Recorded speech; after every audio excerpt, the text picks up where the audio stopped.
Hello. Hello, hello, hello. Hello, hello, hello.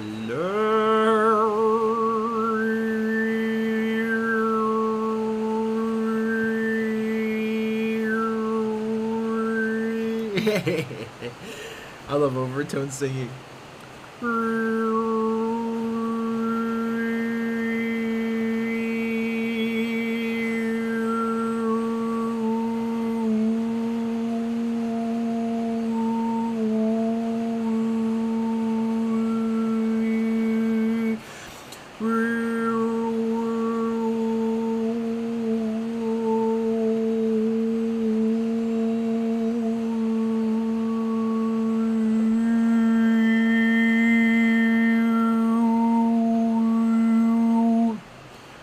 I wish I could do. I wish I could do stepwise. I can't do steps. I can only do. I can only do thirds, fifths. Do do do do do. Yeah.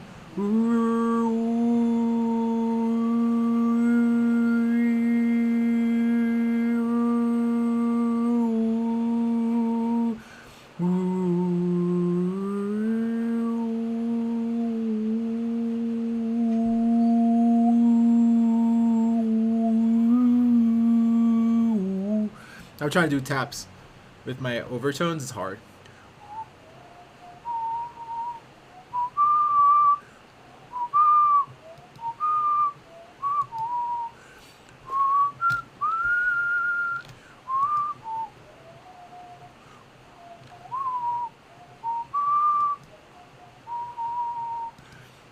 I'm gonna update the title real quick.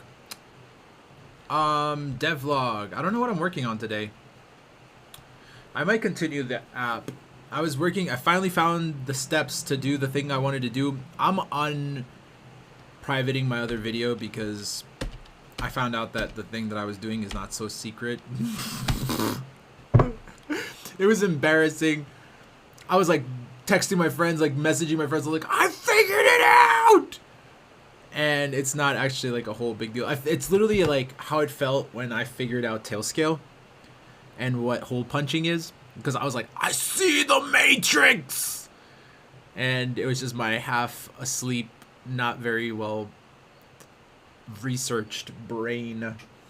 Basically, I'll just tell you. So you have tail scale, right? And you have these nodes. So you have head scale, which is on the server, and you have tail scale, which are these nodes that connect to that, and they form this network within the head scale user. Per head scale user, there's a network. So I built out an entire orchestration layer for that shit. Like, and I also built out the GUI and all that stuff to finish the GUI for that, but that's not going to be too hard, to be completely honest. I already have all of the API calls that I need to actually do that. So it's just a matter of tying it to a front end now, so it's not a huge deal. So yeah. Anyway, I'm gonna start. I think I'm gonna do a couple of tickets like that today. Actually, I should probably get that. Those are quick, easy things I could just get out. But I like really taking my time with things. I like there's other stuff that I need to finish still, but anyway, the point is, now cell phones can also attach to these node networks, right? And it's really challenging to get them to tie. I have backup systems that I built out for that, so that way you can do, there's like, it has a lot to do with like network safety, and there's a reason why you can't do that. Like, in the sense of like, you can't open up your router to the whole internet.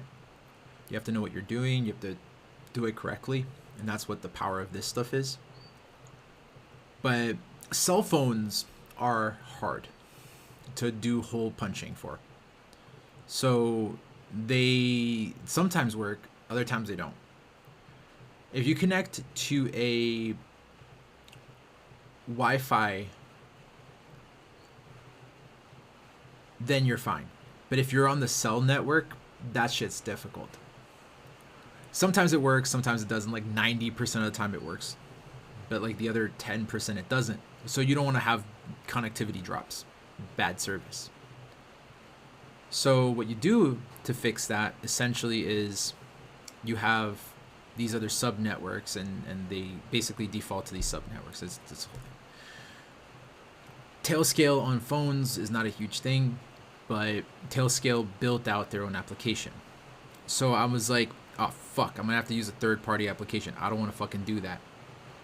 So then I found out Tailscale application is BSD3.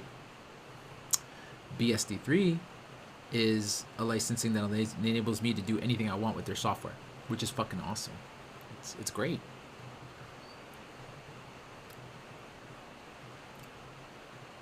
Now, here's the thing. If what I wanted to do basically was I was going to tear apart the entire application, find the Tailscale engine inside of their application because it's open source. So I was going to literally go through their entire source code and find it, tear it apart, build it, and then after that, apply it to my application. And I'm thinking I'm just going to use Python. I've never built an Android app before. So I've worked on one iOS project a while back, but that's a whole different ballpark. I thought I could just do Python. I'm like, Android is Linux. I'm like, I can just do that. Nope. So you can't, they don't have a binary that you could just download. At least that's what I thought. I'm like, why can't you download a binary? It's because there isn't a binary. It's called a .aar file. I had no fucking idea.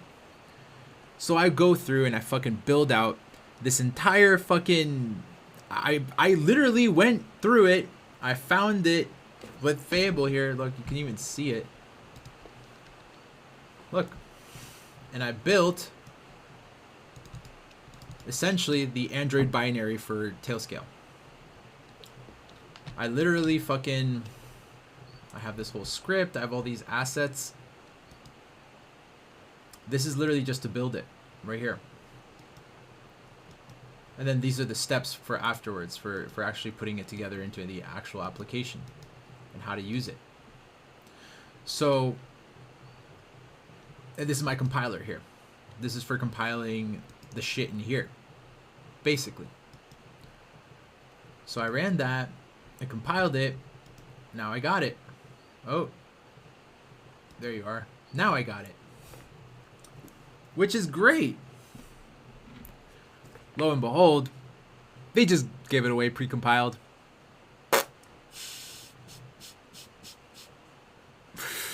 So I done goofed. I fucked up. So I was like, oh well. Well, I learned. That's all that comes out of it. So, and then I found out it's not so secret. So I was like, okay, well, fuck me. I feel like a fool for making it private. So I'm gonna unprivate my video. Ah, we got a little music. I'm gonna unprivate my video. Let me just go back. Oh yeah, we're gonna call this today devlog. I need a goal for the day.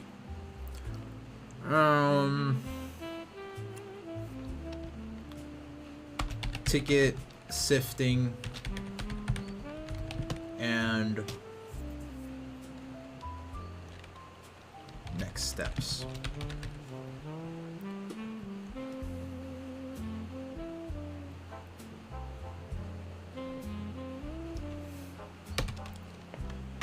After an all-nighter,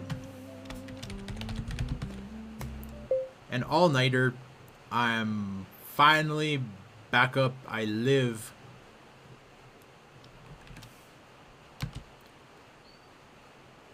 Time to crush some more of this project.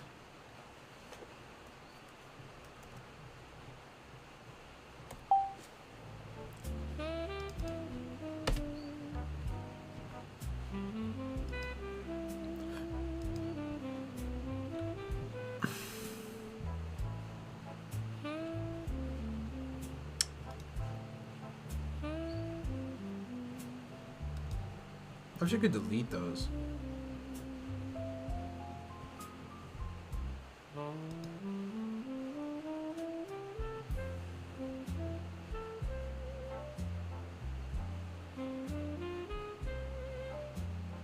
Where's the one I just took? Where's the one from today?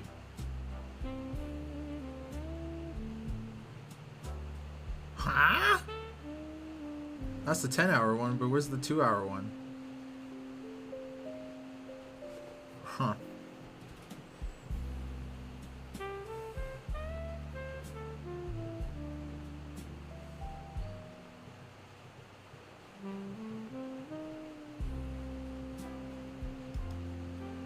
My videos.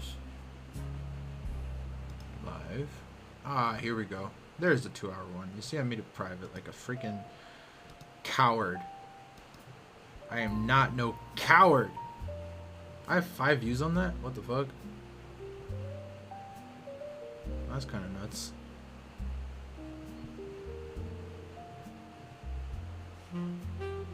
I got a little bit of views here and there. Let's see how many views I have in total. Analytics. 4 less than usual. I get views? 0.86%. When do I ever get views?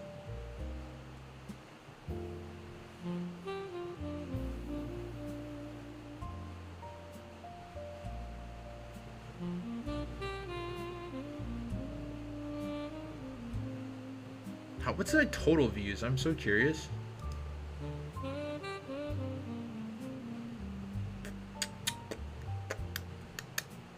Mobile phone is the primary way that people connect to me. That's kind of cool. I don't have enough geography data to probably have like no subtitles and then English.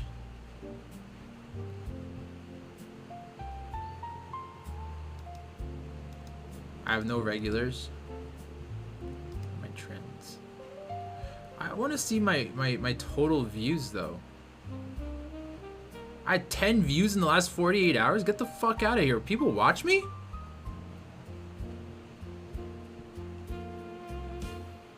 That's cool. I wish I could see like my total views ever.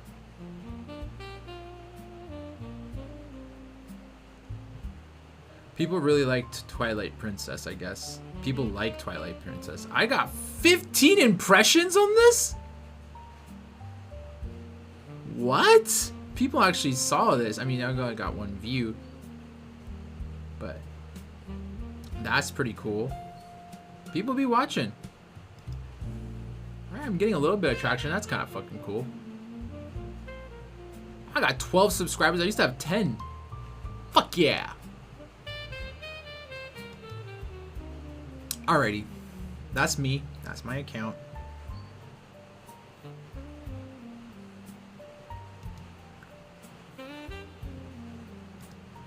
I made this because I had to do I forget why I made my YouTube account in the first place. I have 185 videos. I have 164 views. There it is. Ha ha! We triple digits, baby. Triple digits. All right. But yeah. So it's okay. I like these music. It's nice because it's actually raining outside. Watch, I'm gonna pause the music. It's still raining. Oh yeah. Oh, check this out. If I was to go like this, let me see.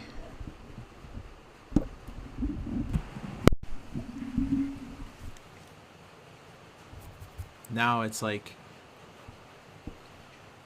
stereo, stereo, stereo, stereo, stereo, stereo. Let's go back. Hello. There we go. Now that's more centered here.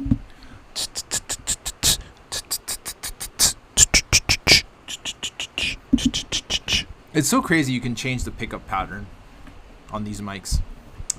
It's kind of nuts. I love this little Yeti mic. It's nice. I like blue. This is I got this one when they were still blue. Now they're LG. Alrighty. Let me see here.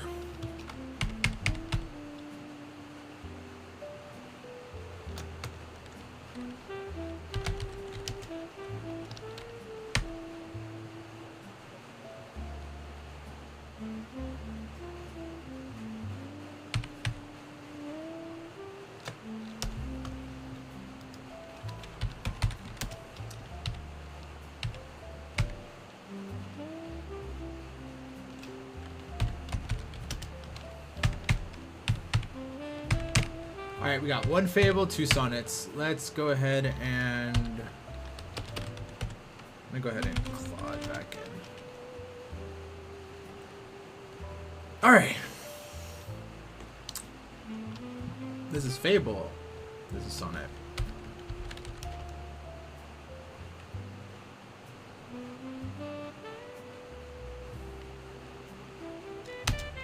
Alrighty. Okay. Well, what's my tokens at? I'm fucking used a bunch. I used 26% of the week. Fuck. I fucked up. That would have been a lot more if I didn't have that extra 50%. That is what it is.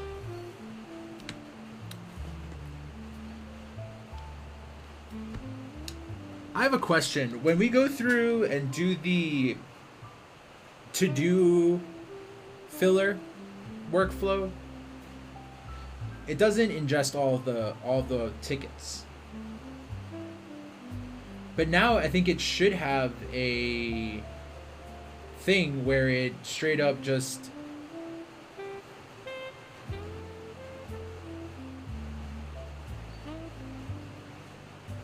because sometimes it turns down tickets because there's other precursor tickets, right?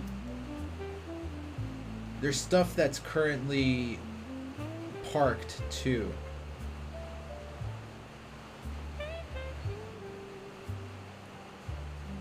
I need to go look at my parked tickets actually. Move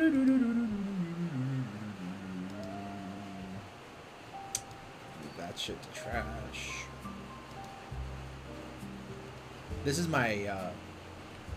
my content management workflow here. Basically, I delete a bunch of videos, and then after that, I compress the shit out of them. So we had like 282 gigabytes, and we made it 22.41 gigabytes.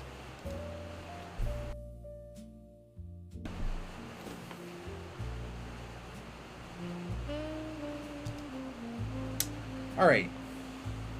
I'm really proud of those workflows. I'm trying to think of... All right, yeah, that's what we're going to do. Park tickets. Let's look at LLM agents. Actually, hold on a second.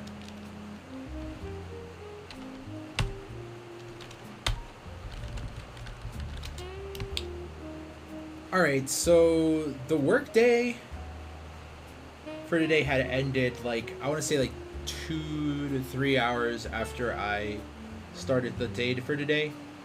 Let's do a quick git push. I just didn't actually end the workday.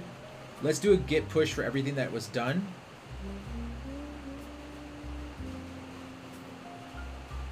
I need to also eventually update the wiki to now include the Android application, but that is way down the line. Not way down the line.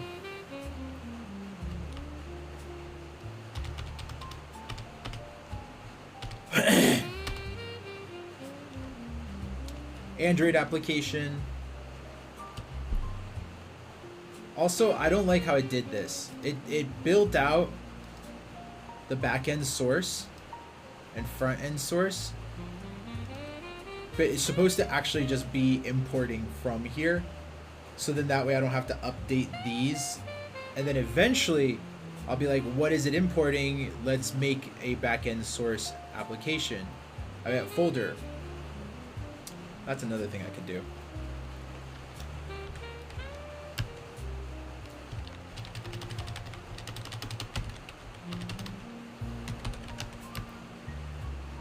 All right, let's do a quick task. This folder here, I don't want it.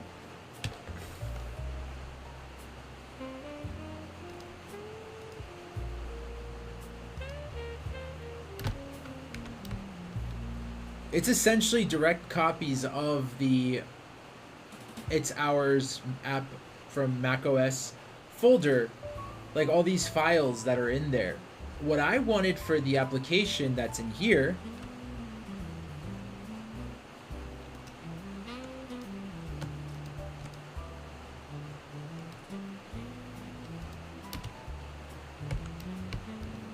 was to basically just do the imports from the actual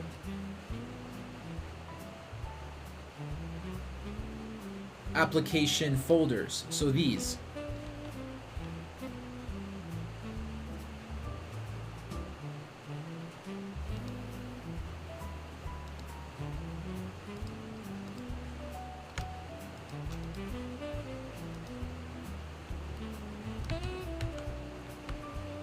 And just literally import them as if they were part of the same application.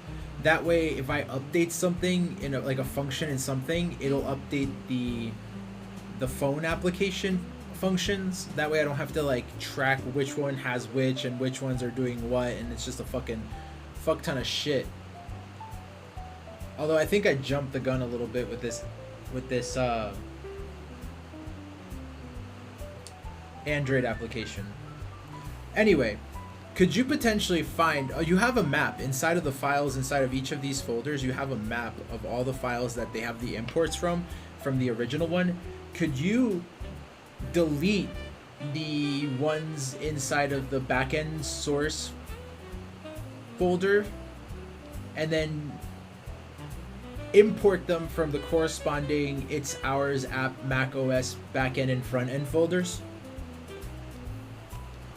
At least for now. I feel like that's a good place to start.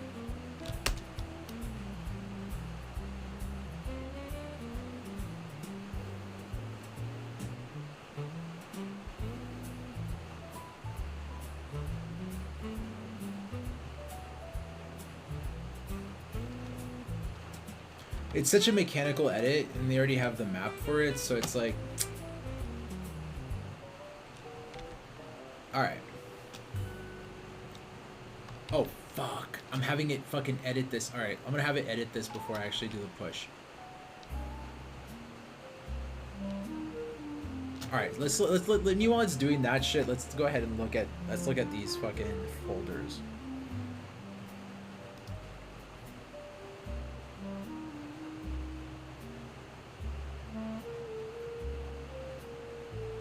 That's in coordination, scheduling tools. Project priority. This is getting shorter.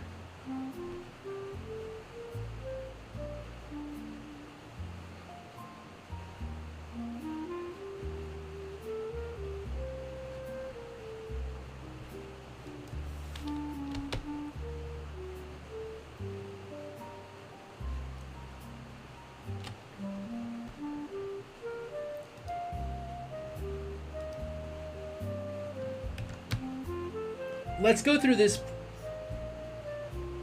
file and please delete anything that's already done. That way it's cleared of all this stuff that I don't need to do.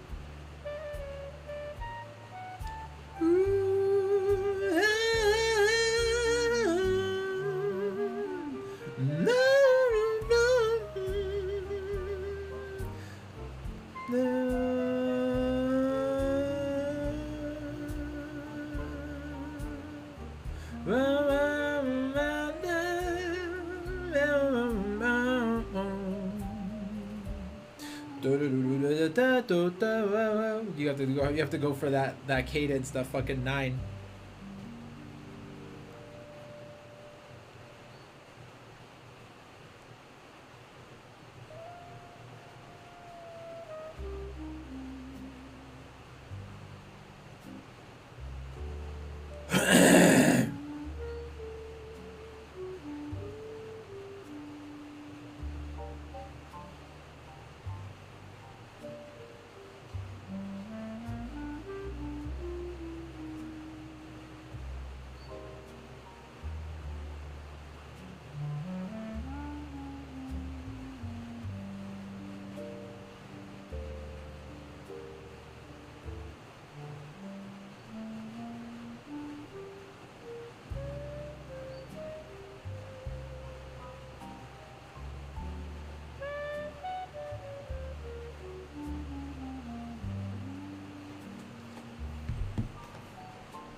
That was pretty easy. That was pretty quick. All right, cool.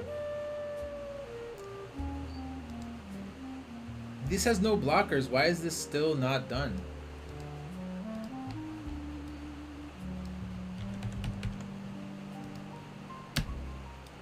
All right, let me look at some stuff real quick. So these projects here.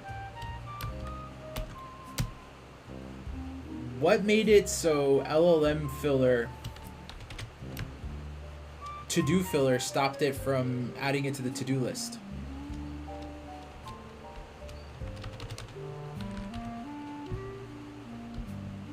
.md file.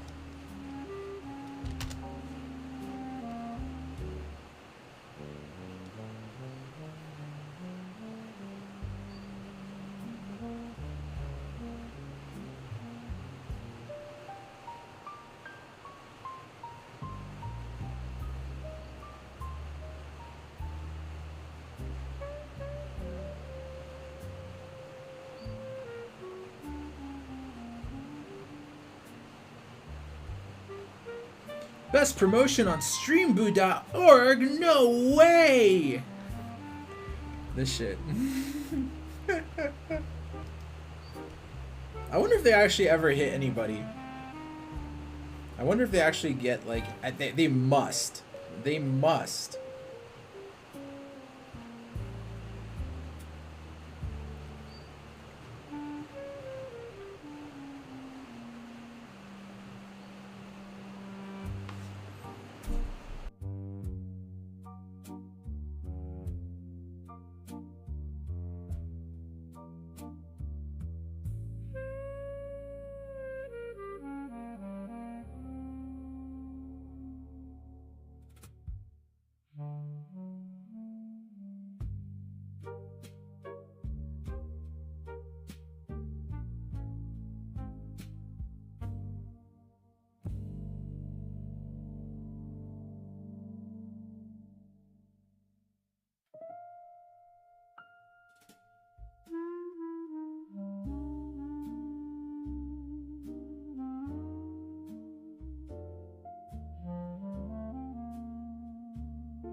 So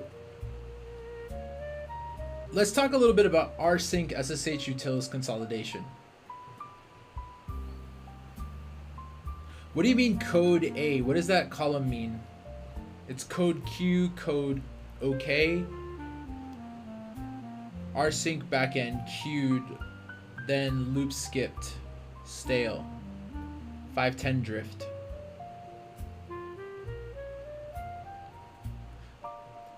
Let's talk about each one of these. Can we go through like a quick questionnaire for these? I wanna knock these out. Basically, get them green lit to move.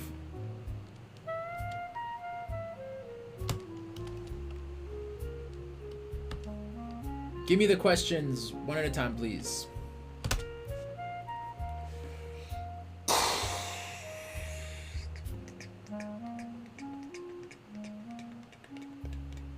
I watched a video of a 100-year motor get restored over the last week, and that was fucking cool. I love that. I love those videos. I don't know what it is about those. I think my dad would really enjoy those.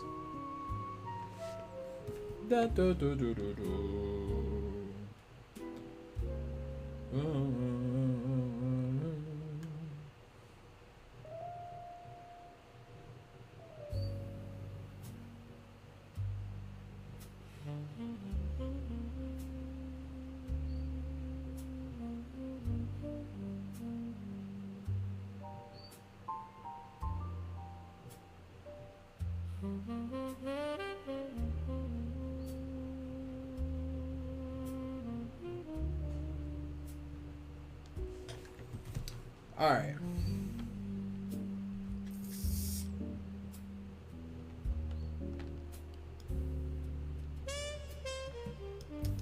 Wasn't this already addressed?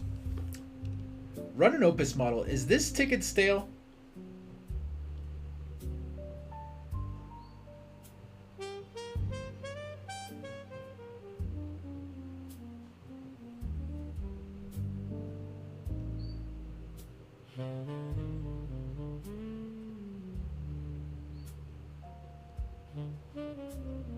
Do I still have a run remote payload function? I think I removed that. Potentially. It might still exist actually, maybe. On some level, but like a simplified version.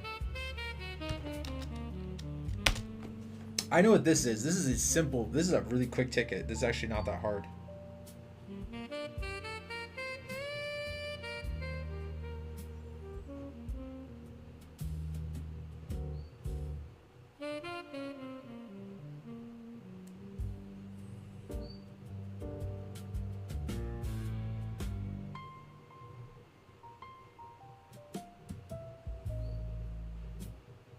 Worst case scenario, I'll put before this ticket, like in the same ticket, to build out the SSH, the centralized SSH function.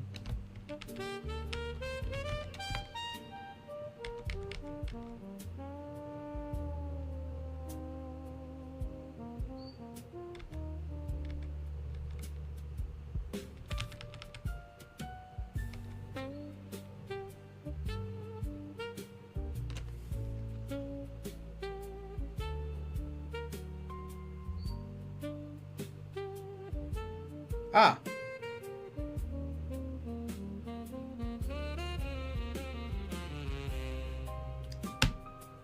Have an Opus model put together the full plan for this, just because that way it'll be a little cleaner. But yes, that general proposal is good so far.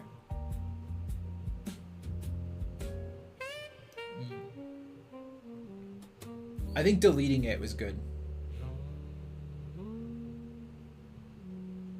You don't have to add it to git ignore. I want my Android app to be added to my git.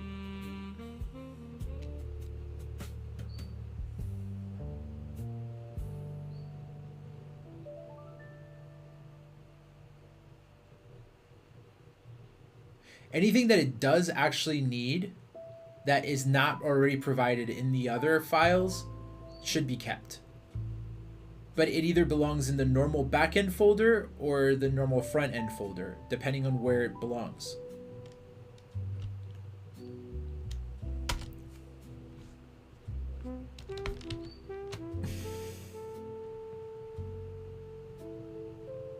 Yep, called that. Yep.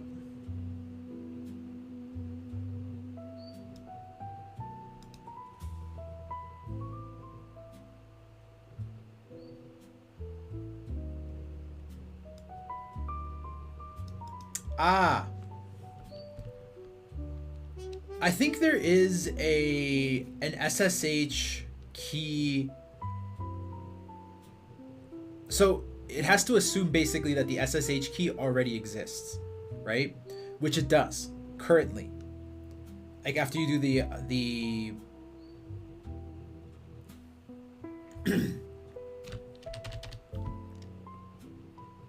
SSH key generation. So now what we got to do is basically there's a picker that it uses to basically decide which SSH key to do. So it's either the local SSH key or the tail scale head scale SSH key, or if it doesn't work or if it's corrupted, basically it's like a self-healing. It's like pick one, and if it doesn't work, build a new one, prompt you for a password and username, so then that way it can build it again, so that way it could just go back to doing its thing. There's an entire function that's that. It should utilize that as the SSH key that it uses, and then populate then after that build a run SSH command function, basically.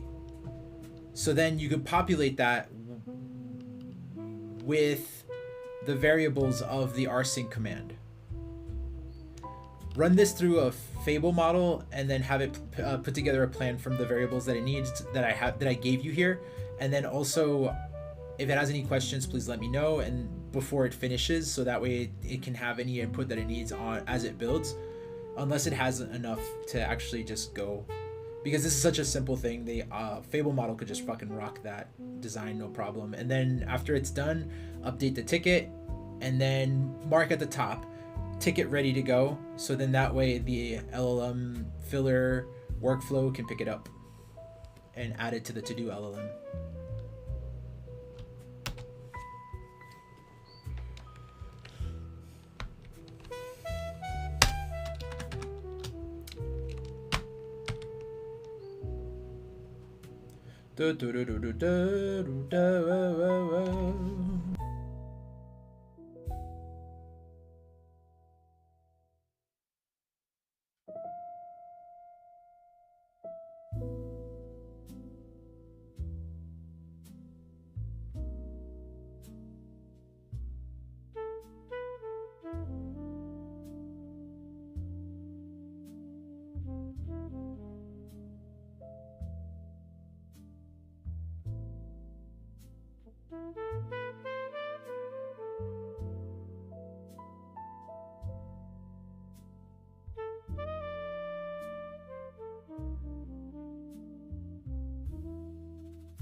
All right.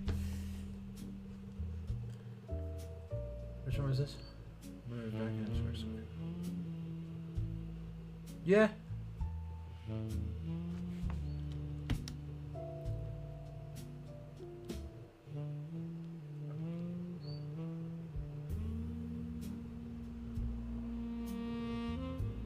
Keep the build and install.md.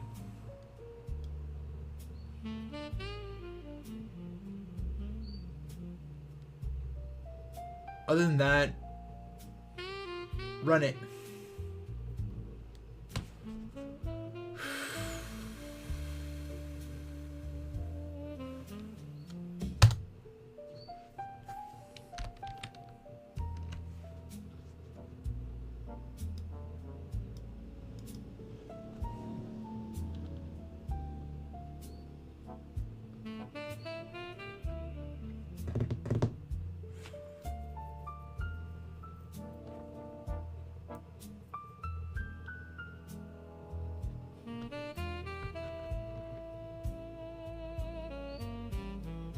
That's right.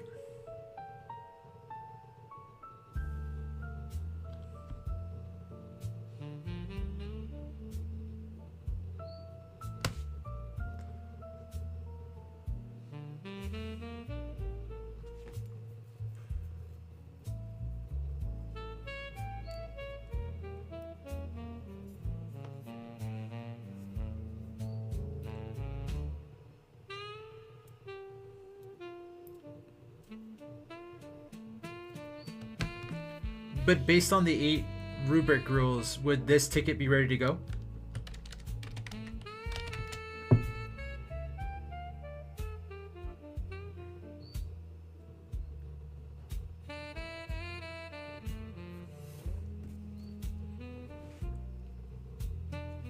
What's rule 5?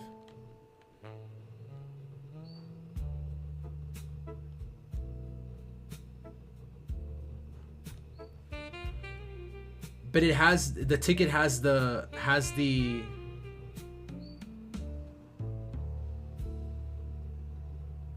but it has the design in it to cover it.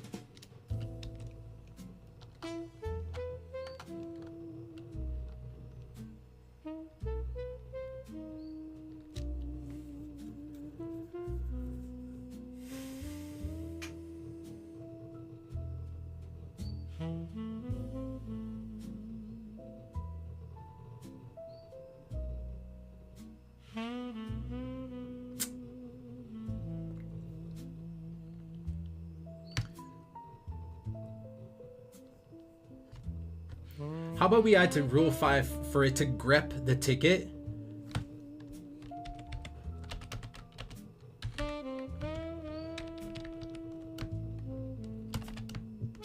For a ready to go. Or something that says green light. Then that way, like either ready to go or green light. Honestly, green light would be a good term. Basically, if it says green light at the top, if you can grep and then see green light in there, exactly with the same, you know, like the in any of the, not being case sensitive, any instance of green light at the top, then it will basically pass it for rule 5.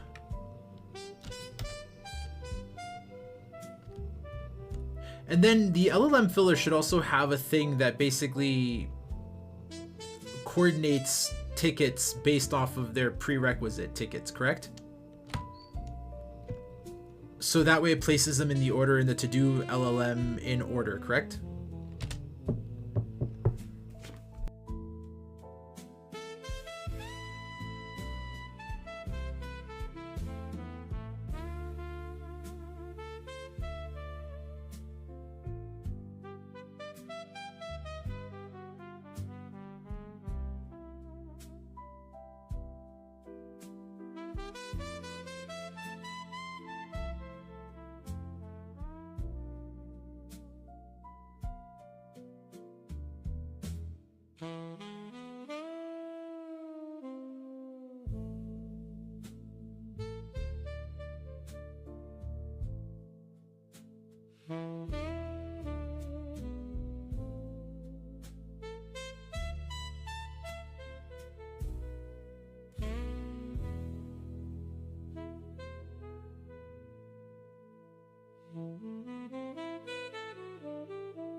Can we add that field in the default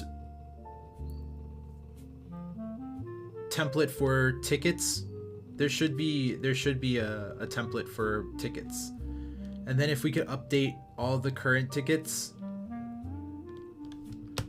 Oh, I'm gonna update all the current tickets.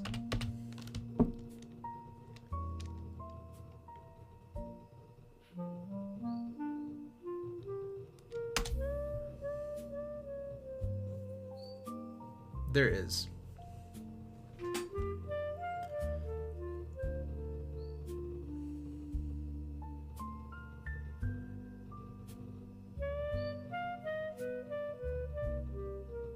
There you go, you found the right workflow.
Add the canonical set.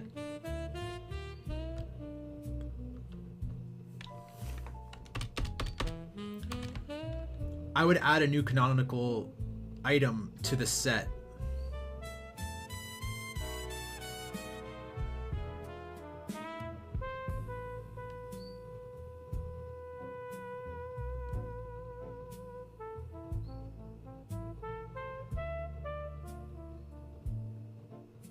It should go through a fresh step 1A read pass, but we're just gonna skip that for now. This is like ticket linting was honestly for when I had like a fuck ton of tickets I had to go through. So now it's like it's starting to get smaller and I'm able to actually go through each one of them myself. So then I can just answer questions and green light, green light, green light, green light, and then I can move on. You know, it's like, and then in future projects, I'll be able to just find tickets and then be able to add them one at a time, and it's not going to be so crazy.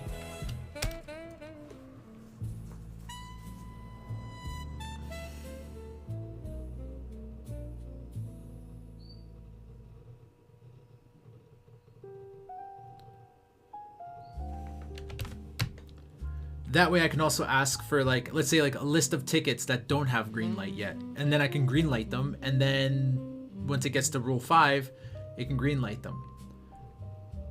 I didn't see if it answered the other question.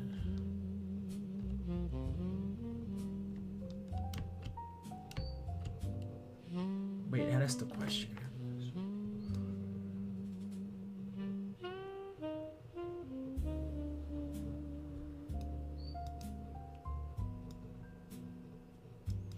I need to do that later. Also, just a quick question about LLM filler. Is it organizing it based on prerequisite tickets? So like, if there's a prerequisite ticket, it would take it in, but then obviously it would place the to-do LLM ticket order in relation to the prerequisite tickets, correct? So like basically if there's like a ticket that goes before the other ticket and they're both in the same list, obviously place the one before the other one that's supposed to go after that.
Awesome. Uh, Now here's the next thing. Let's keep talking about the ticket. So is the current ticket that we were talking about, that we just did the green light for, that's good to go, right? Let's talk about the next one in the list. I'm just gonna go through them. 115 of them. How fucking hard could it be? If I did it for the other ones, I could do it for these.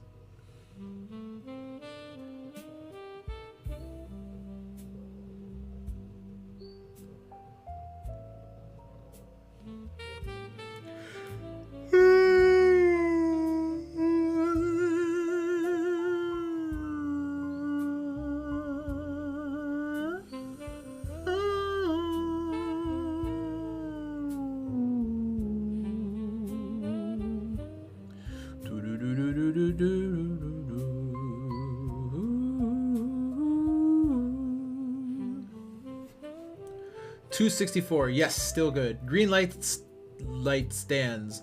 Design locked. 0 open questions. All right, next ticket's $266. Raw SSH refactor into SFTP. This can be closed. It is stale. Superseded.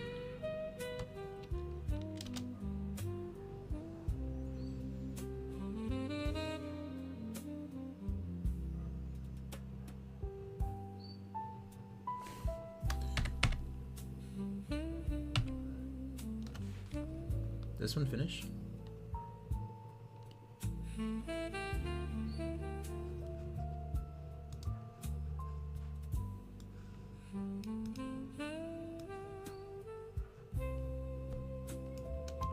I'm gonna wait for this to finish going through here.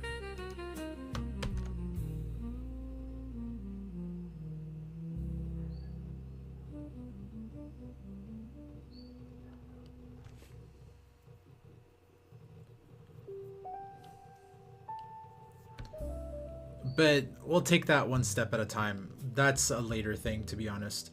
Let's make a workflow ticket. There is like it's like a WT ticket somewhere. There's like a system for that where there's a bunch of WT tickets. And I think that if we added this to that, basically saying that we would like to do a update for the wiki to now include the Android application as well, I think that would work great.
Okay.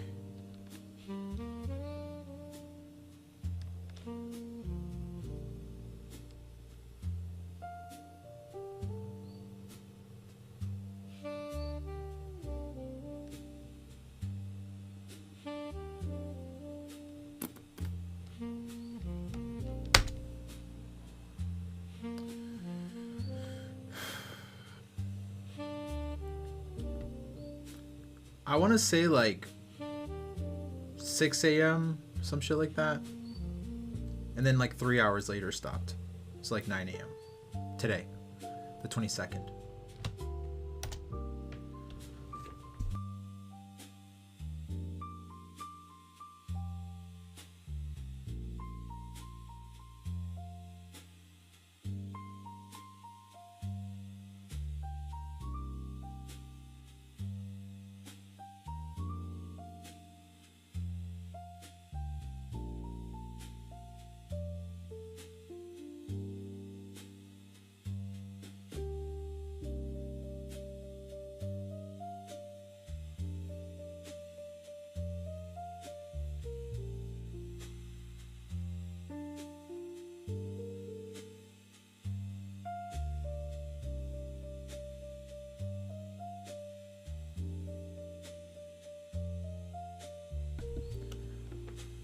Then that one. I I said we're continuing the day. I forget what time it was, dude. I was half asleep. I was up for like fucking like 30 hours or some shit. So yeah, let's do 9:30 a.m. until 3 hours later. Why would you ask me the start time if you already had the start time, dude? Making me look like a fool.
just that I stayed up all night and I was fucking exhausted and basically built out this application. Well, the Android app with Fable mostly. It was a quick sketch of a build. Just something I can work off of.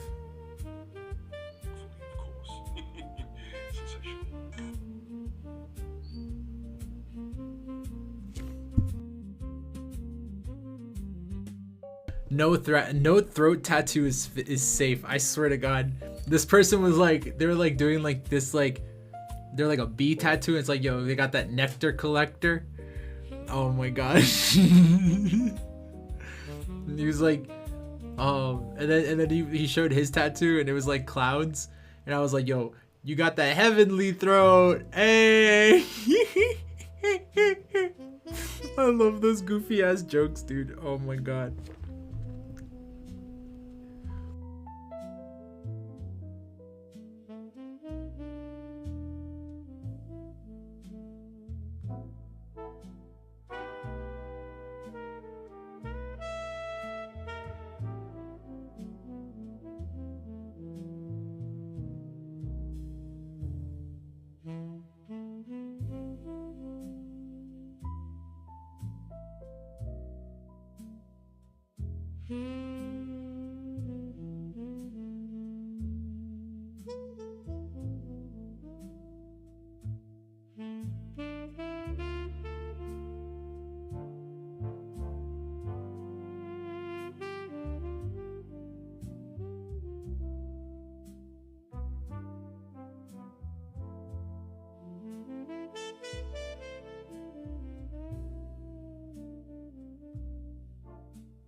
Did you add the ticket to the workflow tickets to basically update the wiki to now also be able to ingest the Android app for all of it, like in terms of the scope of the files that it's able to ingest?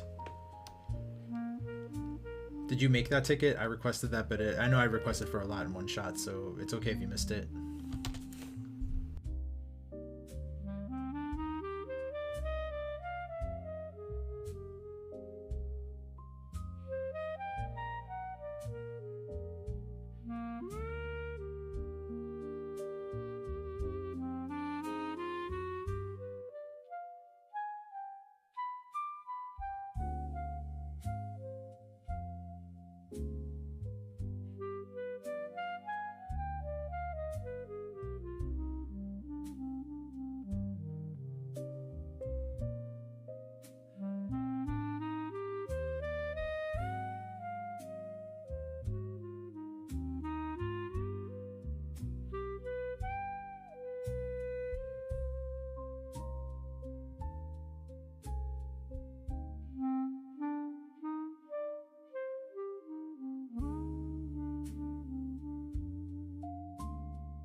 All right, so I added it.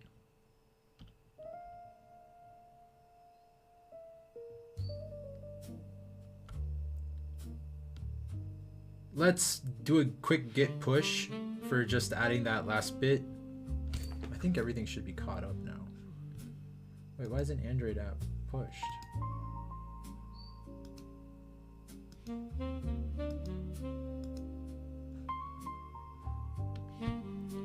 Just do one more git add all, but just a quick one, right? So it's like everything, so it gets everything that's currently in the repository, just nothing slips through the cracks.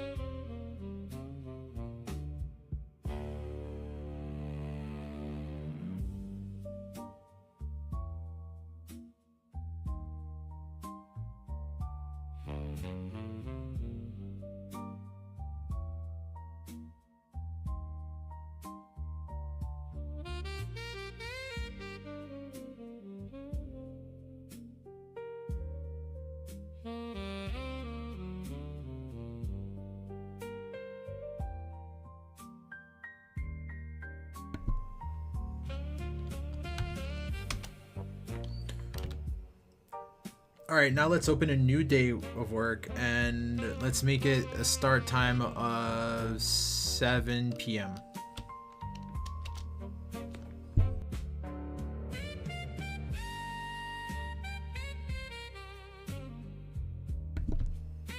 The goal basically is to just answer a bunch of questions for like the pending tickets and just green light everything, so then that way everything can either be patched through or taken out because it's stale.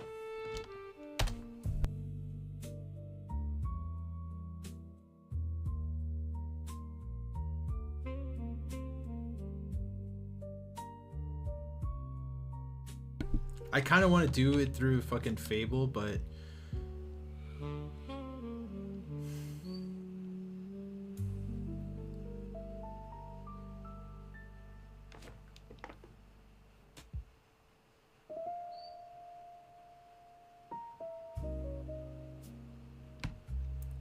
well, here's the thing. SSH isn't the main form of connection anymore. What would be the point of the keep alive? Because I'm not using it for... The only thing I'm using it for is to, like, SSH is to literally launch commands. That's literally it.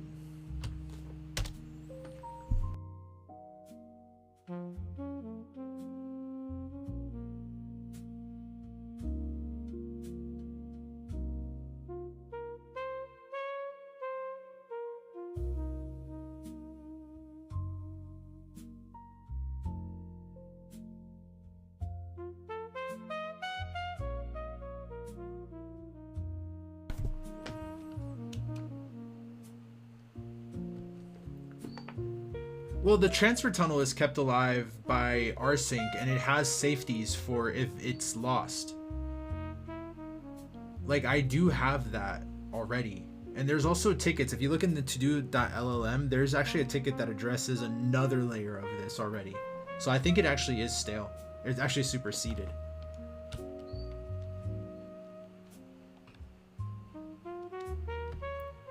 Have an Opus model look into that, please.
No, there is. There's a ticket that.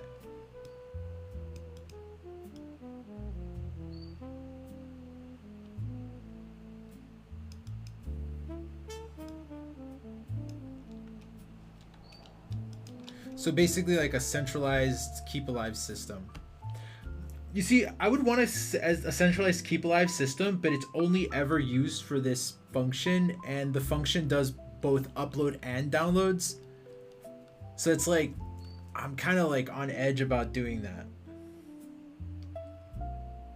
I think the SSH keep alive ops, like, I mean, having like a centralized function for that.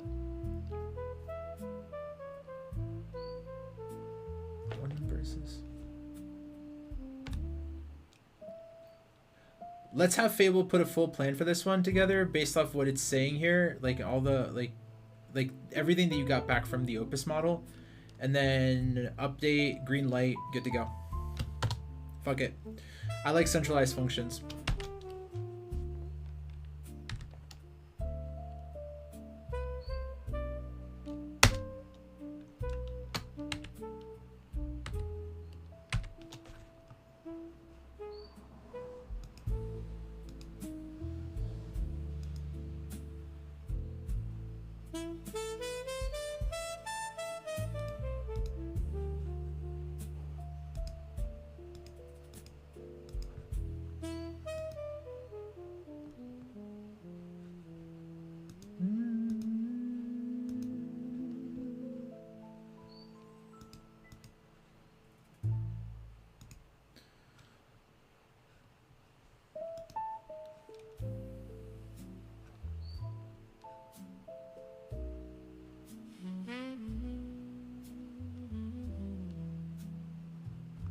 I'm gonna change the name of that folder, actually. I can't wait to get started on the fucking cell phone app. It's just I gotta finish the outline of the... I'm building the... Honestly, in all honesty, I'm building the desktop app just so I can sketch out the phone app, so then that way because the phone app is gonna actually be used, the desktop app is not gonna be used as much. That's the sad part. That's the sad truth.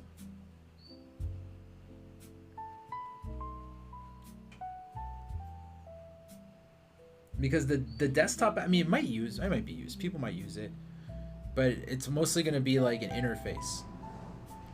Like I mean, not an interface. It's gonna literally be like unless they use the LLM thing. They might use the LLM thing more than anything else.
All right.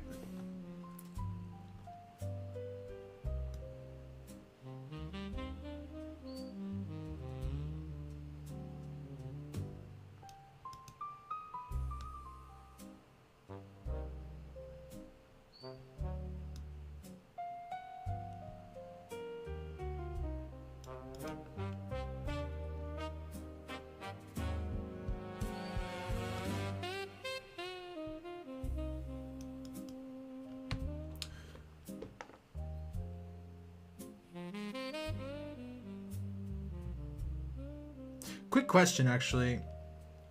Does this one actually supersede 571 potentially?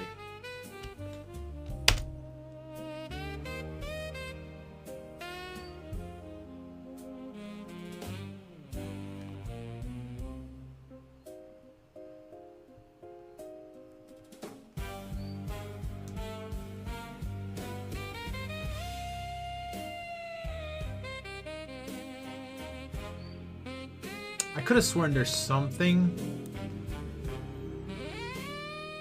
Alright.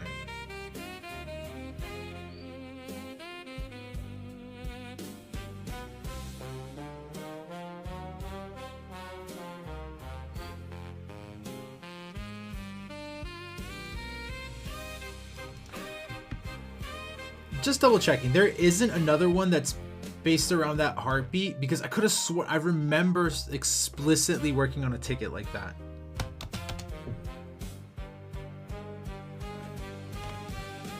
And it should be in the to-do LLM list.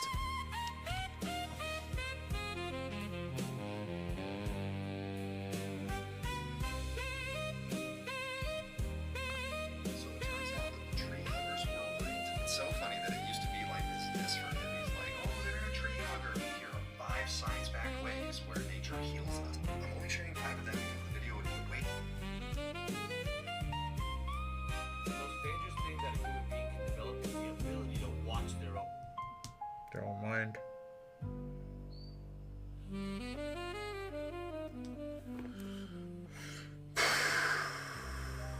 I have so many to watch.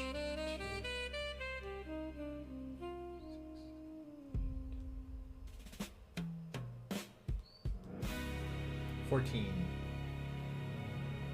I have 14.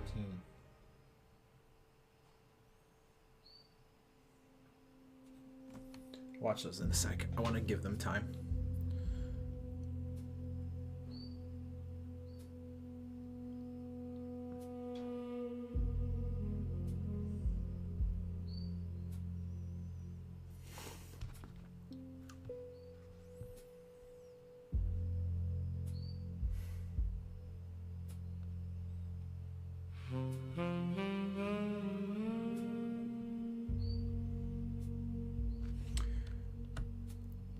Can either ticket absorb each other? Can I basically amend to one ticket to have both and then supersede the other one? Just looking for the potential. Don't actually try to do it.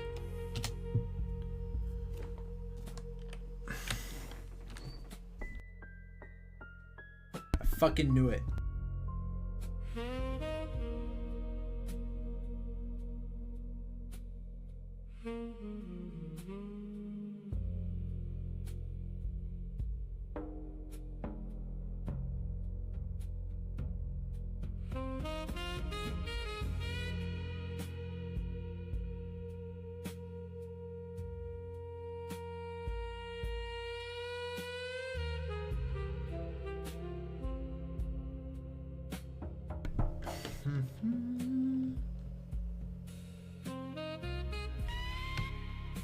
No, but I mean, can I consolidate one of them? I mean, can I like fully consolidate? Do an Opus model to see if they could be consolidatable. Even if they become like multi-step tickets that cover multiple things, I would rather have one ticket that does everything, because they could step on each other's toes.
Then let's place them in order, one dependent on the other.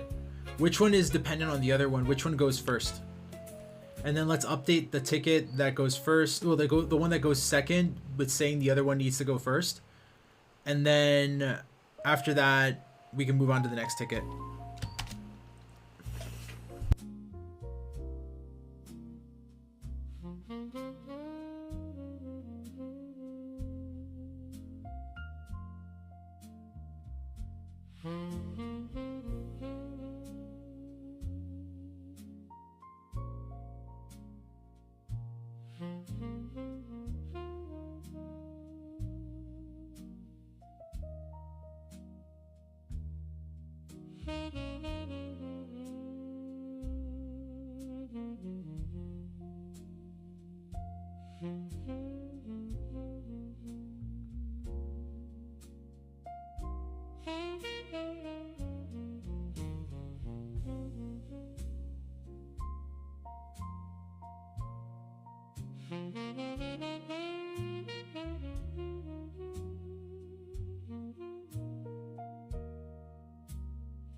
All right, let's go to the next one.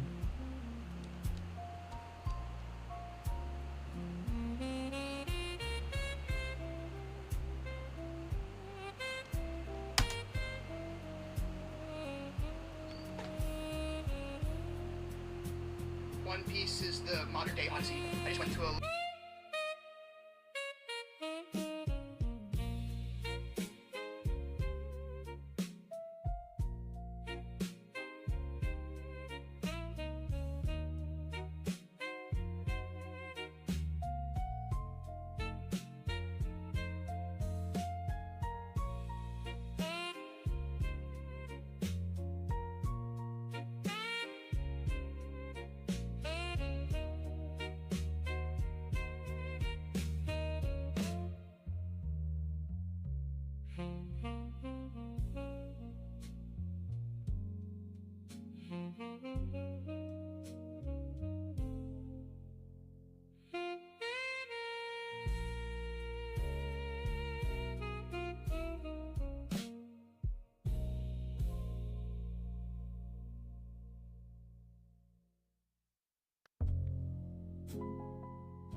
Awesome.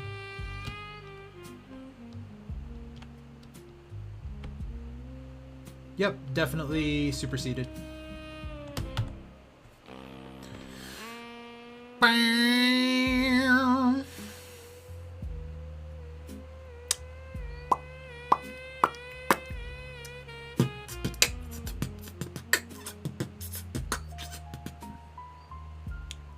It's raining. It's fucking vibe. It's a vibe and a half. This music, the stuff, ooh. I love these songs.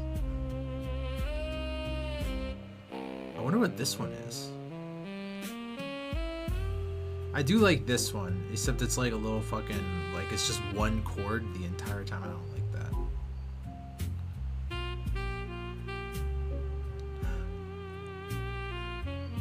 All of these are just literally variations on one chord.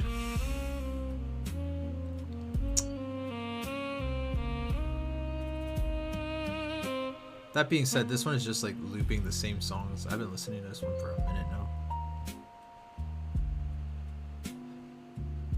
I do like this one. I kind of want to listen to see what this is. Hacker Radio. I don't like that one. Let's see what this is.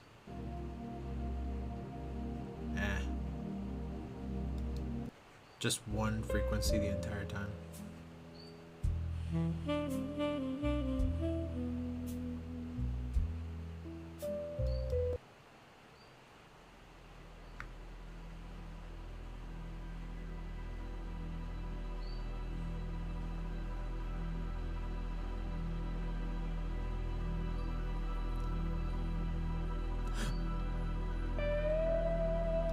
Listen to this.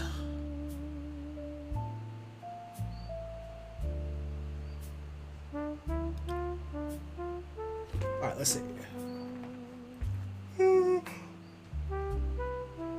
Reading the cube.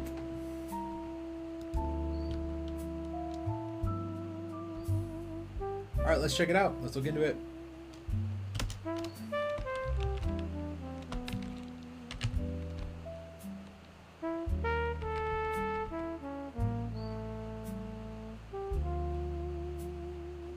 What?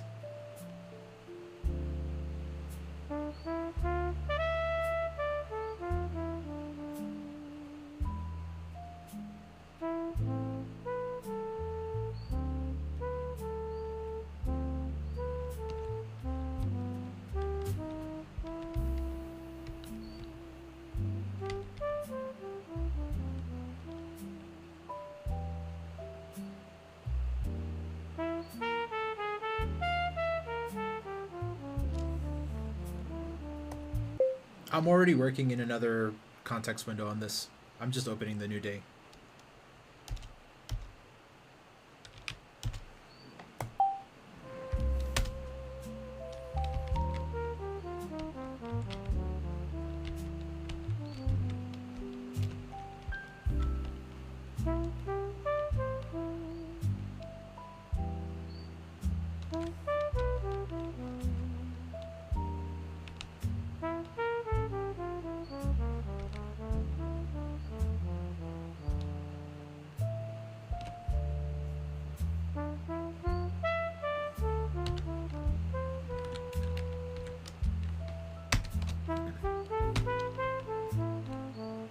Let me see if I can get through how many tickets I can get through. If I can get through the rest of 150 tickets, I'm willing to sacrifice the rest of the fucking tokens for the rest of the week if I can get through them. Let's see.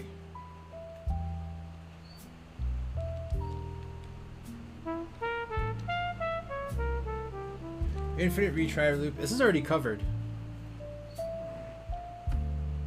Run another sonnet model to compare. I think it might be superseded by 268 as well, yeah. It might have been like 3 of the same ticket, one right after the other. Double check it though.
Can you run? Let's. Oh, fucker.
Can this be absorbed into 268?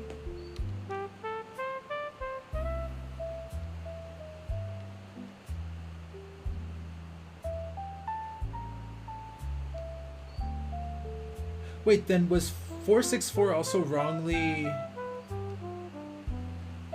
marked superseded?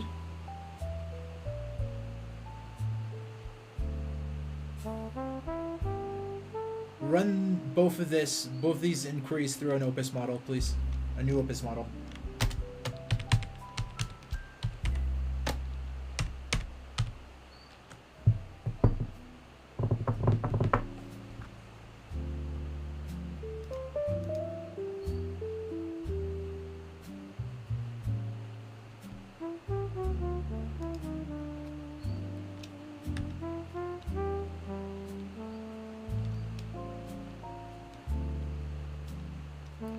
I think these are new. Action queue, undo, redo history.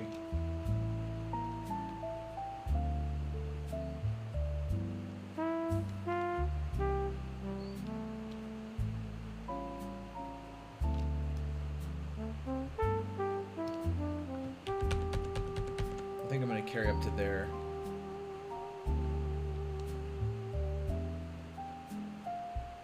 Most of this stuff, oh my god.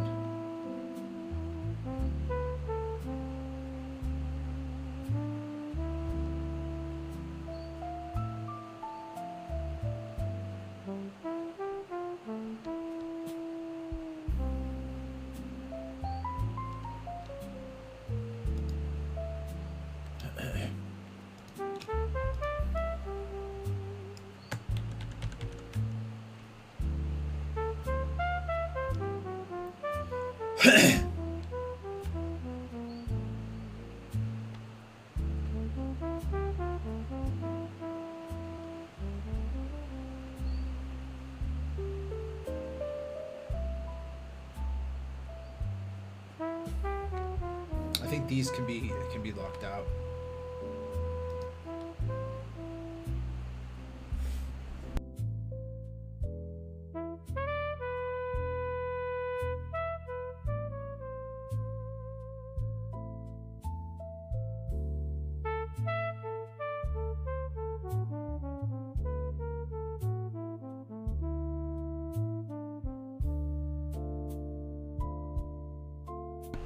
Okay.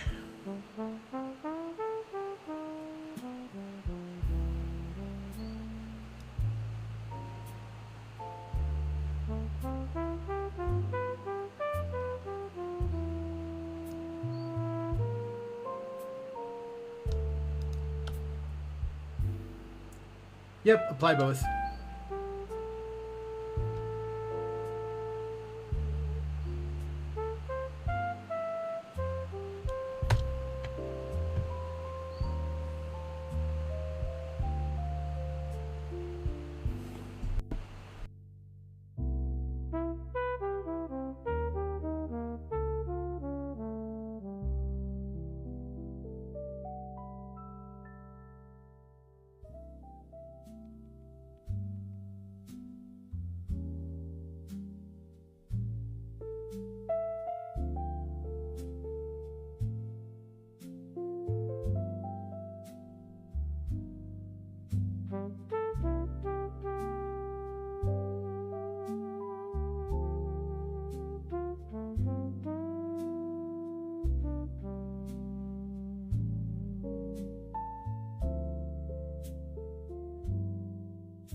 Yep, so 173 is green lit, right? Everything that we're doing is to green light or not green light. Basically, it's going to be green lighted or it's going to be chucked. We're basically trying to solve for everything so it could be green lighted. That we go through or thrown away or superseded or whatever. And then yes, let's go on to the next ticket.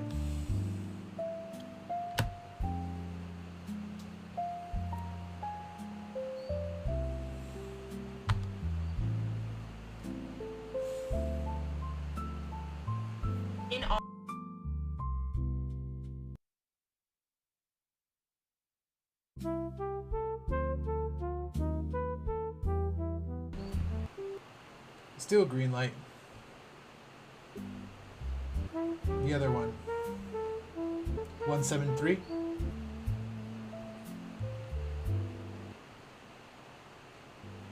It should still basically be absorbed, just placed in the correct order within the to-do LLM. Does that, actually this is a perfect example. Would that be the case with this one? If I green lighted it, right? It's just a safety. But if it was absorbed, then, I mean, I didn't add anything to this one, so why wasn't it already absorbed in the other passes? That's what I'm getting at, you see?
We back.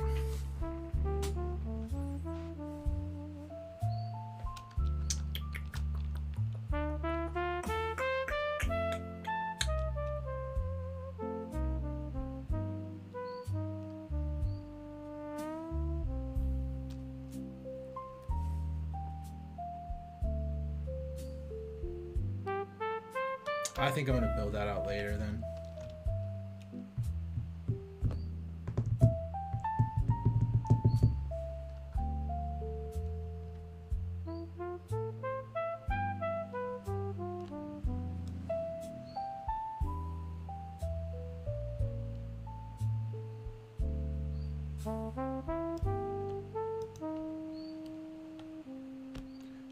Wait, was 268 not green lighted? It should have been.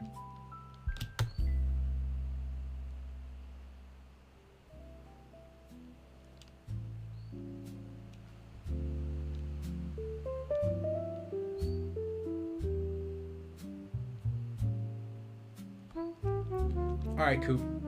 Alright, so let's see. You say 265 is next? What is the goal of the ticket?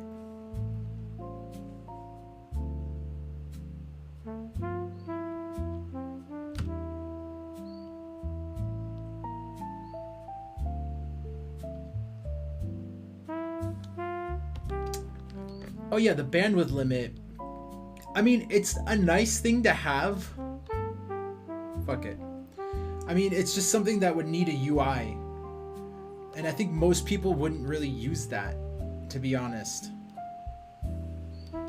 It's like, why would you want to like slow down your connection unless you had a really unstable connection? And even then, like, rsync generally is really good about this kind of stuff, like handling this. It's able to pause, keep going, especially with partial. I don't know if I actually even want to build this out anymore. Is that what 265 is about? Is the bandwidth thing?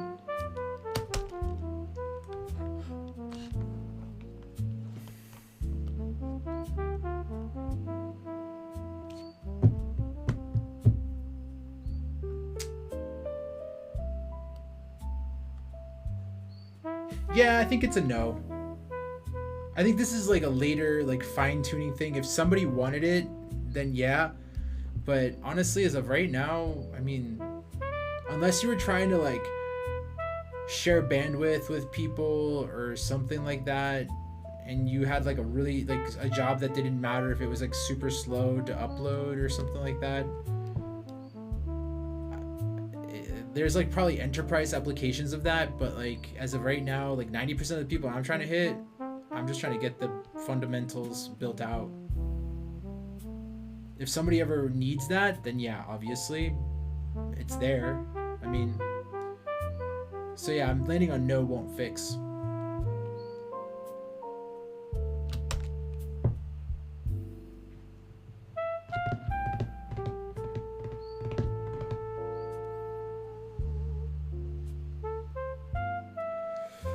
Oh my goodness, I feel so much better after going to the bathroom.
All right, let's go to the next cluster. This. All right, let's take this next one on.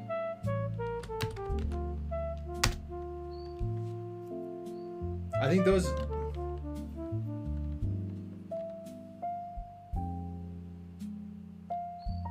I think that next set, I'm gonna be able to like fucking just knock a lot of those out. There are probably a lot of stale ones. Oh yeah, if they're in the 100s, fuck yeah.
He's doing it.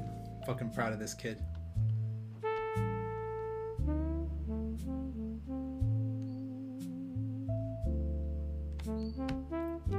Verify from this ticket cluster load which ones are stale with a Fable model.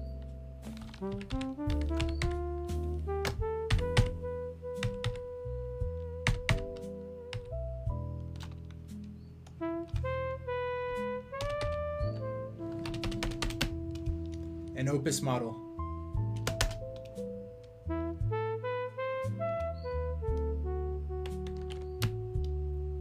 Two Opus models. An Opus model for every 3 tickets.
All right.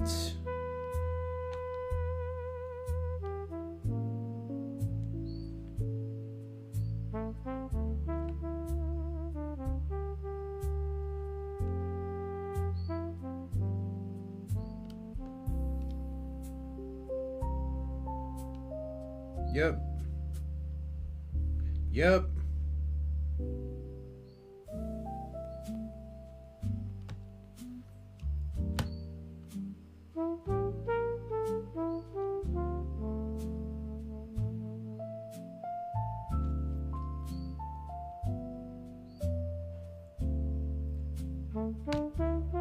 All right, so 181 and 201, yes, you can close this superseded. Then let's take these on one at a time.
I don't think we can actually. So for 184, there is a rebuild that we're doing in terms of like the redo undo systems and all that other stuff. There's like a JSON system that we're going to be using for the safe action. And I believe this potentially can be added, that gap can be added to that particular ticket that covers the restructuring of the JSON build and drain. Is that what this is in relation to?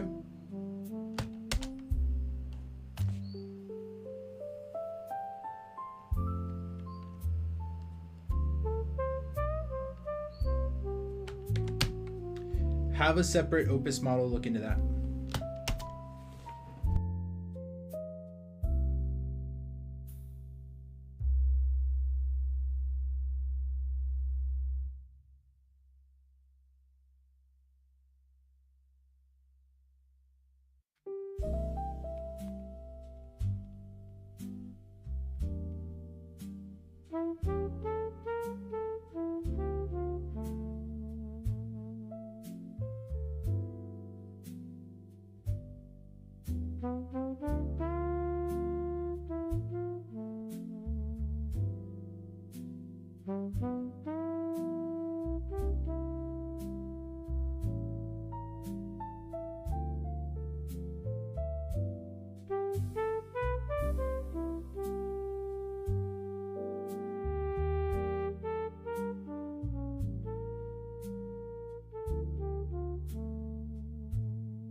What exactly is the, can you summarize briefly one more time the gap that this 184 covers?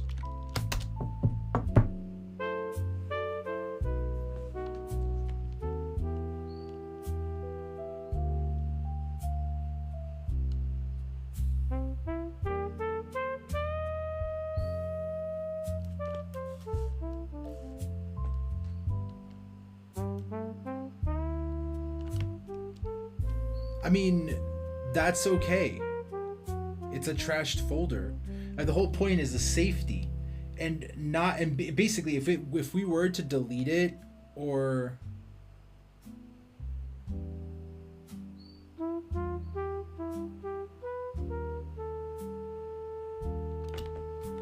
a folder merge batch trashes the source folder unconditionally.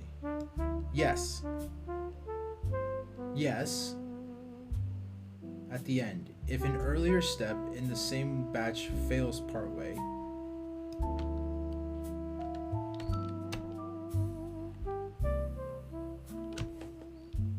and what's the proposed solution for that? Because I think that other ticket, was it 574, 514?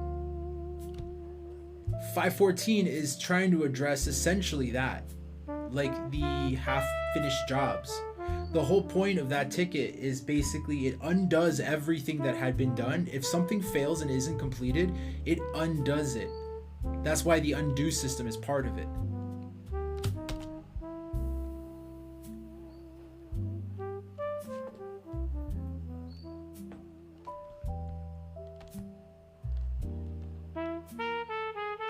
then it addresses it.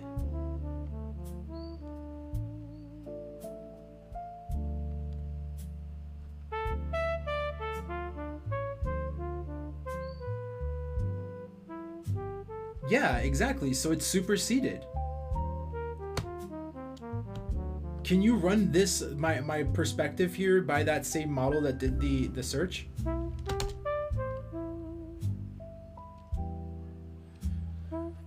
Because I'm pretty fucking sure I'm right. I was just working on this.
But it's not even a...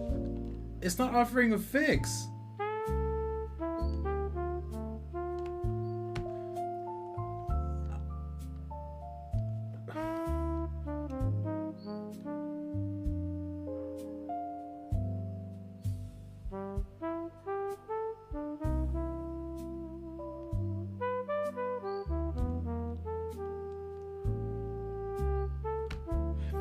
I think it's 576 that I'm talking about then, not 514.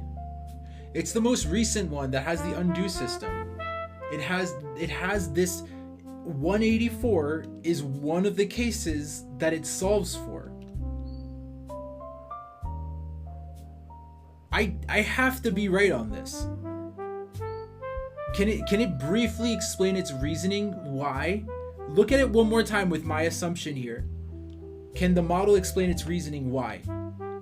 What is the proposed fix that 184 does besides complain about an issue that the other ticket solves for?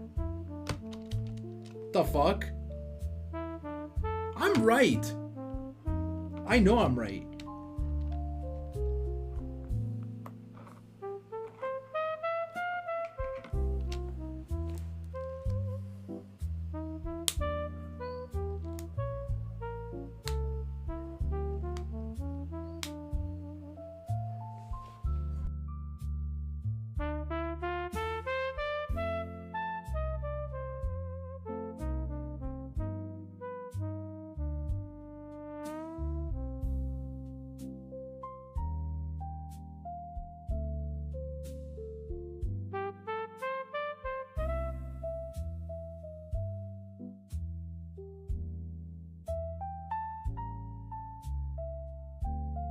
That's what I'm fucking saying.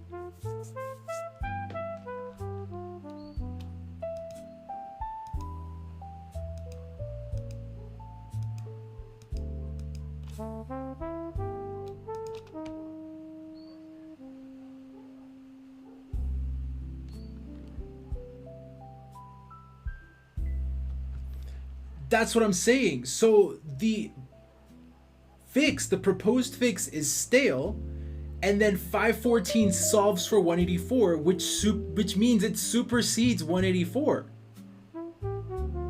Am I wrong? Why would we keep 184 if the proposed fix is stale and then 514 fixes it? Doesn't that mean it supersedes it? The fuck?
My question is, can we mark that potential gap in 514 and then close and supersede 184?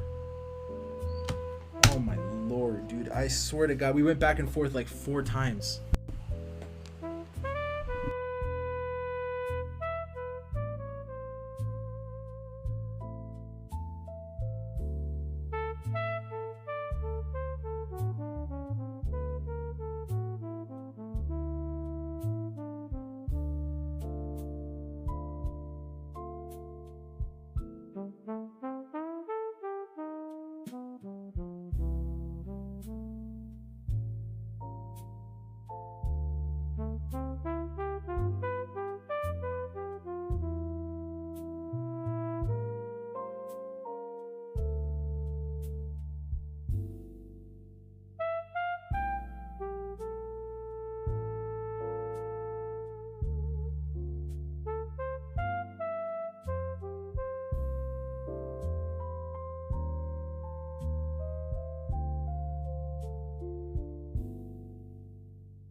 All right, let's go check out the next ticket now.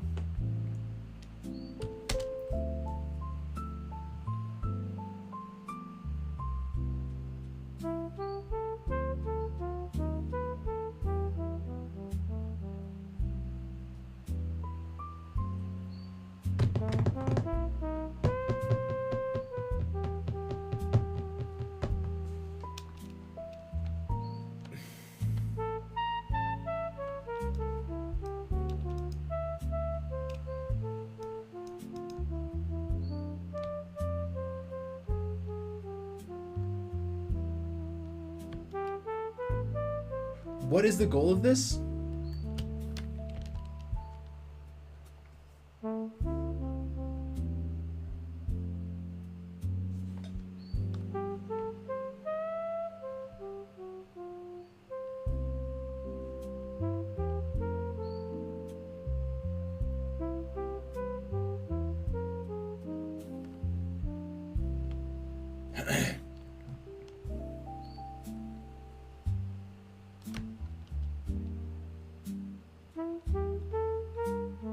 No, I disagree with that.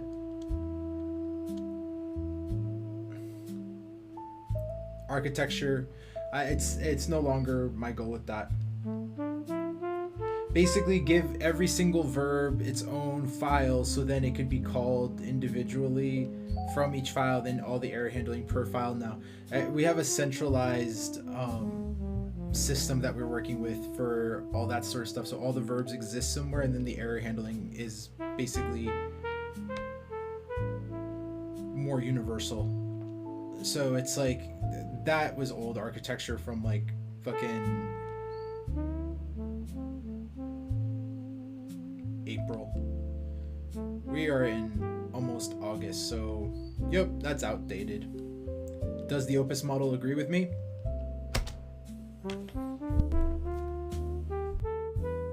I always double check with the Opus models just because it's like, I don't wanna like potentially miss something. I'm feeling pretty confident about it though. I always have to double check my work just in case though.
Yeah, it won't fix as outdated architecture.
All right, let's talk about the next ticket. What is the goal of the next ticket?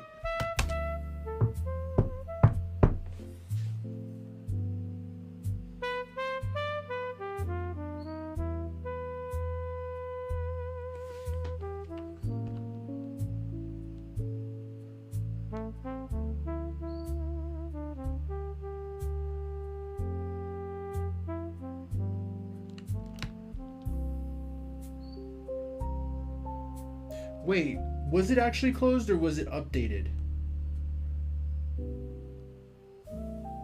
Double check that.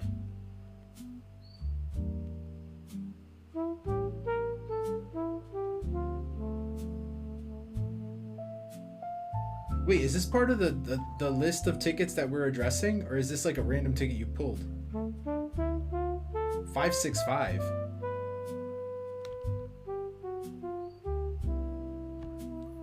If a ticket was closed, it was closed during the Loop Ledger interview part. It would have been closed as it was addressed. If it was left open, is it still in the to-do LLM?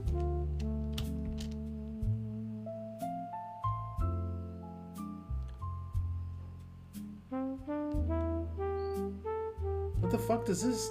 This is a really recent ticket. This is something I just built.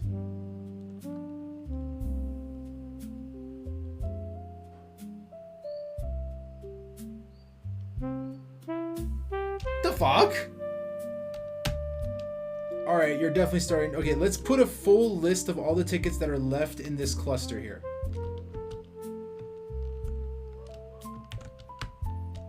No offense, you're just starting to hallucinate. I need to fucking swap. I need to clear the context window because this is like scary levels of bad advice. So you're definitely starting to hallucinate. Let's go ahead and do that, please. Thank you. And just mark off the ones, just only list the ones that we have left in this group of projects.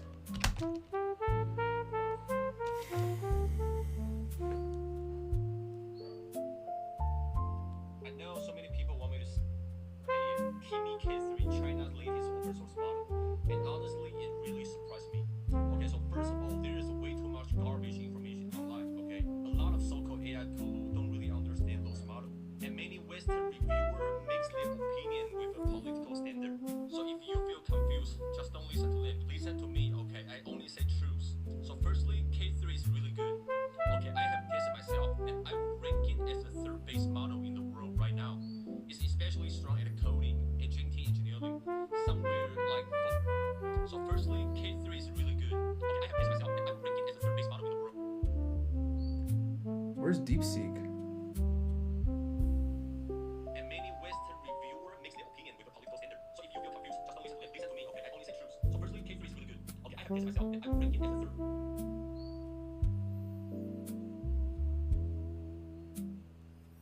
Model in the world right now. It's especially strong at coding and GT engineering. Somewhere like for me, coding ability somewhere between Paperify and O+4.8.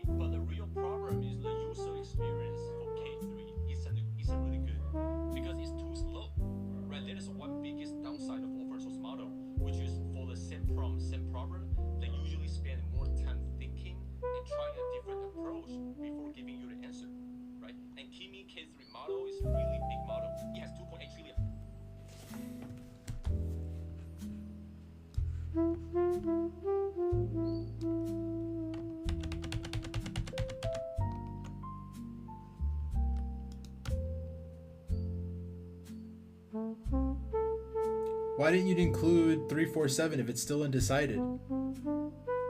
Is it part of the cluster list? Why would you bring up 347?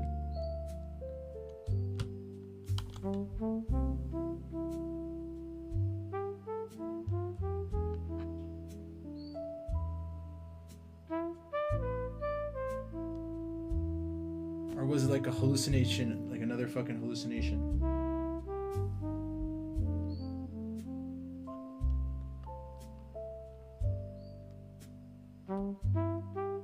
Alright, let's address that one then real quick. Fuck it, you brought it up.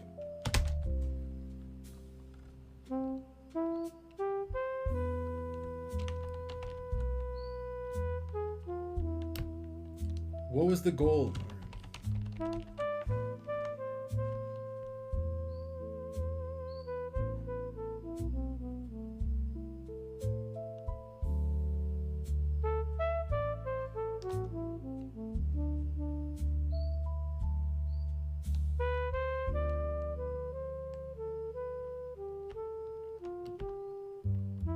I already decided on this. It's old architecture. 347, every file having its own window. I think like every single action getting its own window, its own stuff. I think the way that I'm currently addressing it is okay. I mean, it's not like a whole lot of shit. Like if there was like a 30 billion paths for each verb or action or whatever, then yeah, but it's not that. So I think it's kind of redundant. Run it by an opus model.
Can you explain the underlying problem briefly?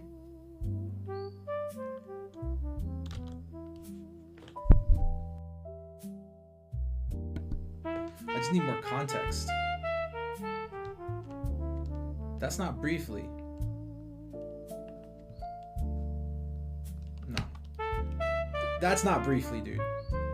Summarize it. Summarize it. What is the main goal? What is the thing that it's trying to do? What is like briefly, dude? Fuck.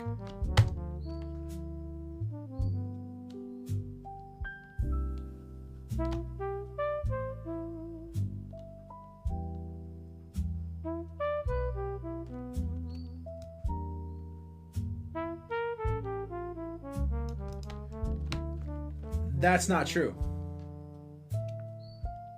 That's not true. The entire architecture of the UI side is built around a window orchestrator.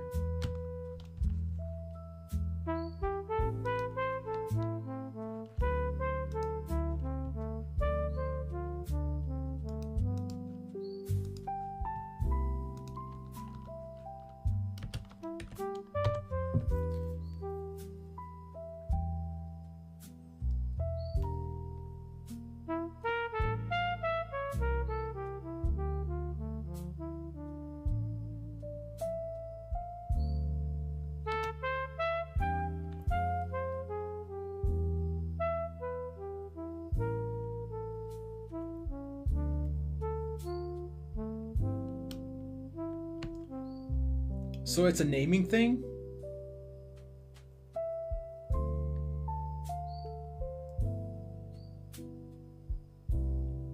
Honestly, that doesn't matter to me. I guess update the ticket. Can you run this by a fucking Opus model with the actual file to see in relation to the actual ticket if that's actually like a thing still? Because I don't trust you. I'm sorry, dude. You're hallucinating like a motherfucker.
Yeah, because there's only one main window and then everything is built around it. So basically it stacks.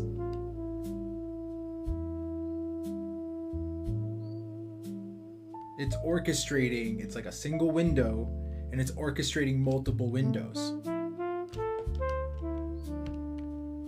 That's the whole point. Run that by the Opus model.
Me before the, oh my god, dude.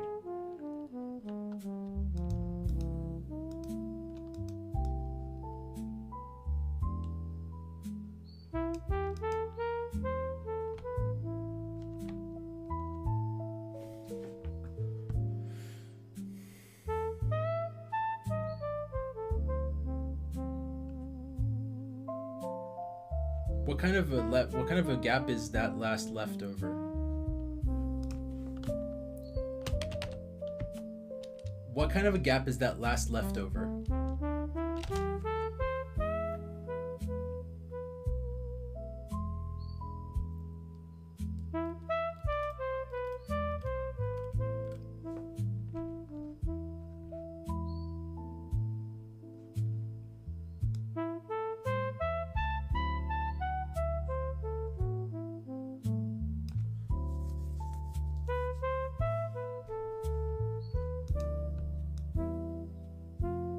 Yes.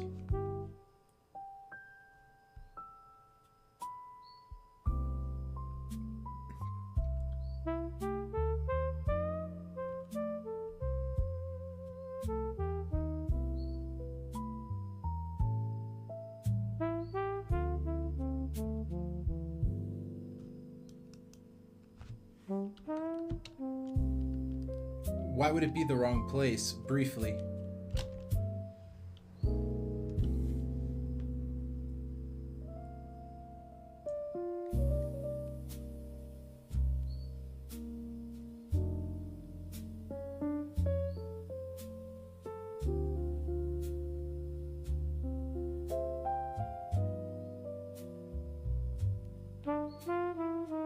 The UI shit is the stuff that I suck the most at.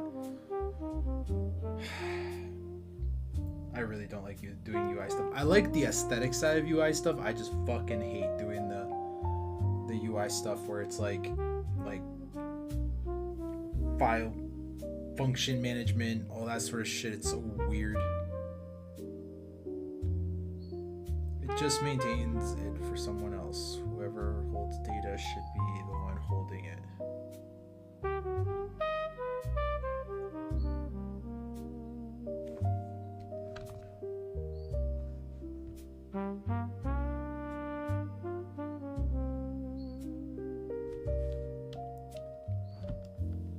What would be the benefit of doing that, like placing it at a different location, and what would be the negative of not?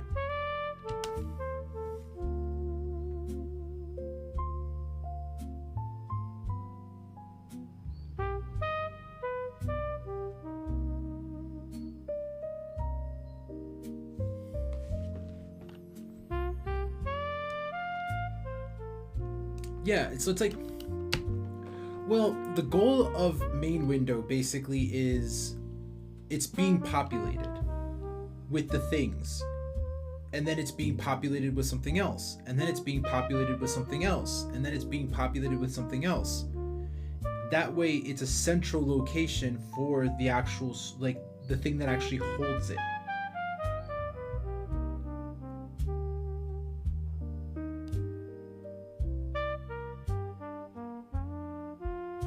You get what I'm saying? Am I making sense here? Run that by an Opus model.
According to the Opus model, what should it default to?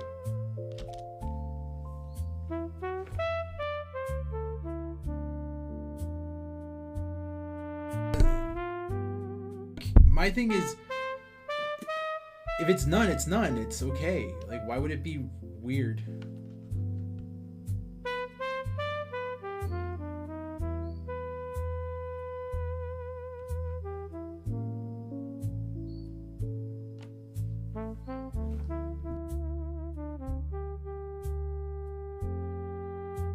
It's never none, though. I think the reason why it defaults to none, and run this by the model real quick, is because it does a check at first. There's a whole pre-initialization for the actual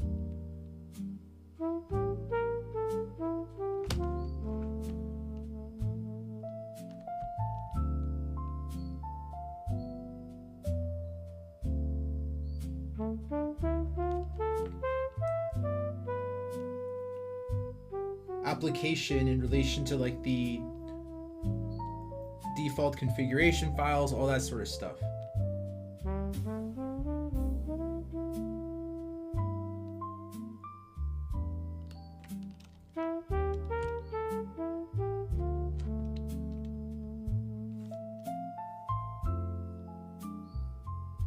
And then it loads the actual interface.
Hold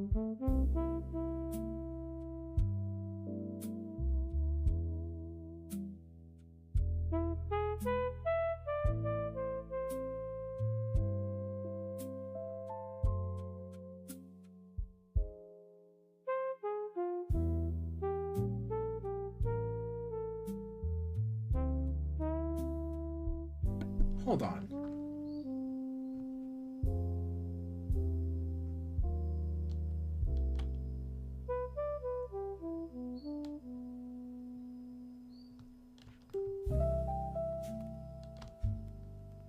Then where is that happening?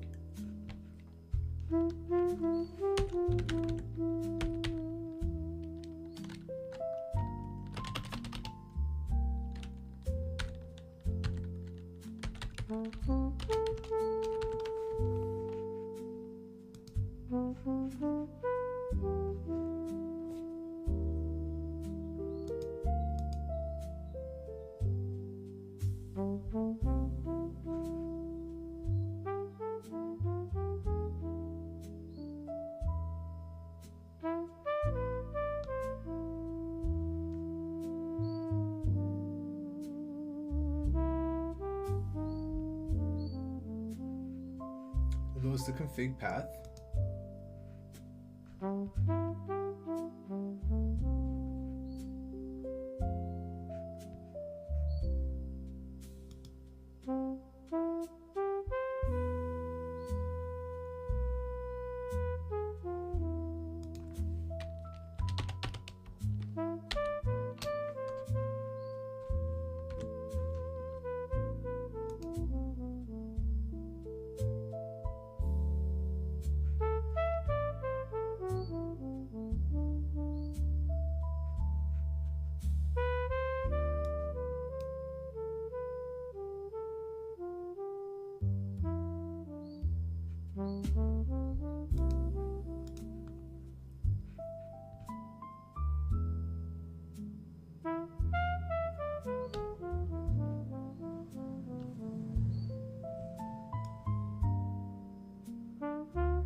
So would that be basically the update for the ticket then, to swap it from none to HAS to ST or TTR?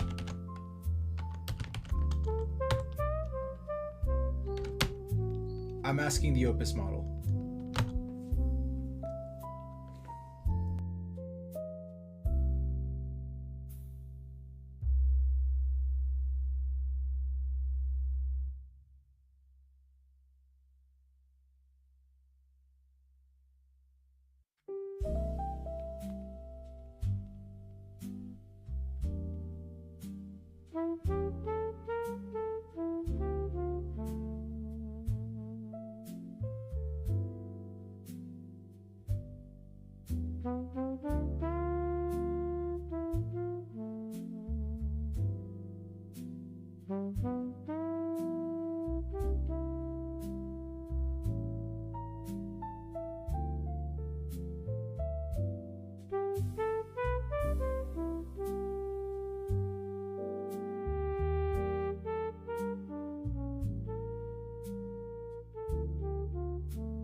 Oh, it's a guard. Oh my god.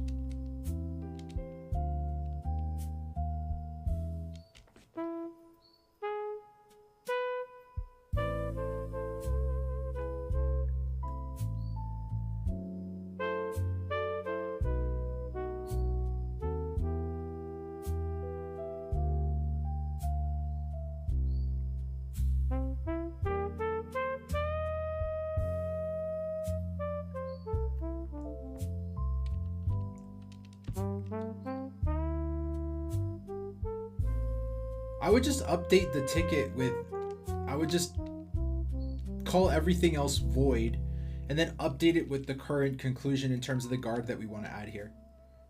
That would be it.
Then also greenlight 347.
We're discussing these tickets on whether green lighting or not. We're looking for the goals and seeing how, basically how to get them to like production ready to be able to actually be greenlit, or if they are stale and redundant now.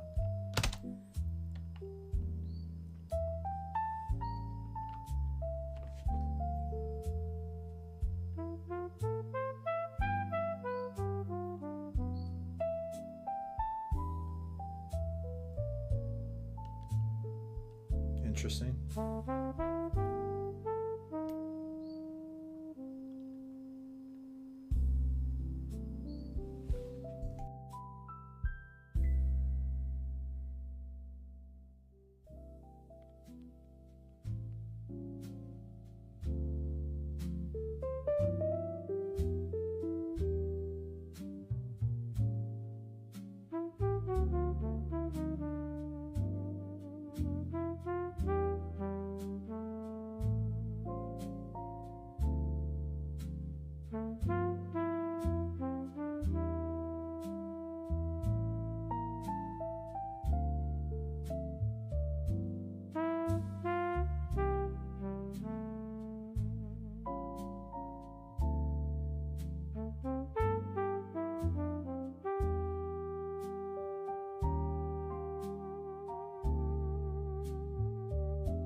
Let's discuss each one at a time.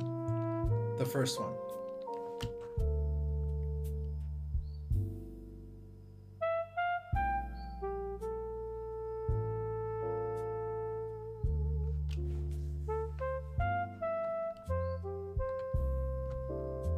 We're looking to just discuss these. Basically, are we green lighting or not? That's what we're doing. We're not building now.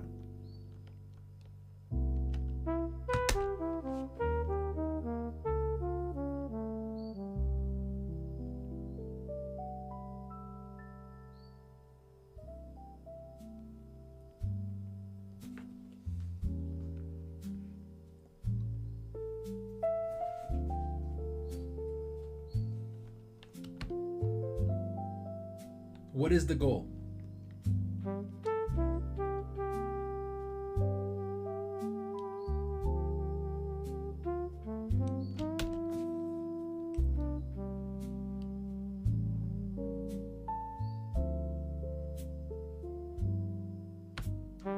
think there's currently another ticket resolving for that. Either in to do LLM or one of the later tickets that we've done between like 520 to whatever we're at right now. There's one of the tickets that has something to do with a safeguard in relation to rsync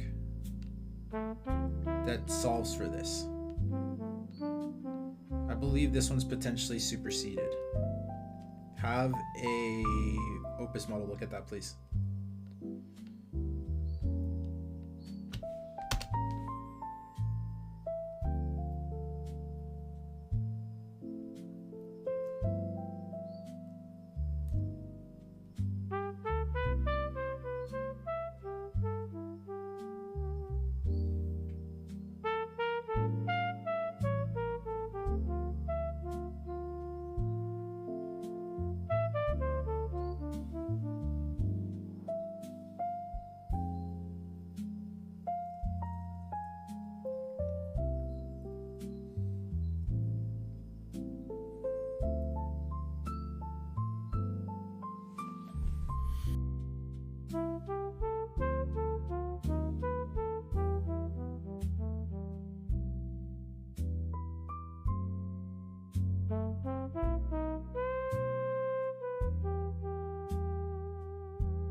Wait, so if okay, hold on a second.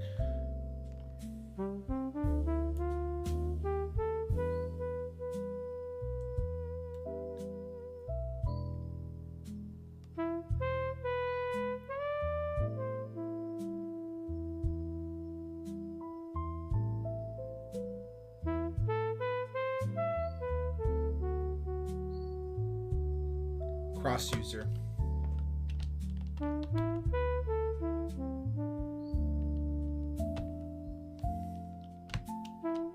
If they move into a path that a user's rsync is actively writing to, I think that's okay. It wouldn't break the rsync because that's just the destination. That's not, they wouldn't be breaking a file by moving another file to that one. You know what I mean? I don't think that would actually break it.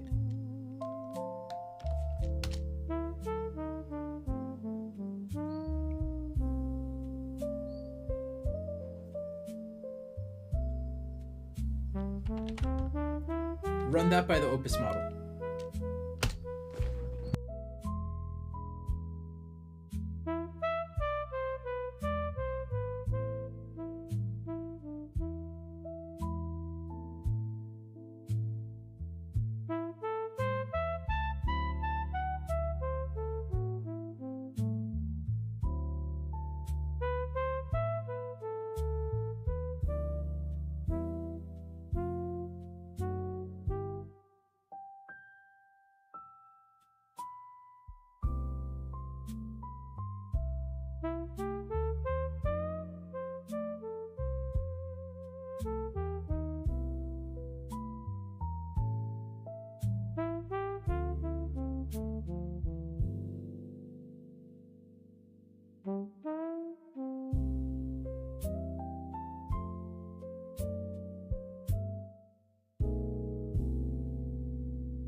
I would say definitely narrow it.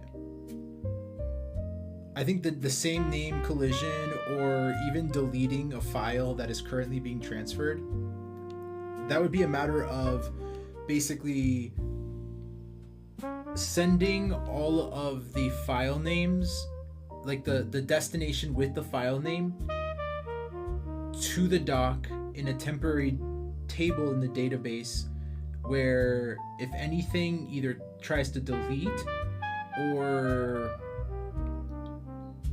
move or add a file with the same name, it would error out and say these files, there's a file being they like rsync, some shit like that, just rsync, like whatever fucking message. I like, it doesn't really matter too much, just basically being like there's an upload happening with this file, you can't touch it right now, basically. Like, bit better worded, obviously. So I think narrowing the scope like that is definitely valid. And then after that, let's have Fable put together a plan and then greenlight it.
Shit, I just realized any of the verbs would have to go through that table in the database in order to be able to actually check like all of the API verbs that are in relation to browser, like anything, would have to go through that first and then go through detect conflict. Or detect conflict would, well, I guess it would be anything.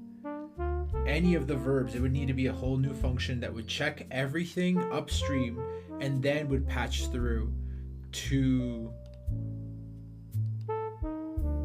the API call. And if it then that's where it would happen. Basically, it'd be like right before the API call. It patches this through that and then goes to the API call if it's good or not.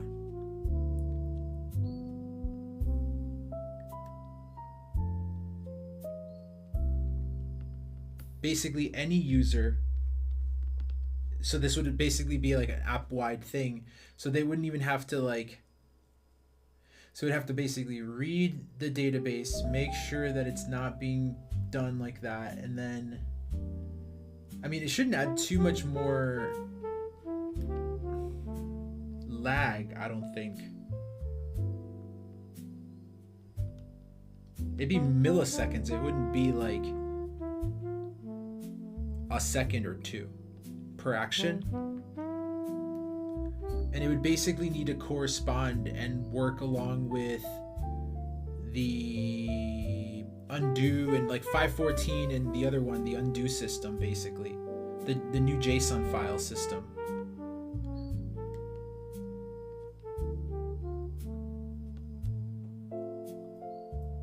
Here's what we could do. Let's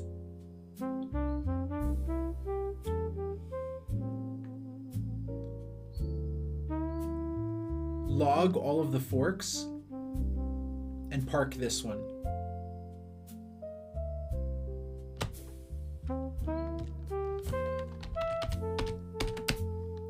In the ticket and park this one because I want to finish the other systems before we move forward.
Ready for the next ticket.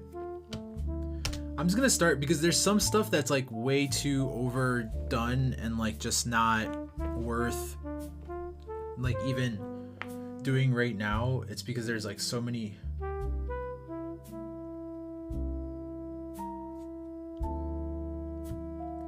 This one was just filed like last night, right? Like either the 21st or early today. I mean the 22nd or early today and the 23rd.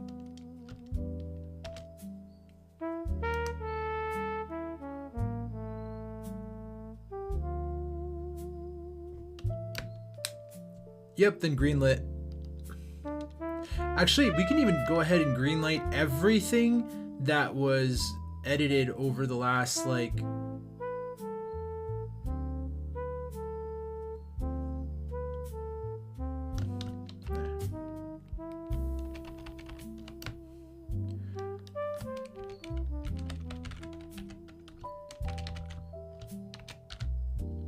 feel free to greenlight literally everything that was worked on last night on the 22nd.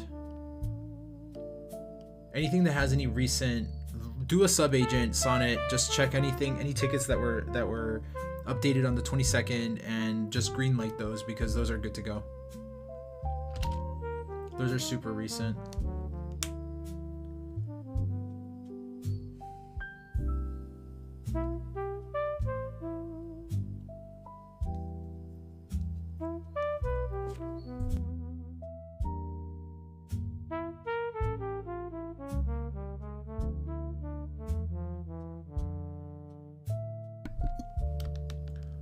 Also, if they were made on the 22nd, those are also greenlit.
Ungreenlight anything, take a, and then have the subagent take away the green light from anything that any tickets that are parked.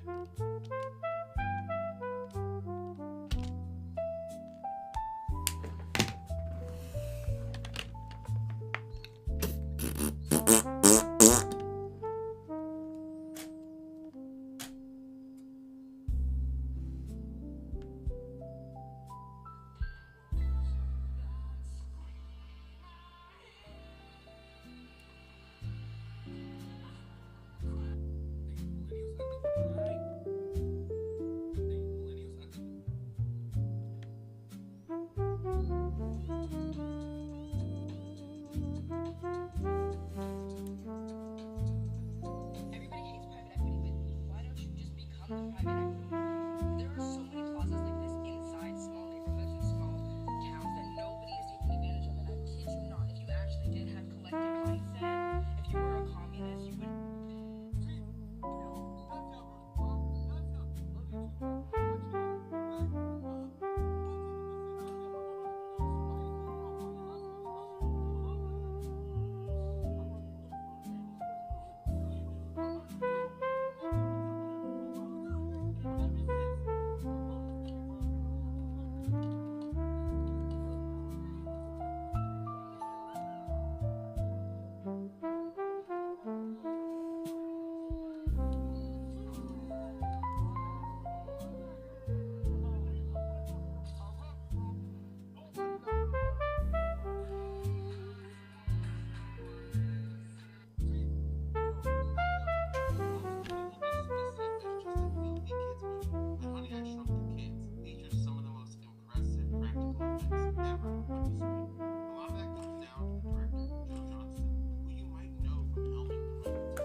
All of the current to do LLM and all of the new tickets, that's more than 8.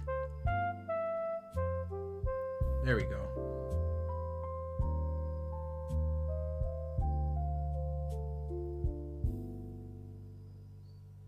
Wait, what?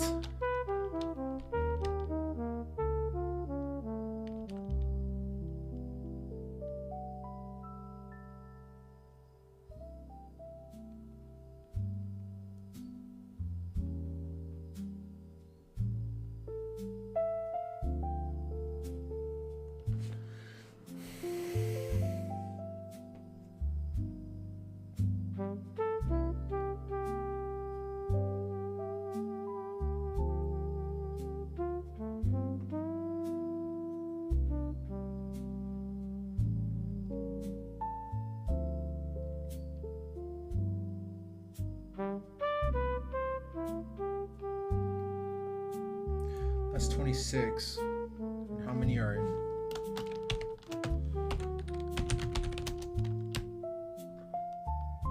How many total open tickets are left?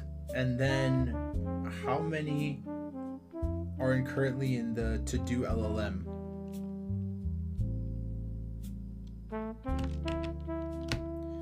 How many of those tickets from those batches are in to do LLM?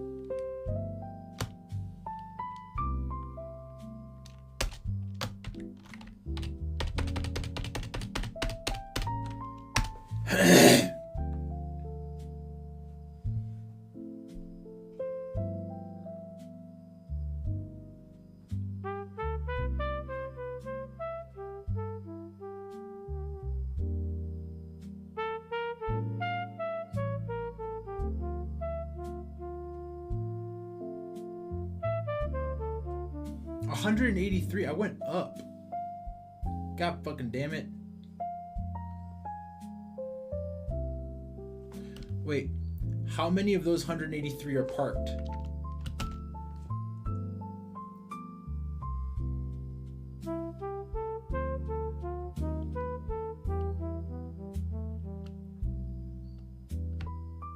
No. Open tickets in Tickets MD. I'm asking how many of those fall under a project priority parked project?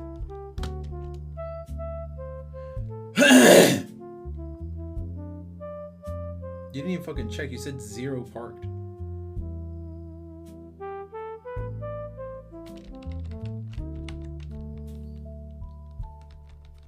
God damn it.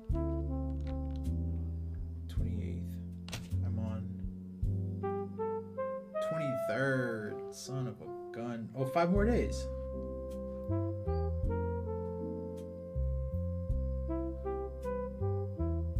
Oh wait, today's the 23rd though. Like 12 a.m. the 23rd. Fuck.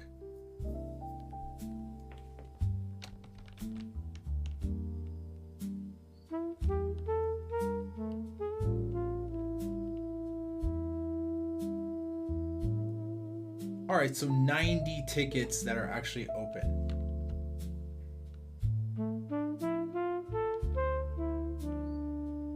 How is it that 56 of those 90 are currently open? If there's tickets that are won't fix or superseded, they are closed.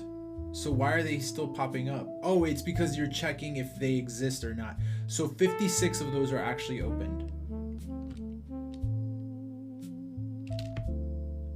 Parked is the same thing as, all right. So like, let's say 56 of those shits. So like 130 tickets open basically.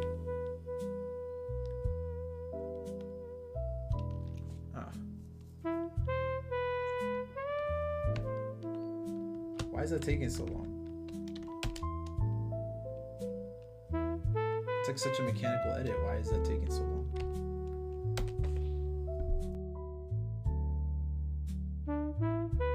Alright, so day 3 I have until 39%.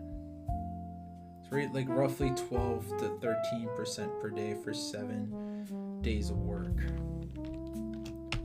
At 32% of that.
what are the challenges with each one of these? Let's get those out the way real quick.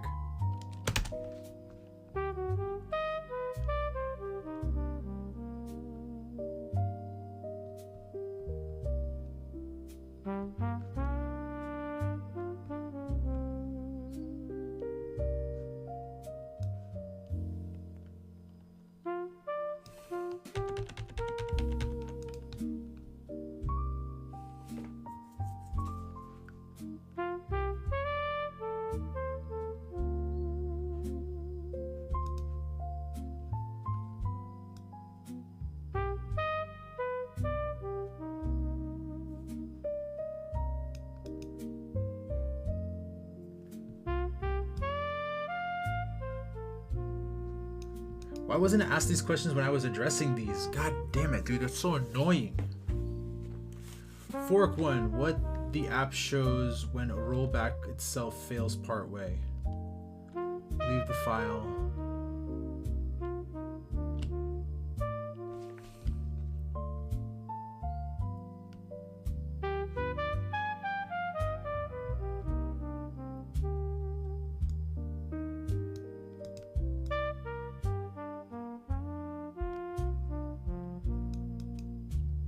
No, it should just... 514 is when an action fails, correct?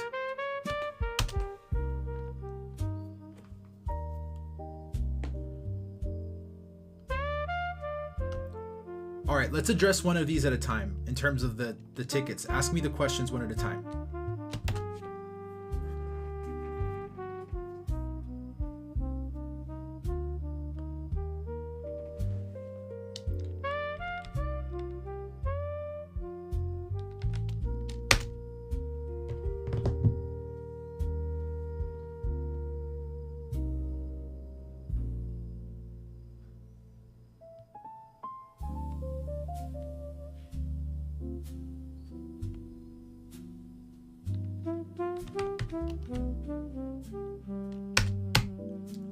Let's go back to fork 1. I have a different answer for that, actually.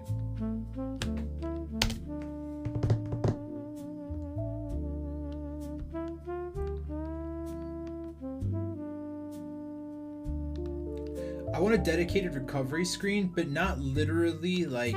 I mean, yeah, give them the option.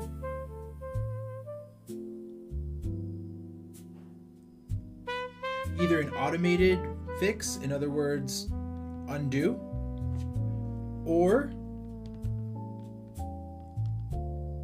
leave it as is.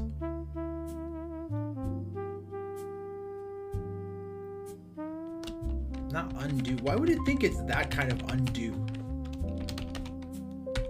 Nobody ever uses that undo.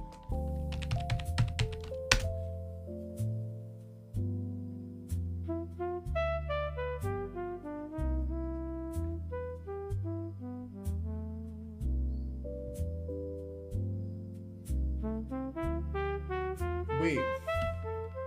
No, wait a minute. Why would the rollback fail?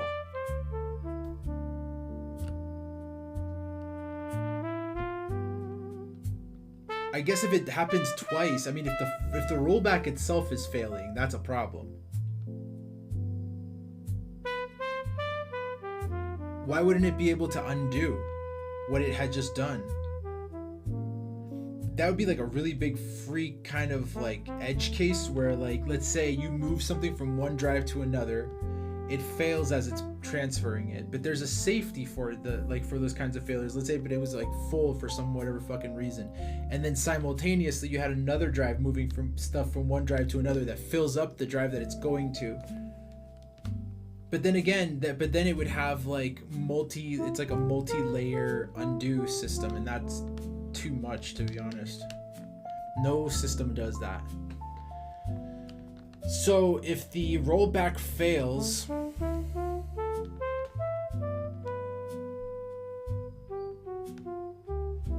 I would say try again, and then try multiple times, and if not, it would have to have some sort of message.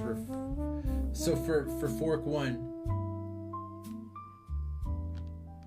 yeah, I mean, it would have to have some sort of message in relation to what happened, so then that way the user can respond accordingly.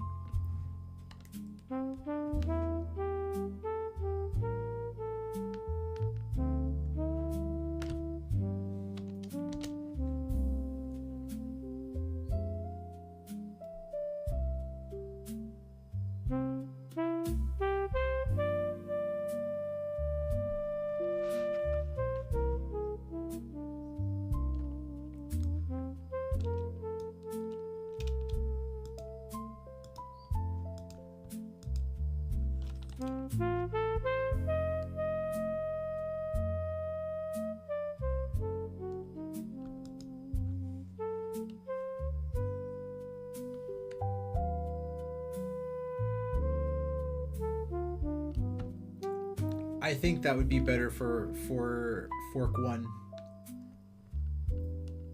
Exact retry count would be like 3 times.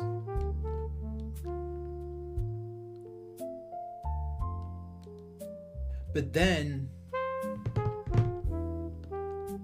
basically, like, it would, like, let's say if the drive or the location, let's say, didn't exist anymore or something like that, it would have to have some sort of message that would enable the user to then be able to fix whatever is wrong, so that way it would have a location to go back to or something along the lines of that.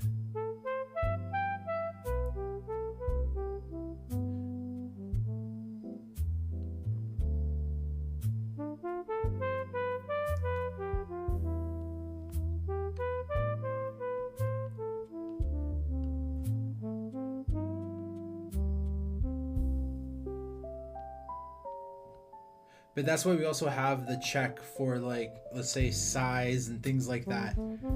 That's another ticket that already exists. So that's another safety. This is basically like a fallback for a safety for a fallback to that safety, essentially. This is like the third layer of redundancy, which, okay, I mean, sure, let's build it then. Let's move on to fork 2. What do you think about this one, actually? Run that by an Opus model real quick.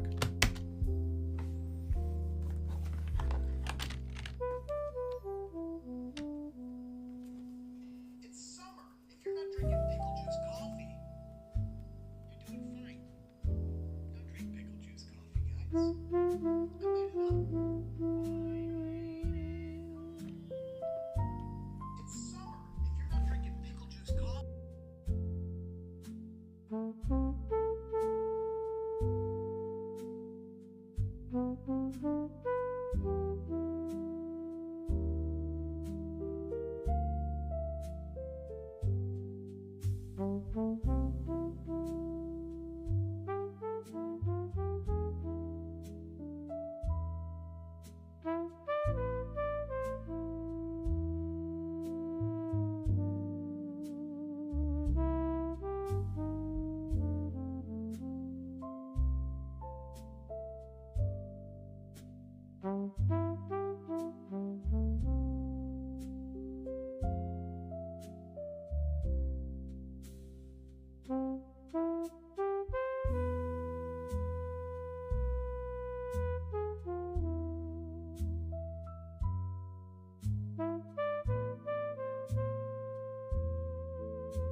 I was asking for the reply for fork 1.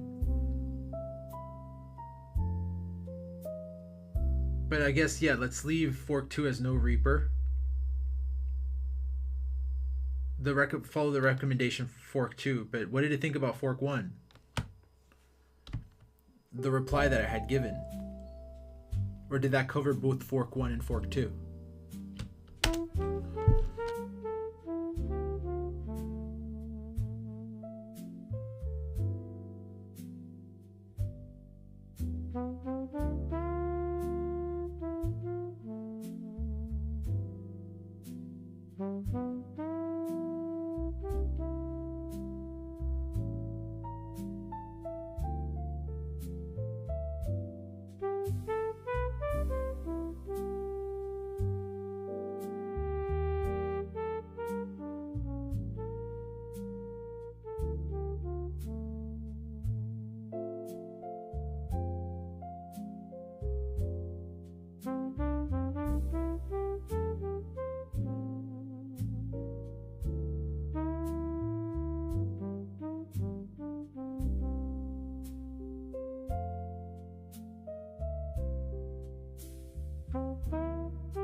Didn't you say there's 3 forks?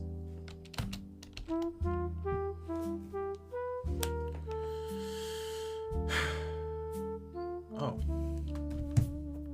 Alright, cool. Now green light, 514, and let's move on to the next one, 520.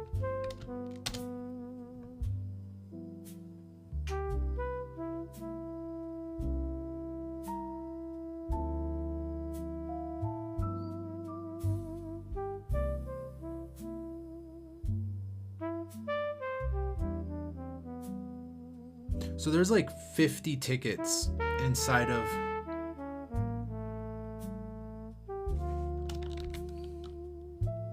$56 tickets. There's 183, so that puts us at 130 open tickets. Goddamn.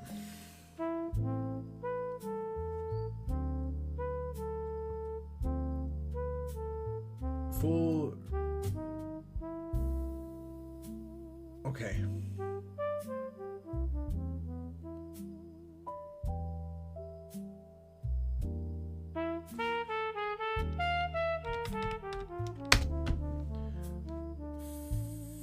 First of all, what would it recommend? An Opus model. And then the other thing is, no, pre-copy. No. This is pre-copy. This is clear.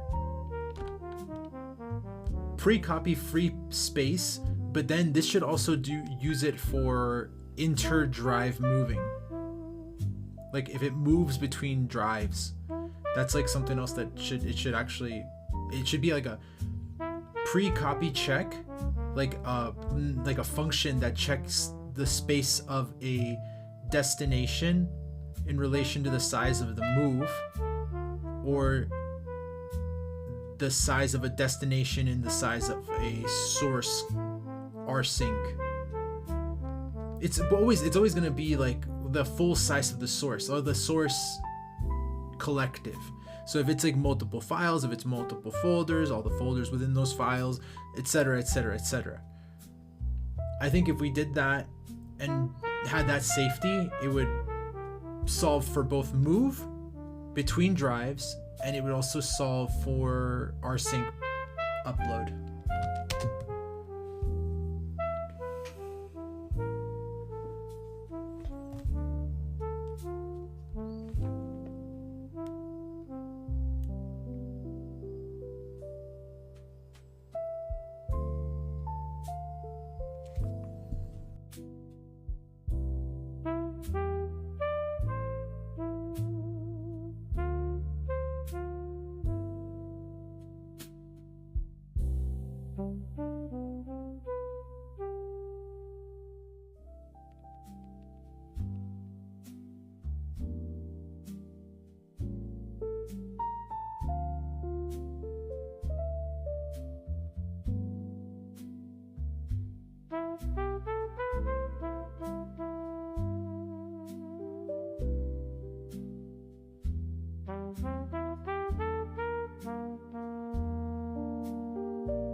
Yes. And basically have it so it could be used for either moves or uploads. So it's like it just basically is, all it's doing as a function is it's completely agnostic. It's checking space of something, either be a list of files or folders with files in it, then in which case it would go through the files inside of the folders, and then it would compare it to the destination storage size, like what it has left over, like the available space. Let's have a Fable model put together that plan actually, and then and in relation to what I'm saying here, and then lock it in for 520 and green light.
Dude, you have no idea how badly I hope that they fucking...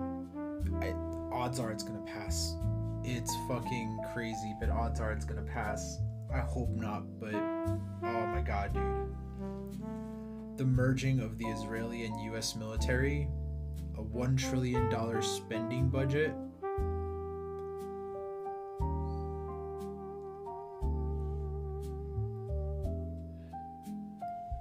They're trying to bankrupt the country. It's so fucking nuts, dude. It's such a waste.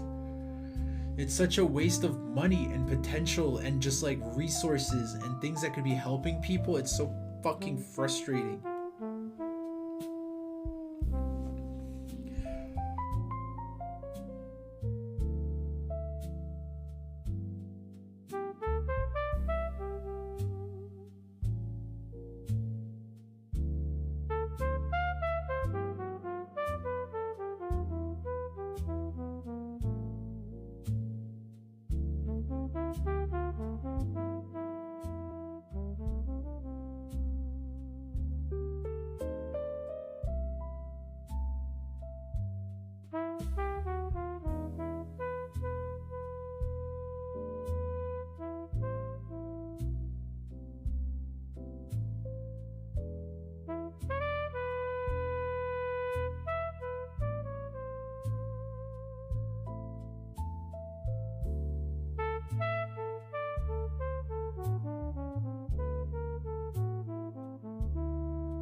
I don't think the actual application can look at the drive because it's sandboxed.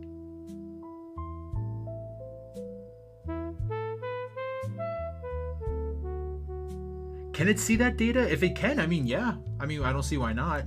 Download symmetry like that too. I mean, the entire function is a single function for upload or download. I mean, that cleans it up. That's easy to fucking add to that. That's no problem.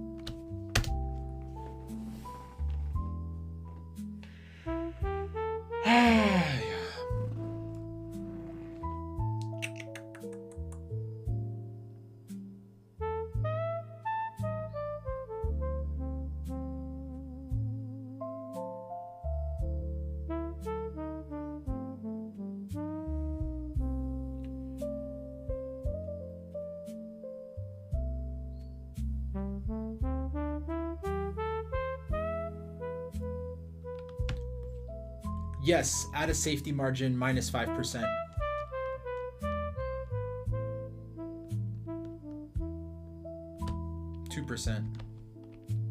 Let's see, if it's like a terabyte drive, we're talking about 1%, 2%. We're talking about 20 gigs, that's a lot. 1%. 1% maybe? Because like if it's a terabyte, that's 10 gigabytes. If it's 100 GB, that's 1 GB. Most people don't use 100 GB drives.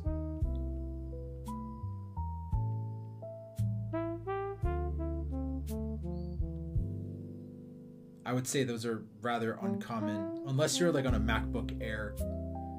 But even then, having a safety of 1 gig,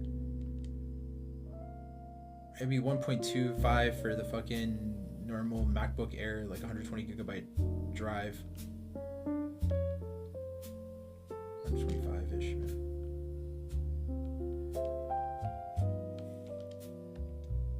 I think having that safety is good. Good call. Nice.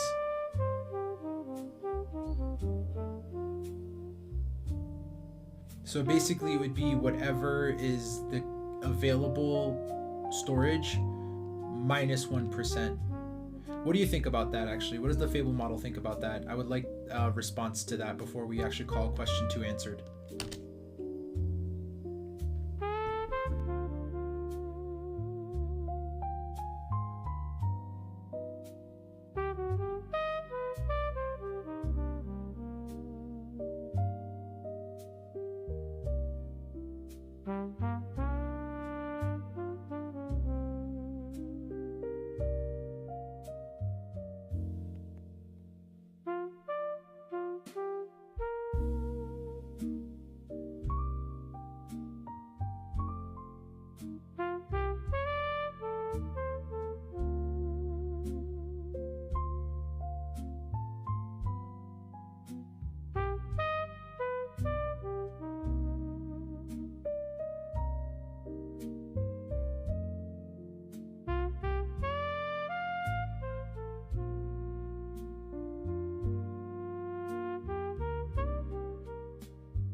I see it.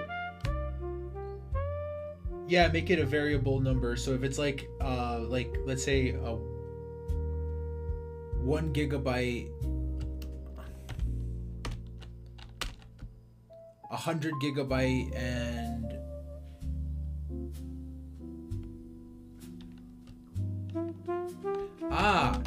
yeah. That actually makes sense. Sure. Let's do a 1 GB. What do you think about that? And then if it's like all that's left is 1 GB or like 5 GB, just have a warning being like, yo, just so you're about to fill up this drive. On top of that, if like you're actually, let's even do it higher. If you're within like 20 GB of filling the drive entirely, be like, you can move it, but you're about to like basically only have X amount left. Are you sure you want to move it here? And then if they say yes, then good to go.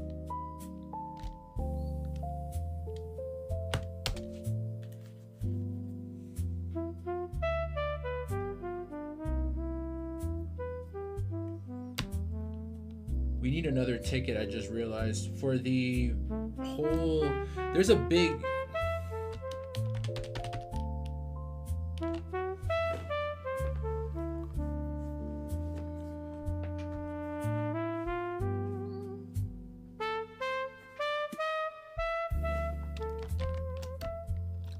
Can you remove any closed or won't fix any tickets that are closed that are still accessible through project priority projects, like that still show up there? Can you remove those with a sub agent?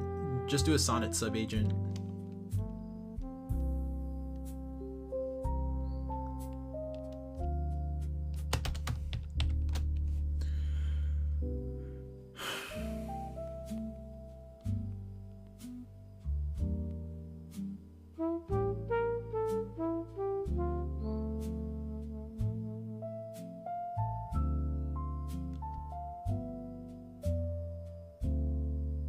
Maybe do like 3 gigabytes instead for the hard floor, and then the soft warning 20 gigs. That's good. I think the 3 gigabytes also compensates for any larger drives, because just like the same exact thing with the percentage, it's still like larger drives could potentially have a larger miscalculation in terms of the size based on the file system.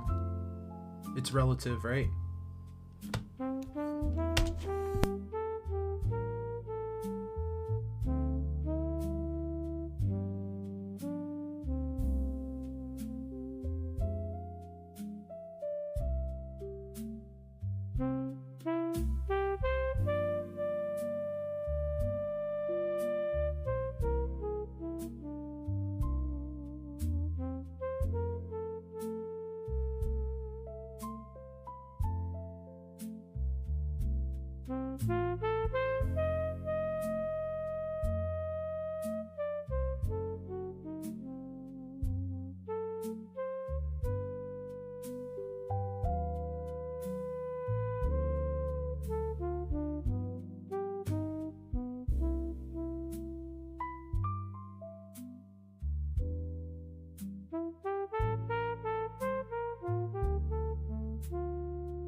We're gonna need a progress bar between fucking large moves between drives with a potential cancel button too. We're gonna need that.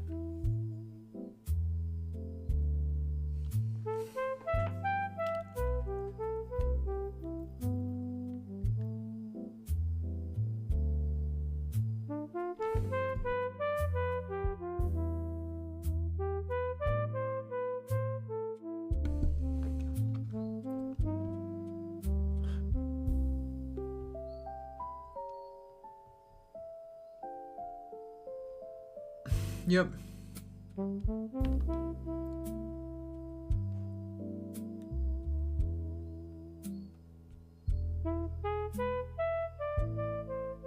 Let's resolve that now. Yes.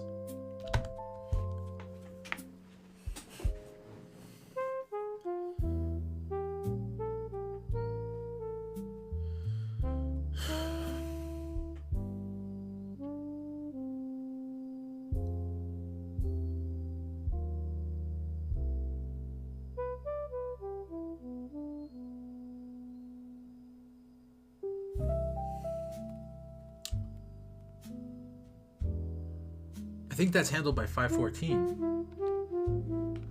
Which ticket is this?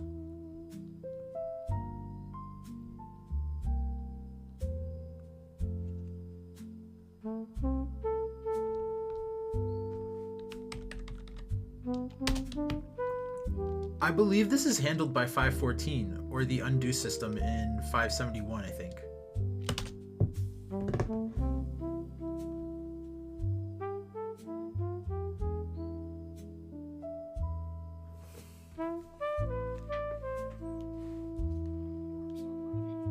I'm married. Or else I'd have continued the conversation. Oh, you're too old. You don't look it. You're 79? Wow. Wow. You look incredible. Goodness. It's like you're getting younger. Are you married?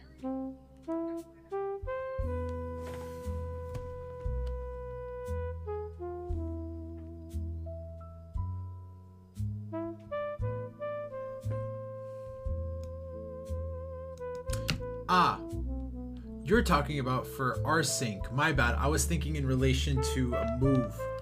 My bad, my bad.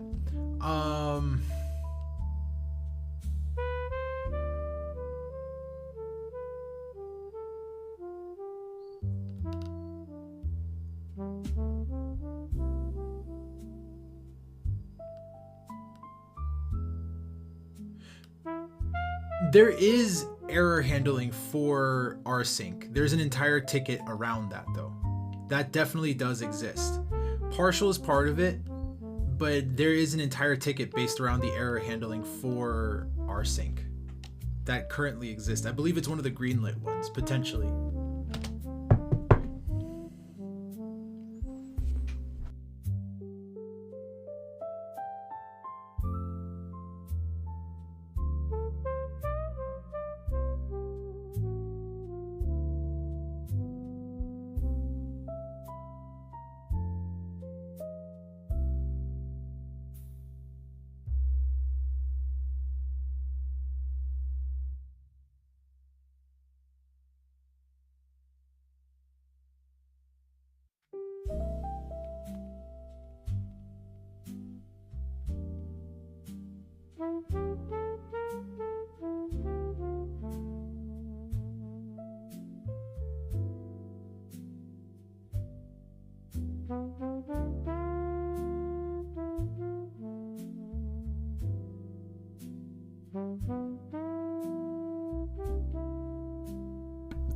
I see. So yeah, just refer to that. Just refer to the.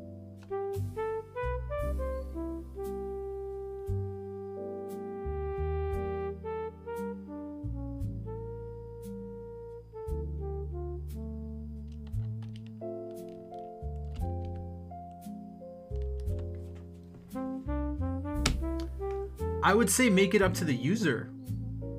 The user would decide that. Would you like to keep what you copied and then delete the partial file, but keep the, you know, the finished files? But that doesn't fall under the rsync error handling?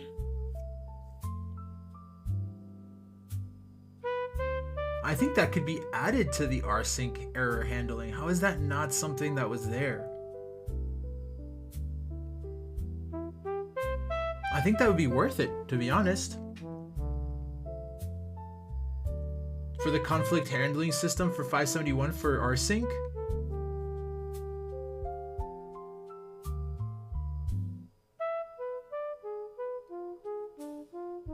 And then just remove that part and then remove that part from 520. I think that's the one that we're currently addressing, and then add that and then refer to 571 that this is something that this compensates for.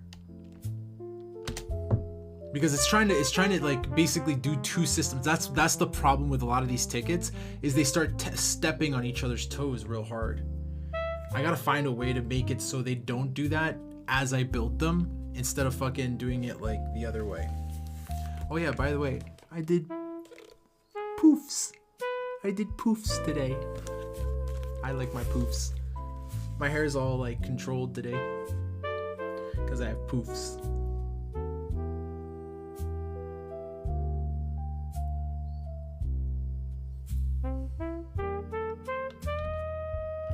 Well, it's from the Mac side that it's basically being added, so I think the Mac side would have that decision to make. While the error handling for that would be... it would just basically be a doc system that would output that. So like, it would have like some sort of...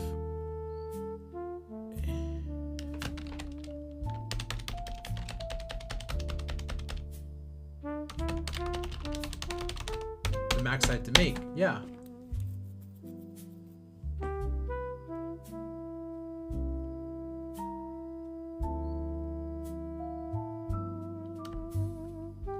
Yes, but that's a completely, technically this is a completely different problem. That's kind of like the problem with this question, is that's an entirely different system.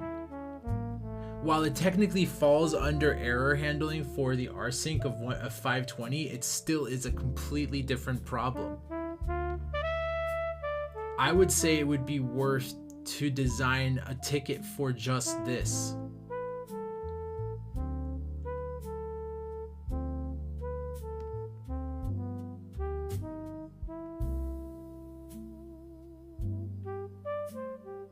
Honestly, no, I think it would fall under 571. I think that would fit perfectly because it's another type of error. So it's like if the job didn't complete, right? That's essentially what it is. Because let's say for some reason it stopped. The thing that's detecting the stop is 571, and then that gives the user another option. So it's like it could be a timeout, it could be any kind of error, any kind of reason that it does not fully complete. rsync handles that really fucking well. So I think that having that system and utilizing that and trusting that, like leaning into that trust, because it's a fucking old ass, like this is a old ass binary, dude, like worked on for quite some time. Leaning into that, if it's saying that it wasn't able to complete something for whatever reason, then the user can have that decision. And then it's like, would you like to keep the files that were failed, or would you like to delete, like, would you like to keep the files that were good and delete the one that wasn't able to finish, or would you like to delete all of the files entirely, as if it was like a stop almost? You get what I'm saying? Run that by the Fable model, because I think that would be a good addition for 571.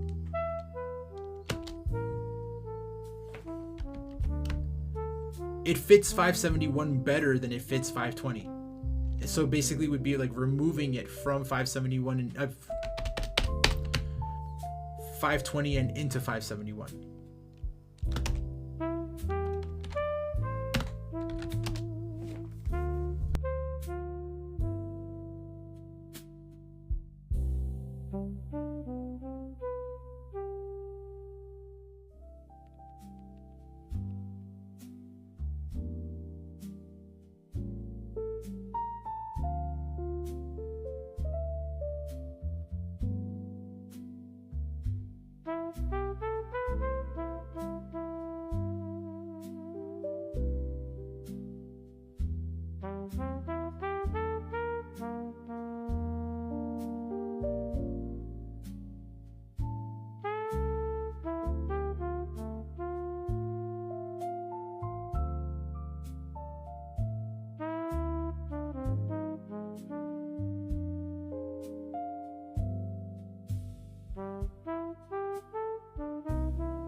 All right, we're waiting.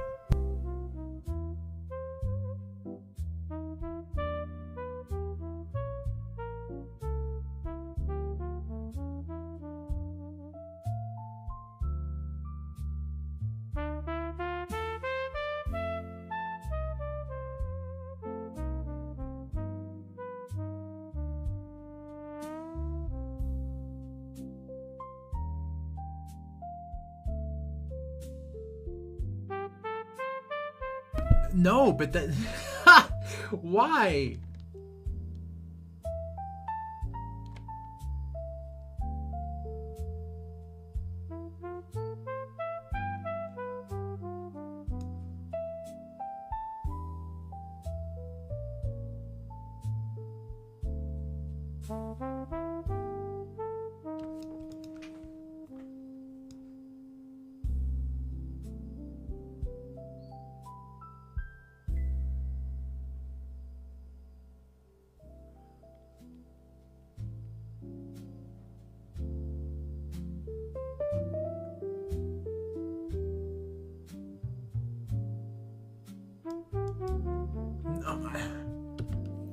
I never said retry. I was talking about 520. If the job fails, do you want to keep the files that were able to be copied over, or would you like to delete all of them? That's literally like the recommendation is literally what I said. Run that by the model. And then basically we're going to move that error handling out of 520 and into 571 as part of the error handling system for rsync for incomplete or interrupted uploads or downloads. That's what 571 is for.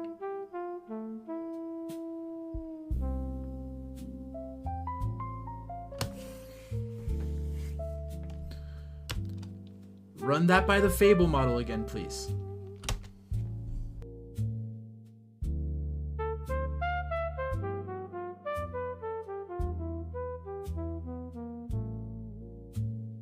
Look.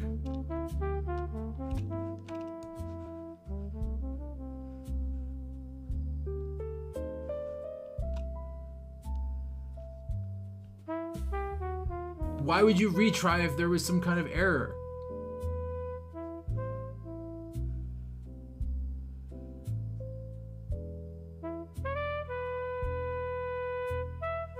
Would you like to keep the files that were failed, or would you like to delete? That's literally what I said.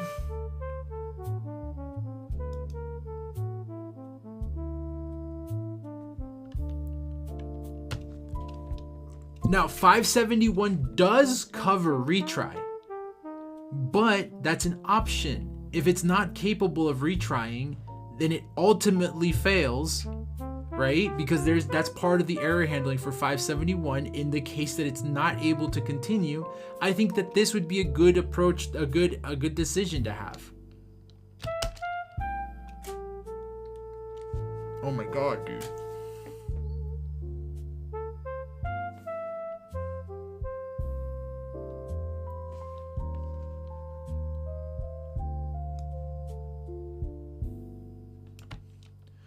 Now, the last thing is, actually, I just thought of this. Shit. We're gonna need similar logic for move. So this actually needs to be exactly, now I'm gonna move it back to 520. Oh my god, I'm sorry. I fucked up. So basically, yeah. If the function exists, like in the same way that it's checking, if there's like a universal function for move or rsync, right, that's being built in 520, if we do that as well for the error out, like totally failed transfer, then be it upload or download, right?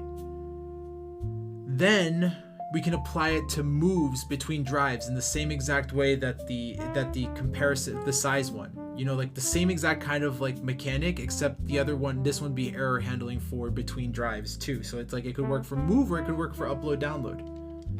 You know what I'm saying? And then it's called by the rsync function that works in 571.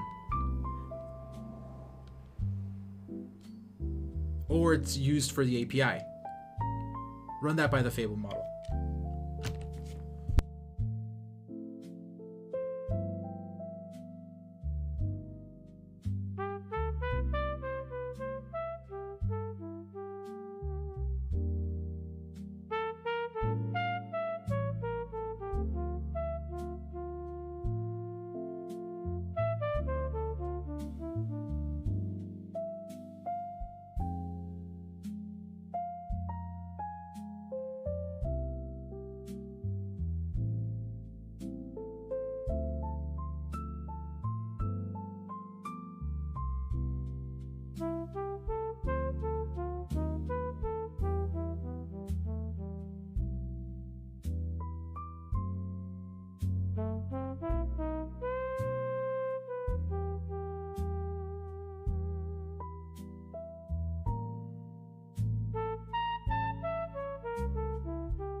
Oh yeah.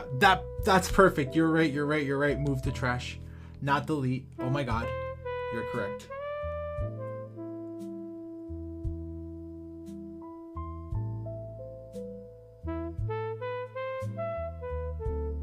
But I'm talking about in terms of a shared function is the shared error handling function that is tied to move to trash.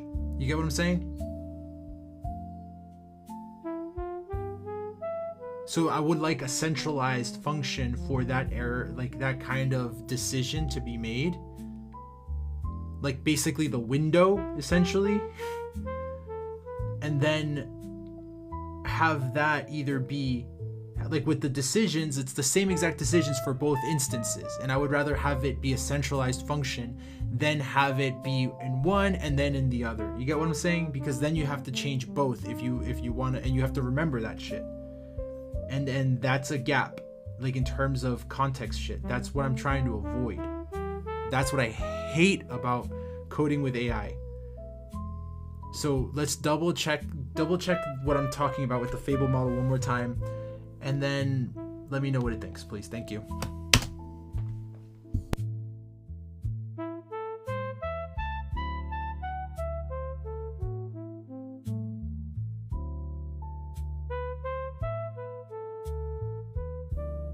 Now how many tickets are left in parked?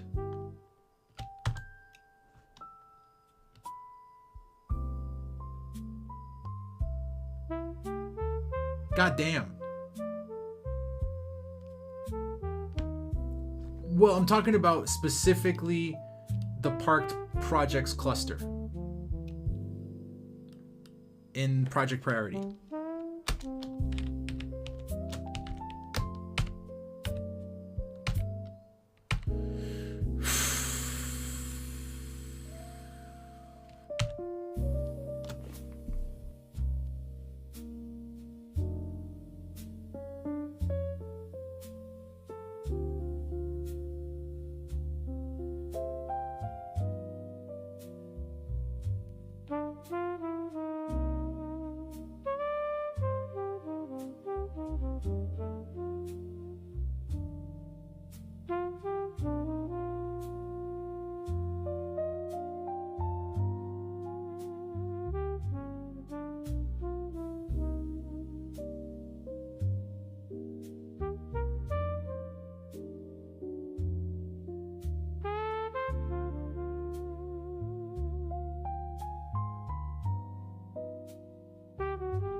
You see how I was right?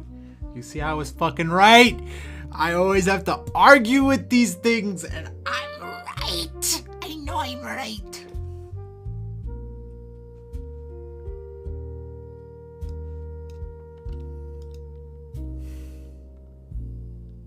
And it did the thing that I freaking told it. Make it go in 571, and then you call it in 520.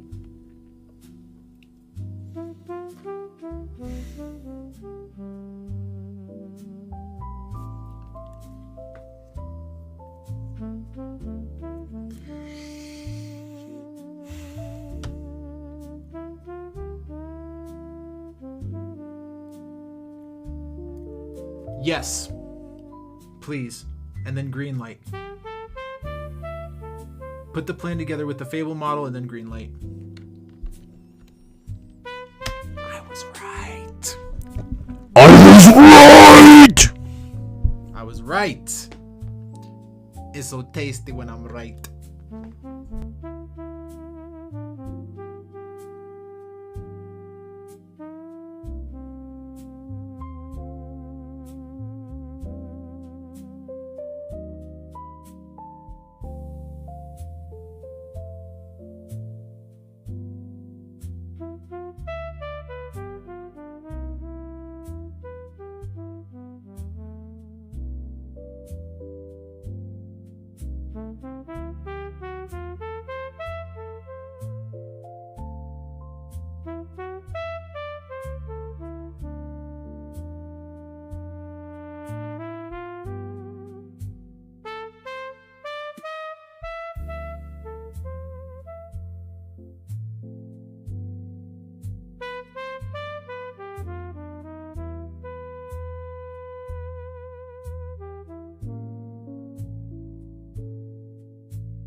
Yeah, because you can't do the transfer without checking free space. That's the whole point of that. It has to be load bearing.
The frustrating part was that we landed on what I requested like 15 minutes ago.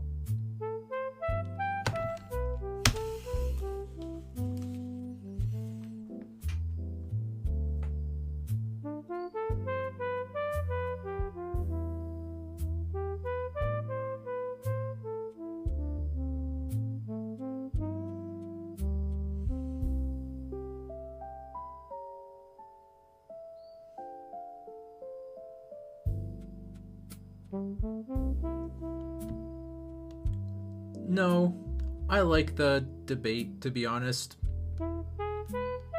It makes me more certain about my decisions, and sometimes you do legitimately catch good stuff. So I would rather debate and be right and then still be right at the end, with the ability to also be wrong in the end. Because I think the ability to be wrong is more valuable than always being right.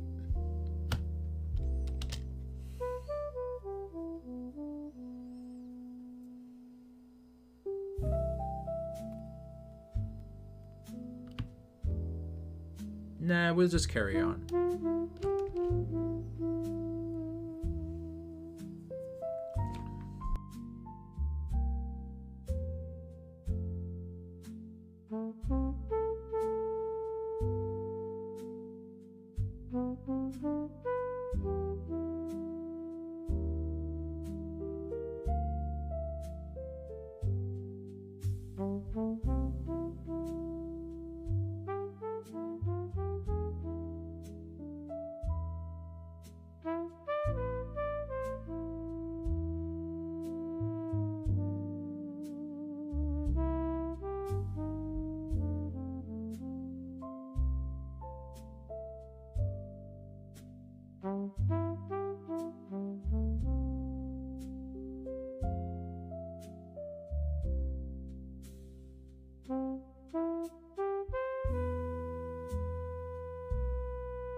What are the last tickets that are from this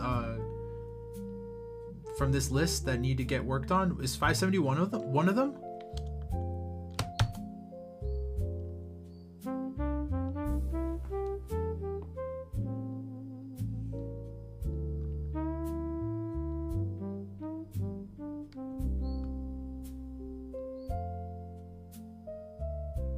There you are. No, it wasn't. 547, 560. Wait, I thought 571 was greenlit. It was fully. So now, wait, is it that now there's questions after this? If so, then add it to the list.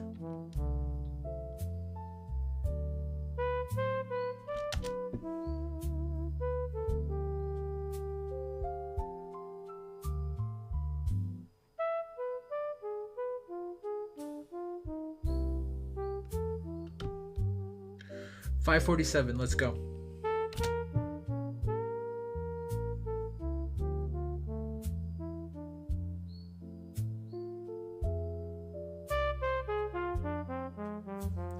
goal: stop app from silently missing a dog web app WebSocket broadcast across the entire connection. Blip.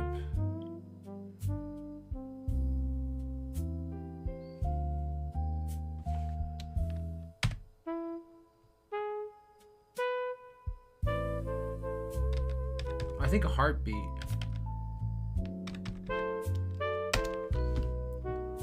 I think a heartbeat. What does an Opus model say? I'm running everything through a fucking Opus model. I feel like I should just be letting them make the decisions, but I want to like guide it, and I'm just worried because it's like I'm 120,000 fucking lines of code in, so it's like I'm at a point where it's like it's gonna start making fucking weird decisions, and I just do not want it to be like it can't possibly ingest the entire code base. It can make systemic decisions, but it's not always looking for the best architecture.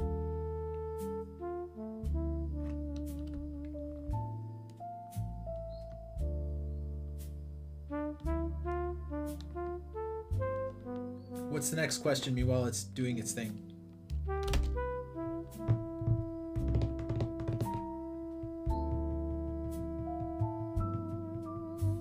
Oh, it's just one?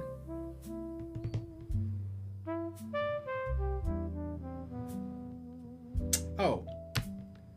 I think I'm right on the heartbeat. I think I'm overthinking it by having it the model double check it.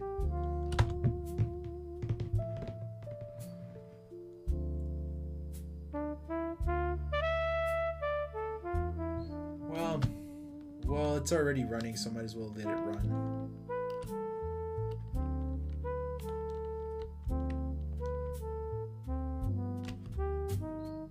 What?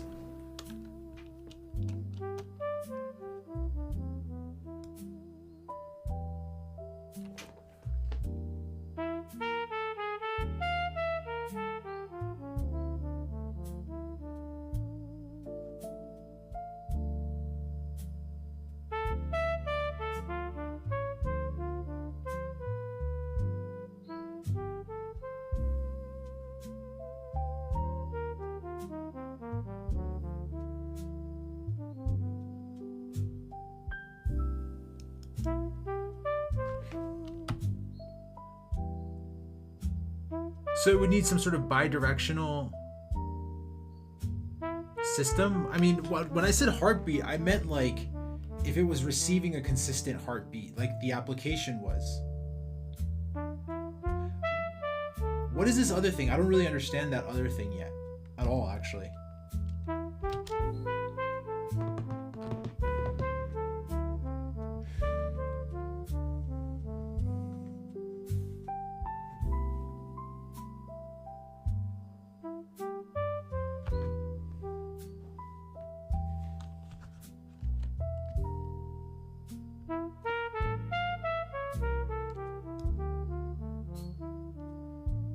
Ah!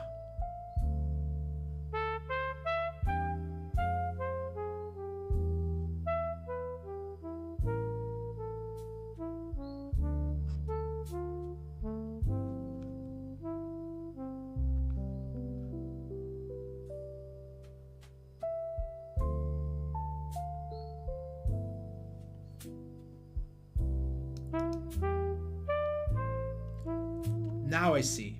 Okay, that makes sense.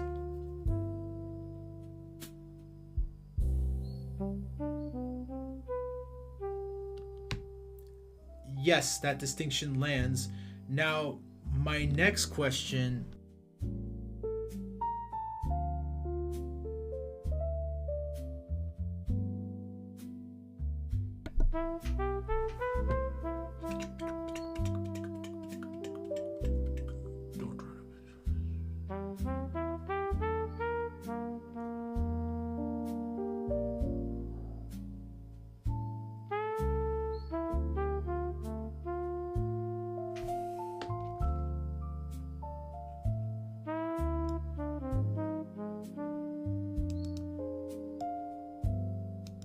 I don't want to do two-way plumbing because all the plumbing is done. All the sent stuff is API. Adding a socket is like input socket is just like a whole other fucking opening for potential gaps. I'm not looking to add that right now. Maybe in the future, but not right now.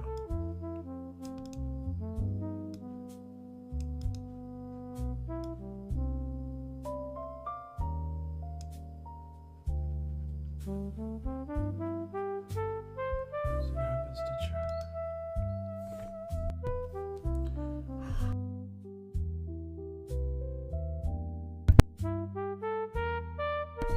This makes sense.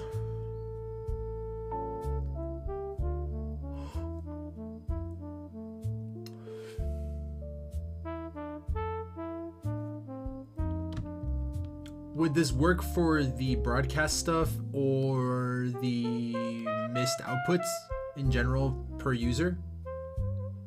Like the per user outputs and the broadcast outputs? If so, I think this totally works.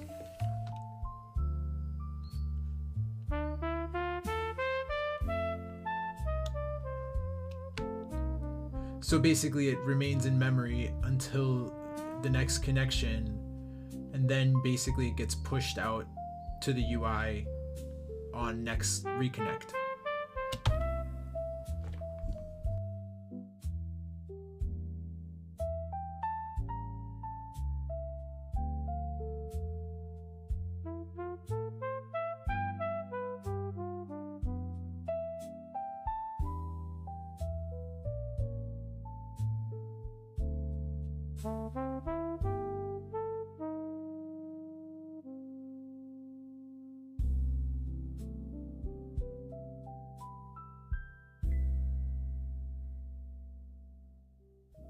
Alternative pop artist.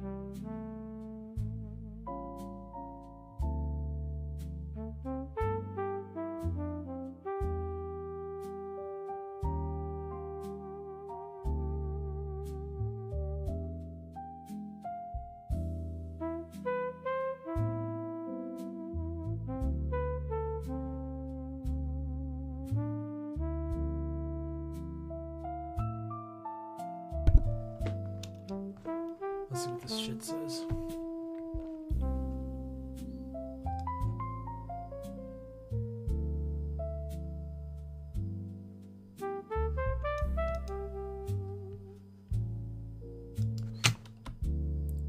Yep, good to go.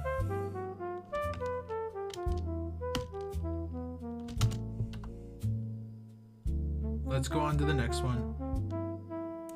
I have to go to the bathroom, dude.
I think it's pretty straightforward. I think the Opus model can handle it.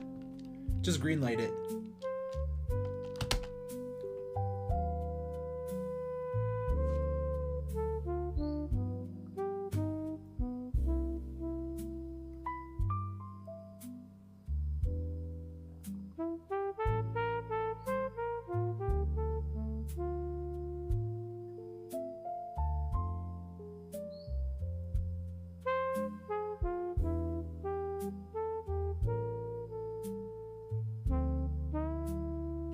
No, no, no, no, no, no, no.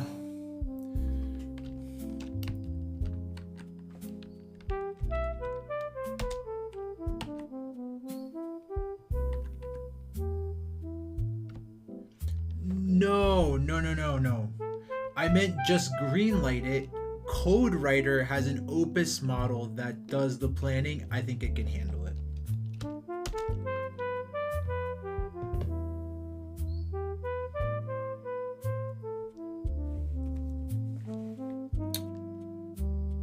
My 20s.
Alrighty, what's hit me with 571? Let's go. What are the questions?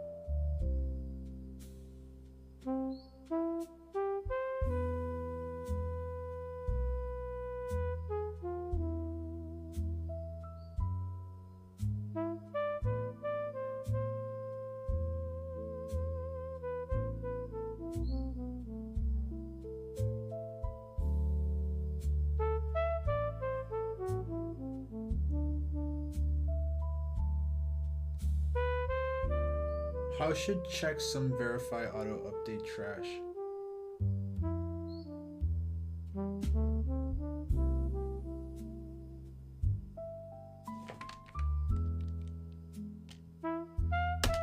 That's awesome.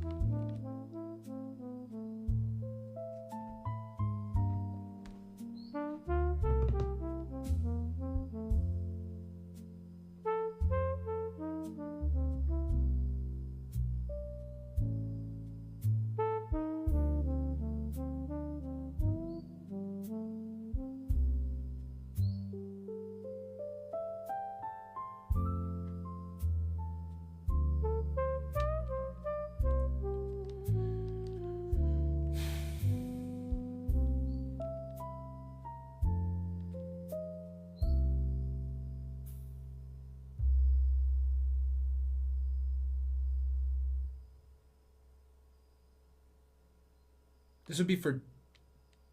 No. It doesn't touch...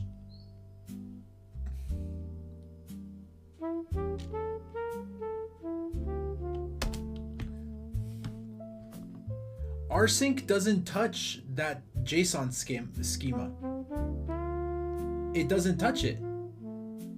It happens on the app side. The JSON schema is for the safe action It's for the queue of API tasks. It's not for rsync. Rsync is an SSH command.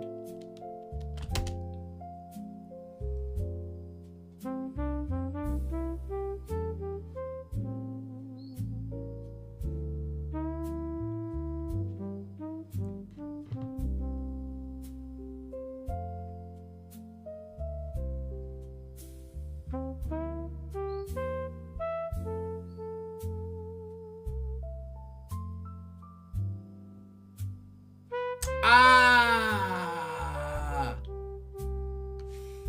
My bad, dude. I'm sorry. I forgot about that update. You're right. Good call.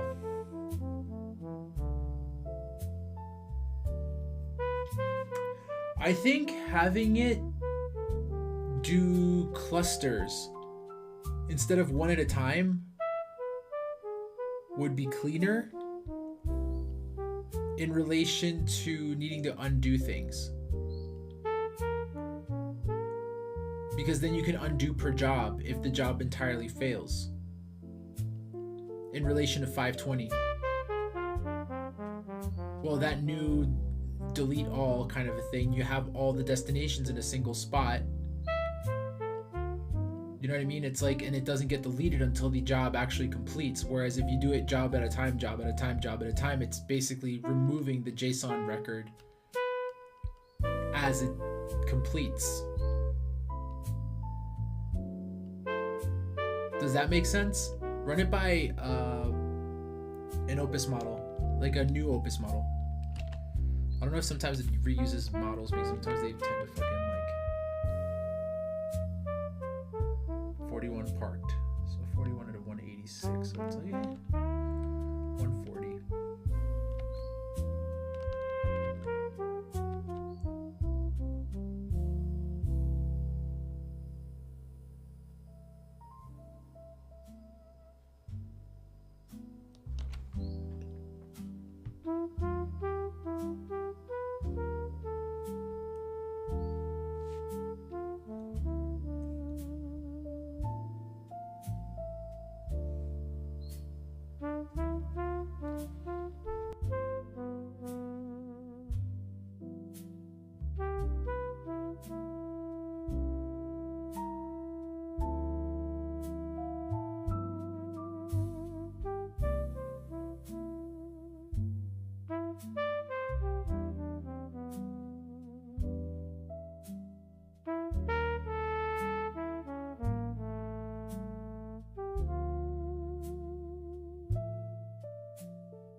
Okay, the in-memory transfer queue has it in there, but what happens if the error is the application crashes?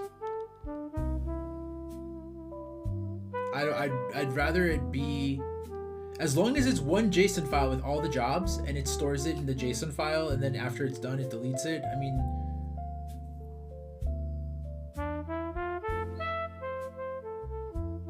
I think that would work, wouldn't it? You say it's already doing that? Run that by the Opus model? Is that, am I misunderstanding that? What's the problem?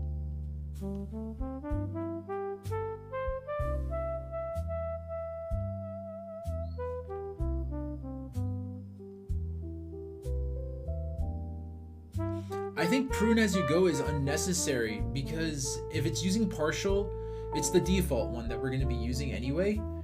It already tracks what was done already, so you don't really need to prune in order to check what was done. It already handles that. That's the beauty of fucking rsync. So then all you really need to do is track the job itself. Does that make sense? Run that by the Opus model, please. Thank you.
Yeah. Of course I was right.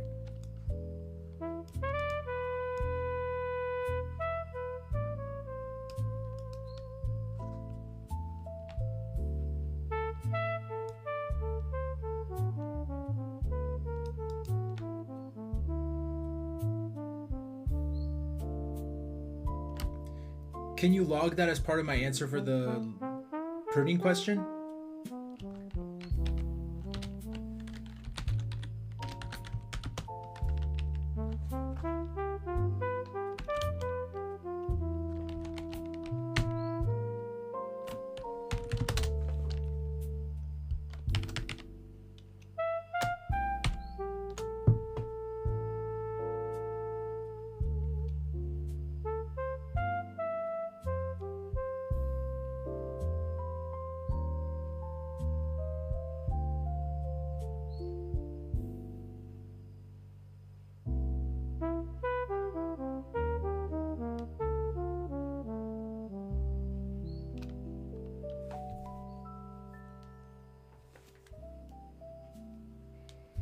This is how I know I'm not a 10 out of 10, because a 10 out of 10 would still look kind of good. This is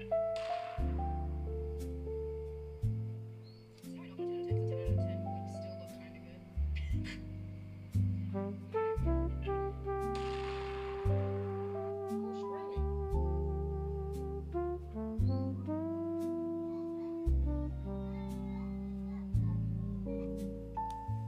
Alright. Yeah, let's continue. There's fork 2, isn't it? We still need to do fork 2?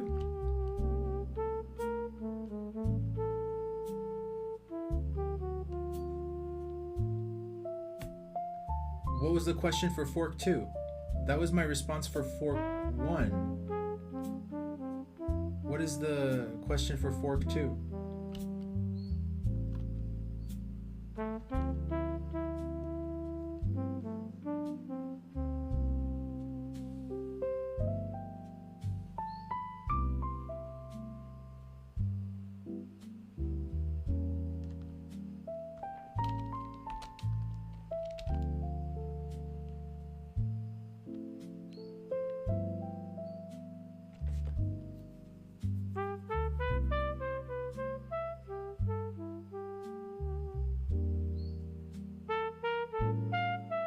Should the JSON schema merely support?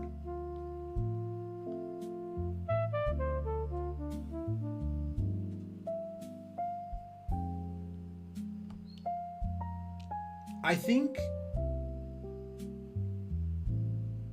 it shouldn't be one job at a time. I mean, it's however rsync handles it. If you can do a collection of rsync commands in one collection of transfers in a single rsync command, of transfers in a single rsync command, then we do that. I know that the current method is by loop in single commands, but that was only because that was the extent of my knowledge at that point in relation to like the syntax and how rsync functions. I was still like manually typing code back then. So I would be curious to know if it's possible to do multiple jobs within a single rsync command. And if that's the case, then we go that route. I mean, why would we do single jobs if the entire thing could be done through a single command? Right? Then it would take away the necessity for the for loop. Can you run that by the Opus model, please?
But that's what I want though.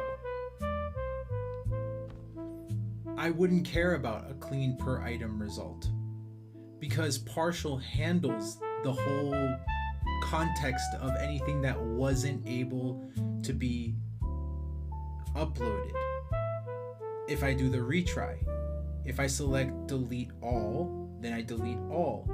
If I was to do delete the one that wasn't able to, then all I would need to do is basically like a hash comparison. Does that make sense? I would go, what was the most recent file where does it stop? And that file where it stopped, like because it uploads everything in order, right? In the order that it goes into. Is that how it works for our sync? Because if that's the case, then let's say it stopped on file 3, delete file 3 because it wasn't able to upload. I don't even need to do the hash check. You get what I'm saying? It doesn't arbitrarily decide which ones it does in which order, does it? And if it does put them in a particular order based on size or anything like that, then we can address it from that order. Run that by a Fable model.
Stronger than expected.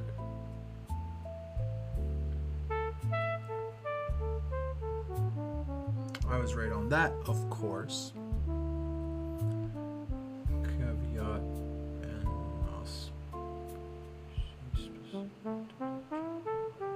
profile error.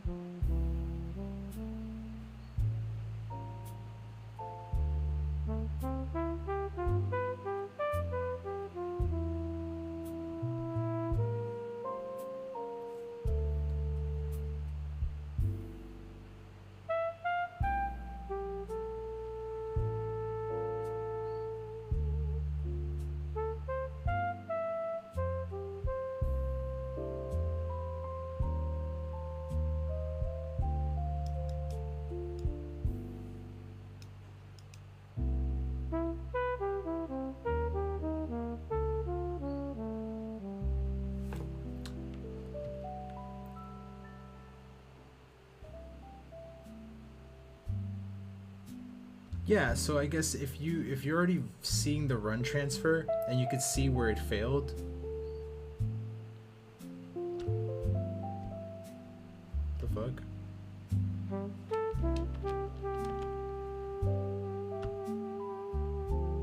Run transfer and see where it failed.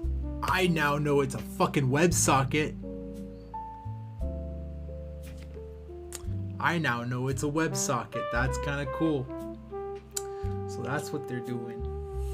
That makes a lot of sense. And I have a WebSocket for my fucking dock already. I'll watch this.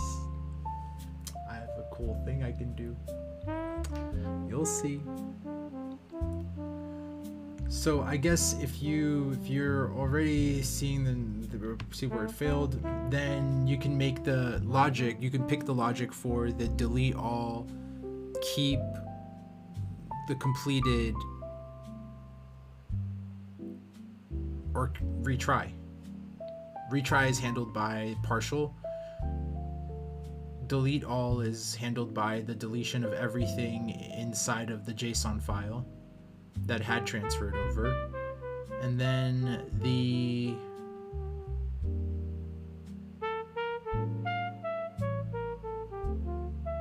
keep the completed would be handled by the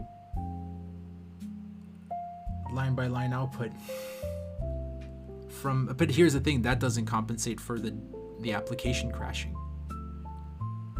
That is the one thing.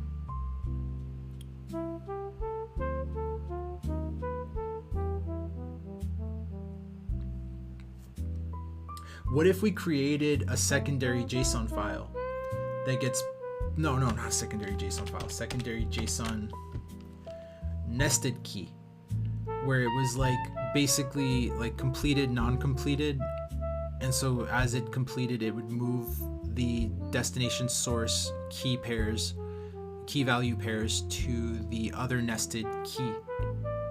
Does that make sense? Run that by the Fable model, please. Thank you. And then the bonus find, isn't it? You said it's already covered. I think we already did cover it yesterday or the other day.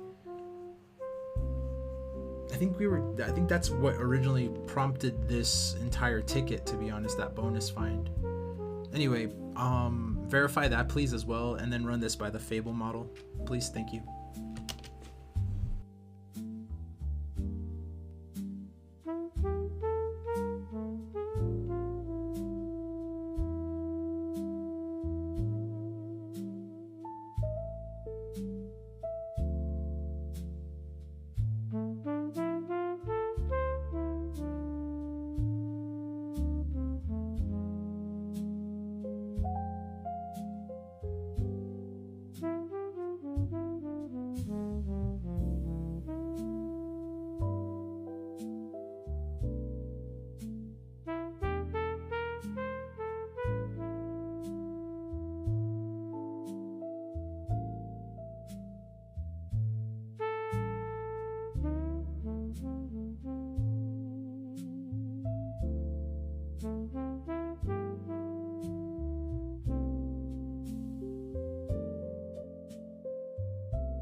you're correct, it can't tell, but you do have a trigger that you can have when the file completes, and it starts. You can tell when the file completes because it's starting the next file. Once it starts the next file, you can move that. You get what I'm saying?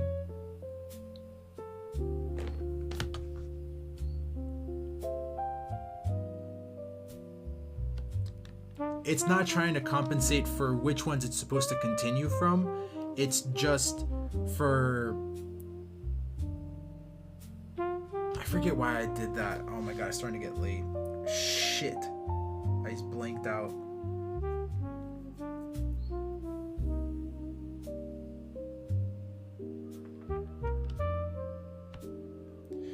I'm starting to misspeak. Alright.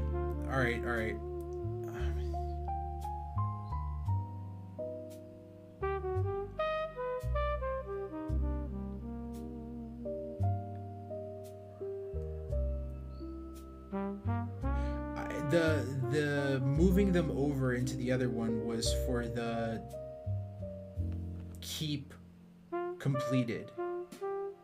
So basically the after it starts the next one, you can move it to complete it because it already completed. It wouldn't start the next one without completing one, right? So I think that could potentially help. What do you think? Run that by the...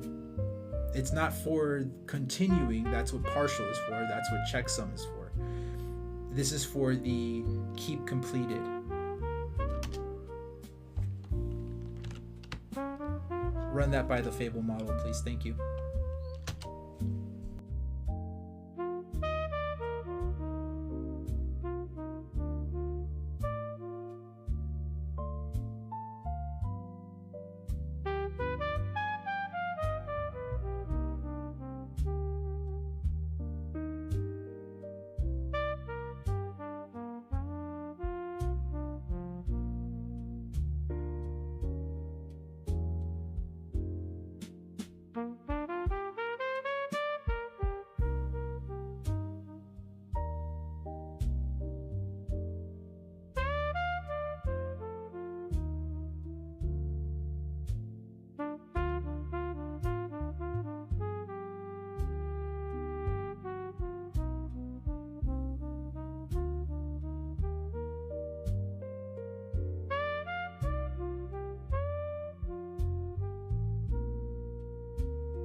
But if it lives in memory, but the problem is, if it lives in memory, does XFR live in memory?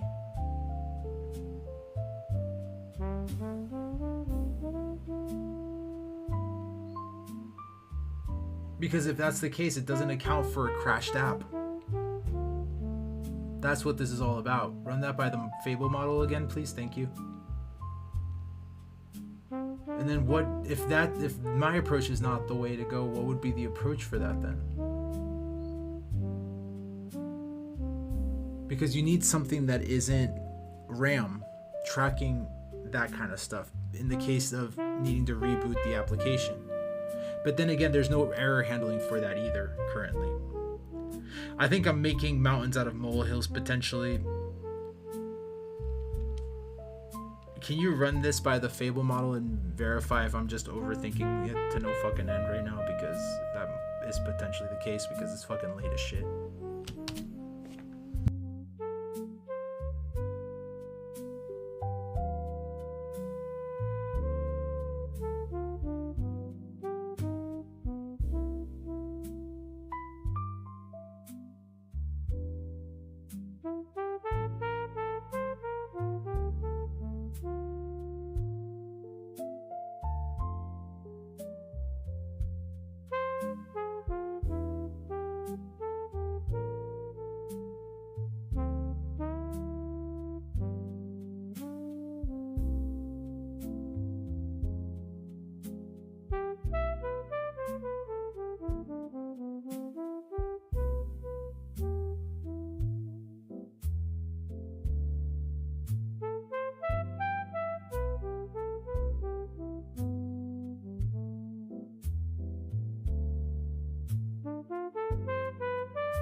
I was right! I was right! I was fucking right!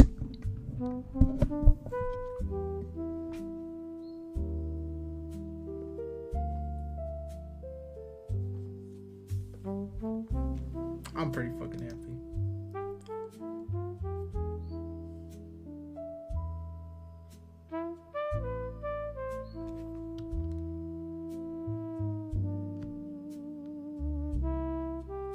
Yes, log it. And then, what's the next question? You said there's 5 questions, right? Let's finish the questions. I want to finish this off. Because then I can run some jobs I could schedule some jobs for later tonight.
Okay, so one file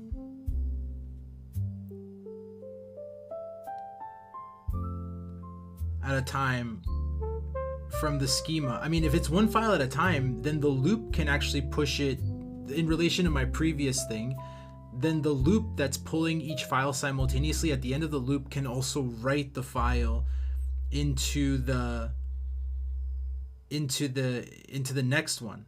You know what I'm saying? Like into the finished for that potential crash error handling that I was talking about in the last one. Honestly, if we keep it that way, then that cleans it up, to be completely honest.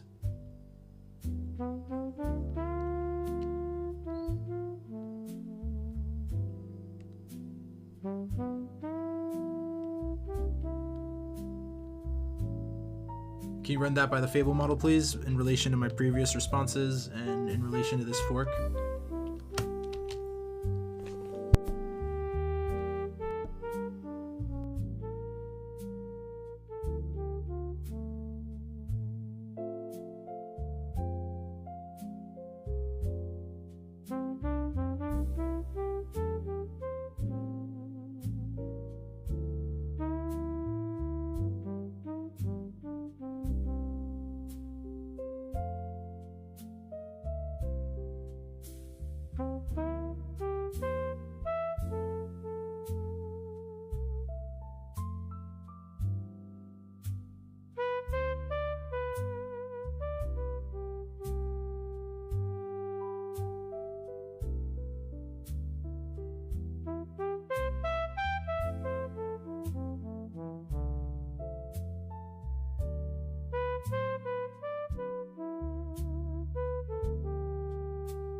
Should an empty folder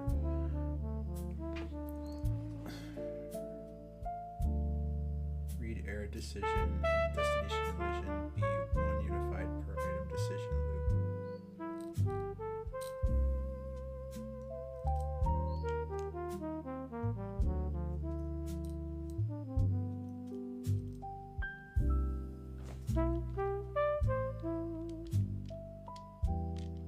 empty folder, local read error decision. So that would be the source, and the destination be one unified per item decision loop. Yes, in the sense that if it errors out, error it out. Don't have to make it per item, but just state what is wrong, so then that way you can restage the entire job correctly. You get what I'm saying? But make sure you're saying what is wrong, not just be like, oh, something's wrong, and then that would tell the user nothing. They wouldn't be able to compensate. Run that by the Fable model.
I agree with the recommended shape, and then for the one specific thing to confirm,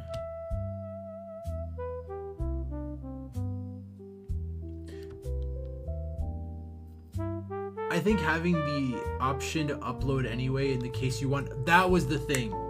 In the case that you want to upload a folder structure.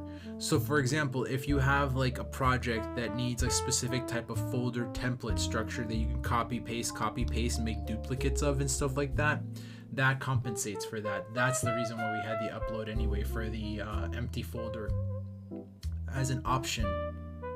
That should be a variable option. It should not be, I don't think it should be, no, actually let it be default. Just make sure that if it has like a, no, I think it should be an option actually, not a locked thing, because then the user doesn't accidentally do it, and then if they want to anyway, they can do it. That works for me. Run that by the Fable model too, please. Thank you. I think that's good though.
surface a notice without a doubt and require explicit confirmation. Do you want to continue? Like, do you want to retry, continue, right?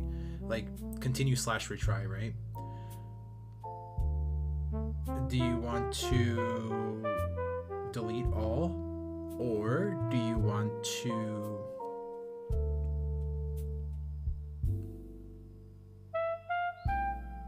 keep the ones that were able to be transferred and canceled? The rest.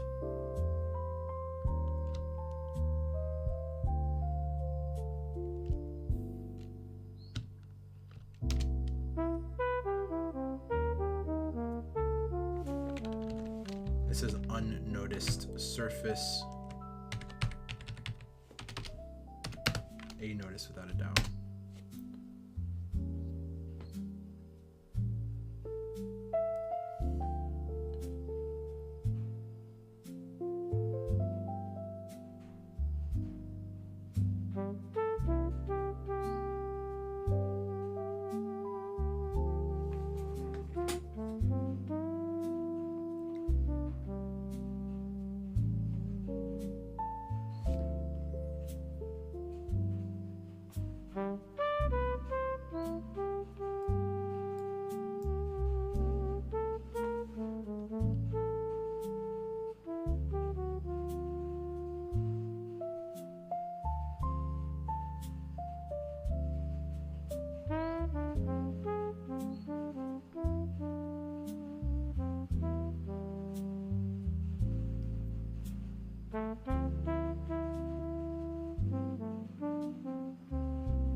Yeah, allow retry parameter.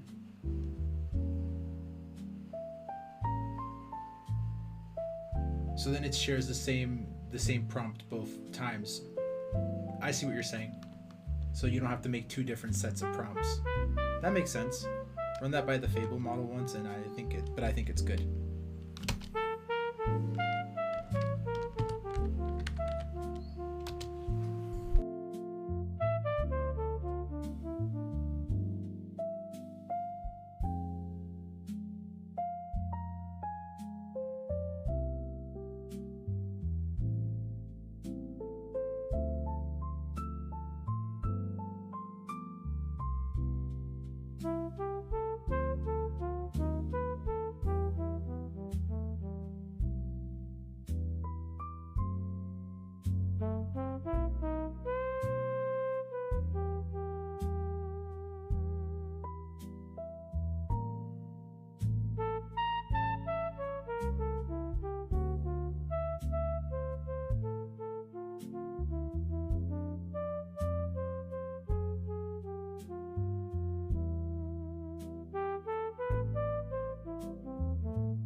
Fork 5 mode picker UI surface.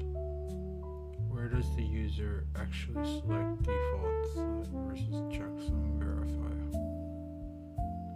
Ah.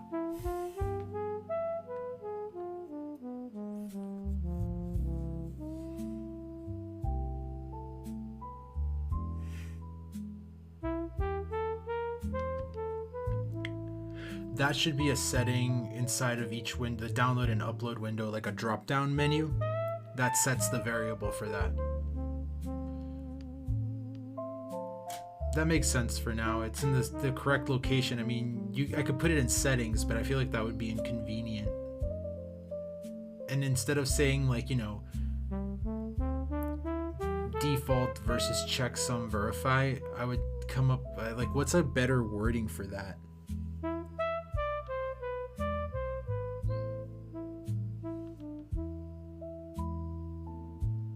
I'm down with locking that in with whatever wording it works. Honestly, it's like partial or whatever. I don't even know how to describe checksum verify, to be completely honest. I know what it is, in the sense that it's comparing hash values and all this other stuff instead of actually facing it. Like basically.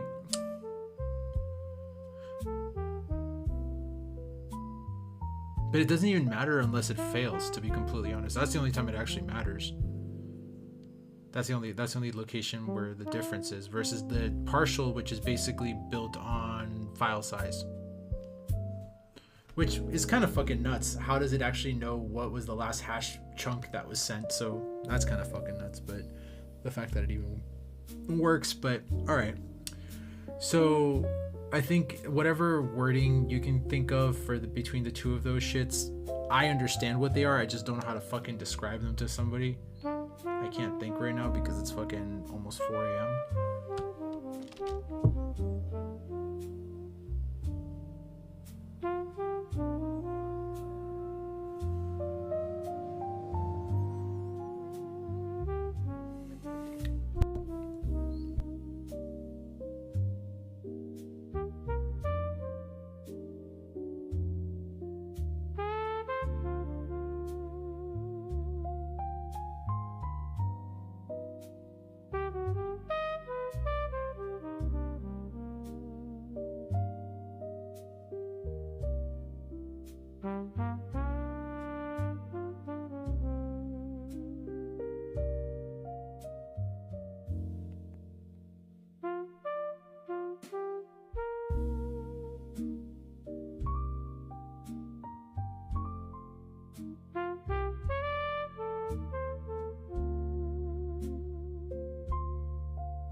Alright, so let's just make sure that 571 is greenlit.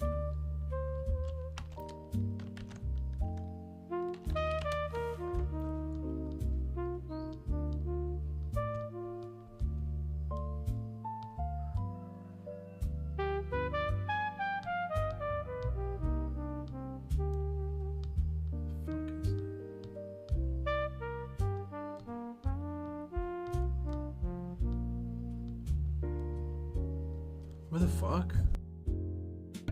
Hold on a second.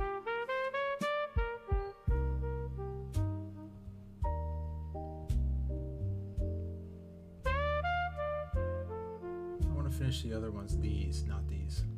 Not these. These, not these.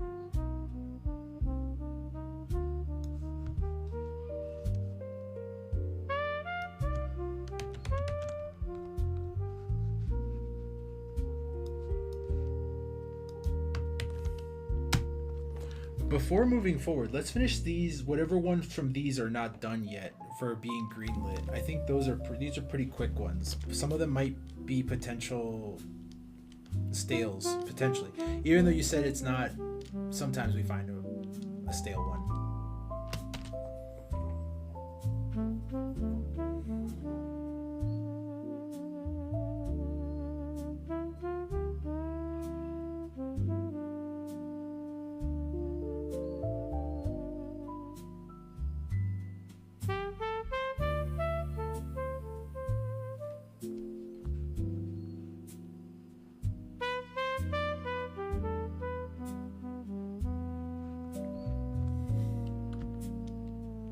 So 194 is the only one that's left. Let's go ahead and call that one. Let's see what's up. What's the goal of that one again?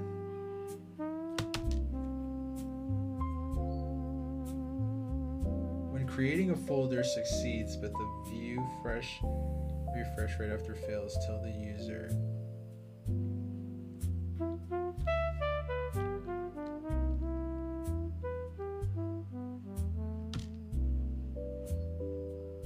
Oh, yes. That's perfect. Yeah. What's the fork on that? I think that's good.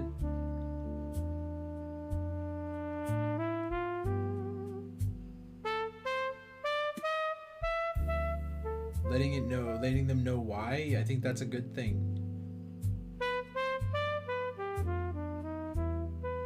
All that sounds good. Is that it?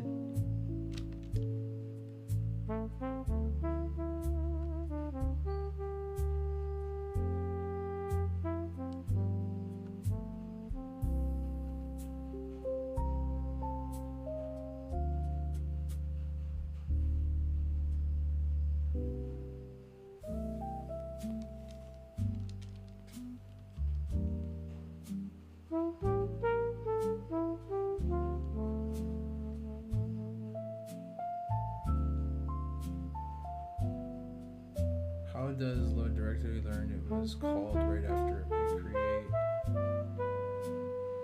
Raise a distinct exception in that specific case. I think A? No.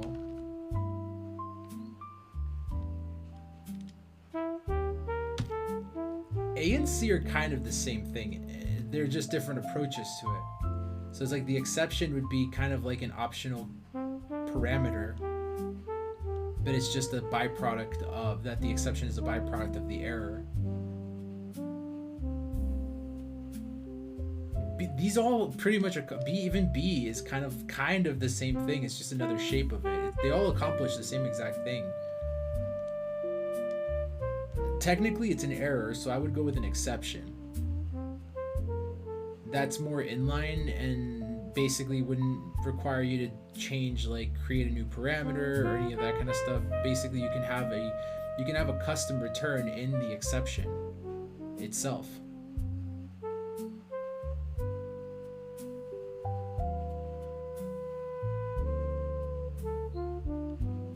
Does that make sense? Because that could even occur with any kind of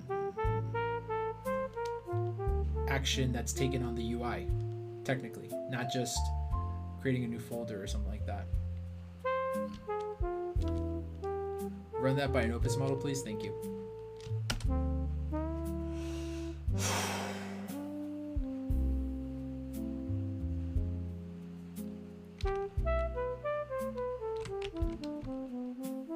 %, 33 per the week.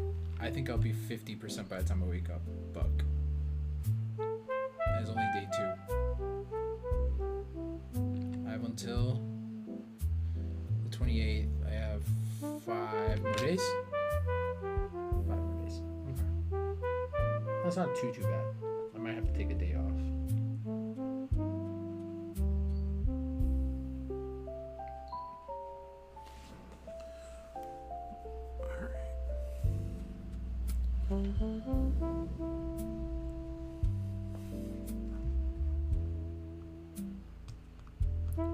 Let me check the application here real quick.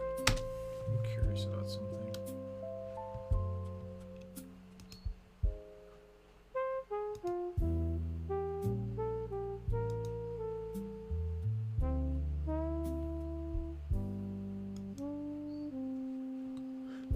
I want to change my highlight to basically be this.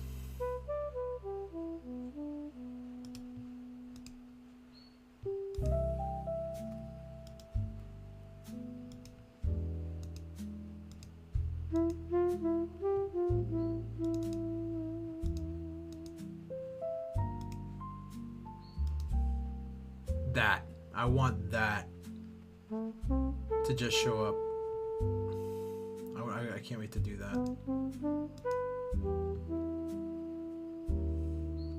I'll run those later.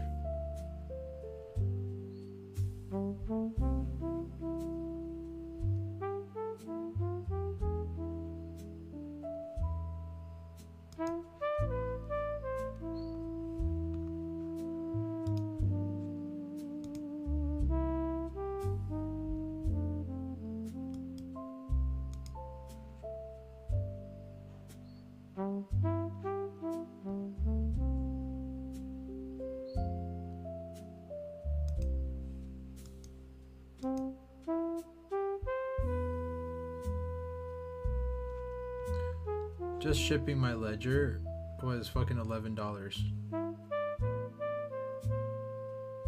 The other one only cost 34 cents.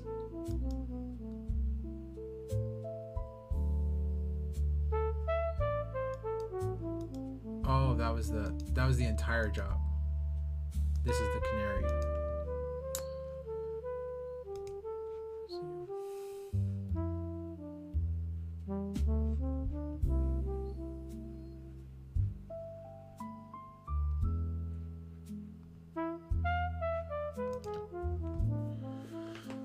Alrighty.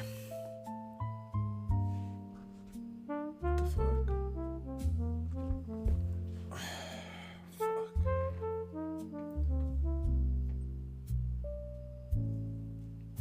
Alright.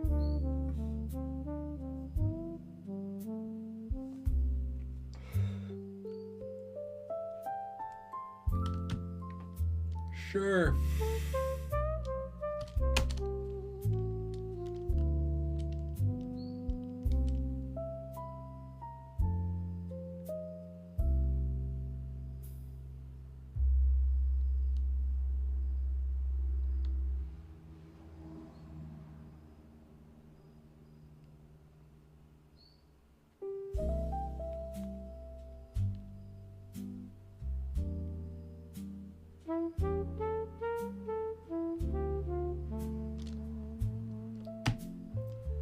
All right, let's run a.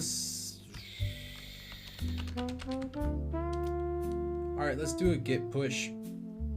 The full workflow, but honestly, all that changed is just tickets, so it shouldn't be updating anything for the wiki or anything like that.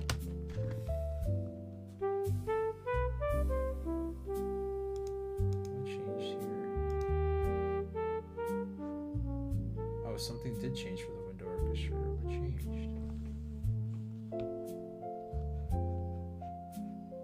Weird. Oh, no, nothing changed. Very good.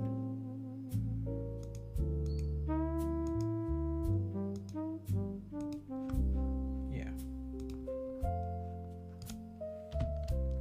But do a full git push all, like, git add. And the git push all that stuff. Do the stuff end of day, July 23rd. Let's call it 4 a.m.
No end of day notes, just long day, tired as fuck. Bunch of hours worked. Solid.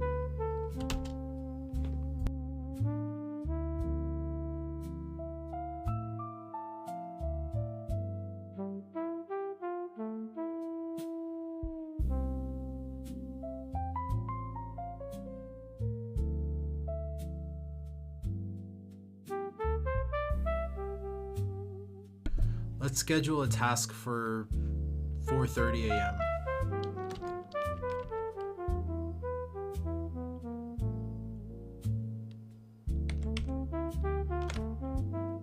to basically do the to-do filler for today at 4:30 a.m. Just use the model that it recommends from the workflow.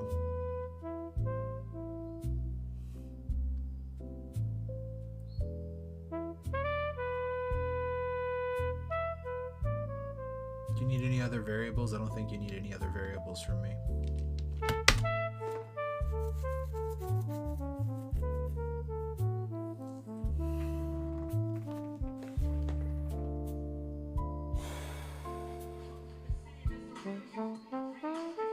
What's up?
Let's update that actually. So then it runs the to-do LLM filler, and then it does another job right after it in a chain. The second one would be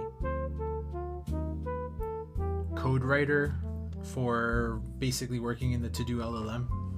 The workflow already covers that part. You don't have to. So basically it does it one right after the other, the two jobs.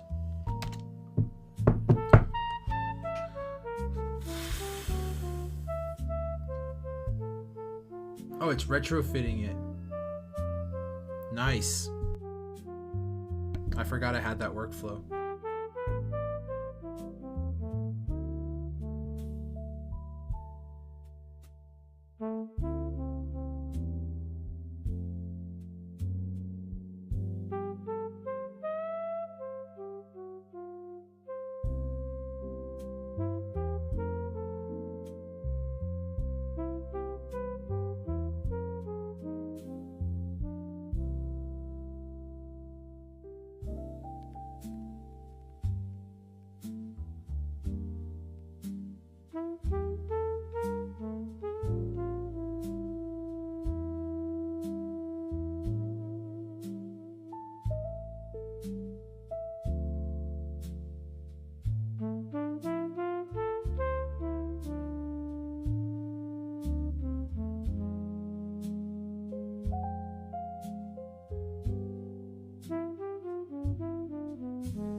Good to go.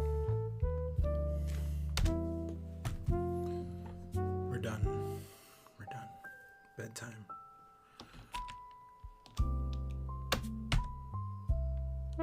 Alright. Bedtime. It was a good day. I don't want to say too much just because I'm tired now. I was not planning on doing this much today, but we did a bunch. Hopefully, this should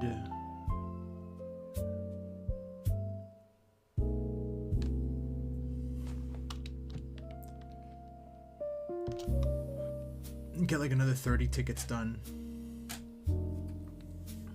This should technically, in theory, get another 30 tickets in. Potentially. Maybe more if we're lucky.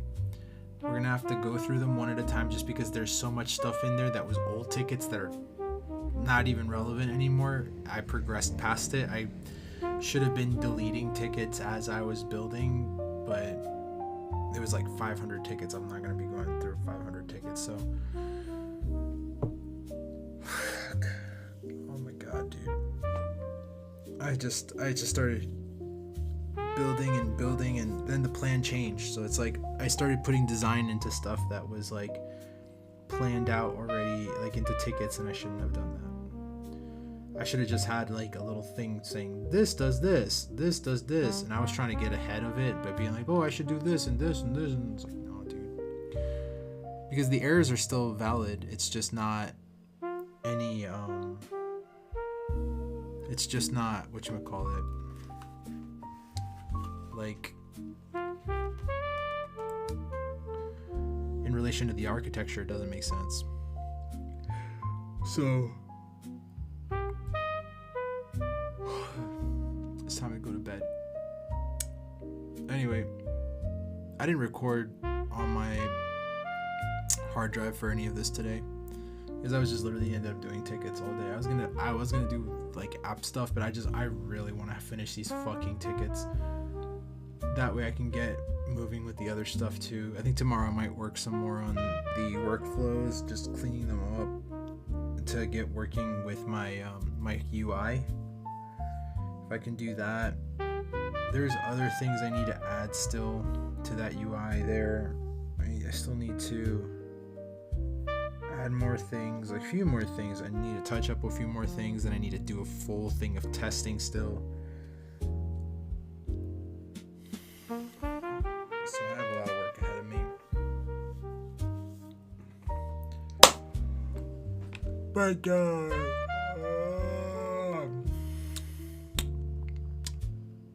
I yawned, and sometimes I spit when I yawn. Oh my god.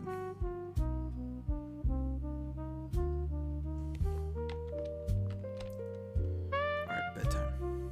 I hope you have a lovely day. Night. Yeah.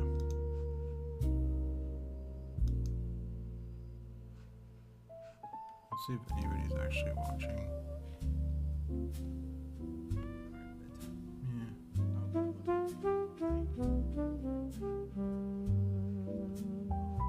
Bedtime.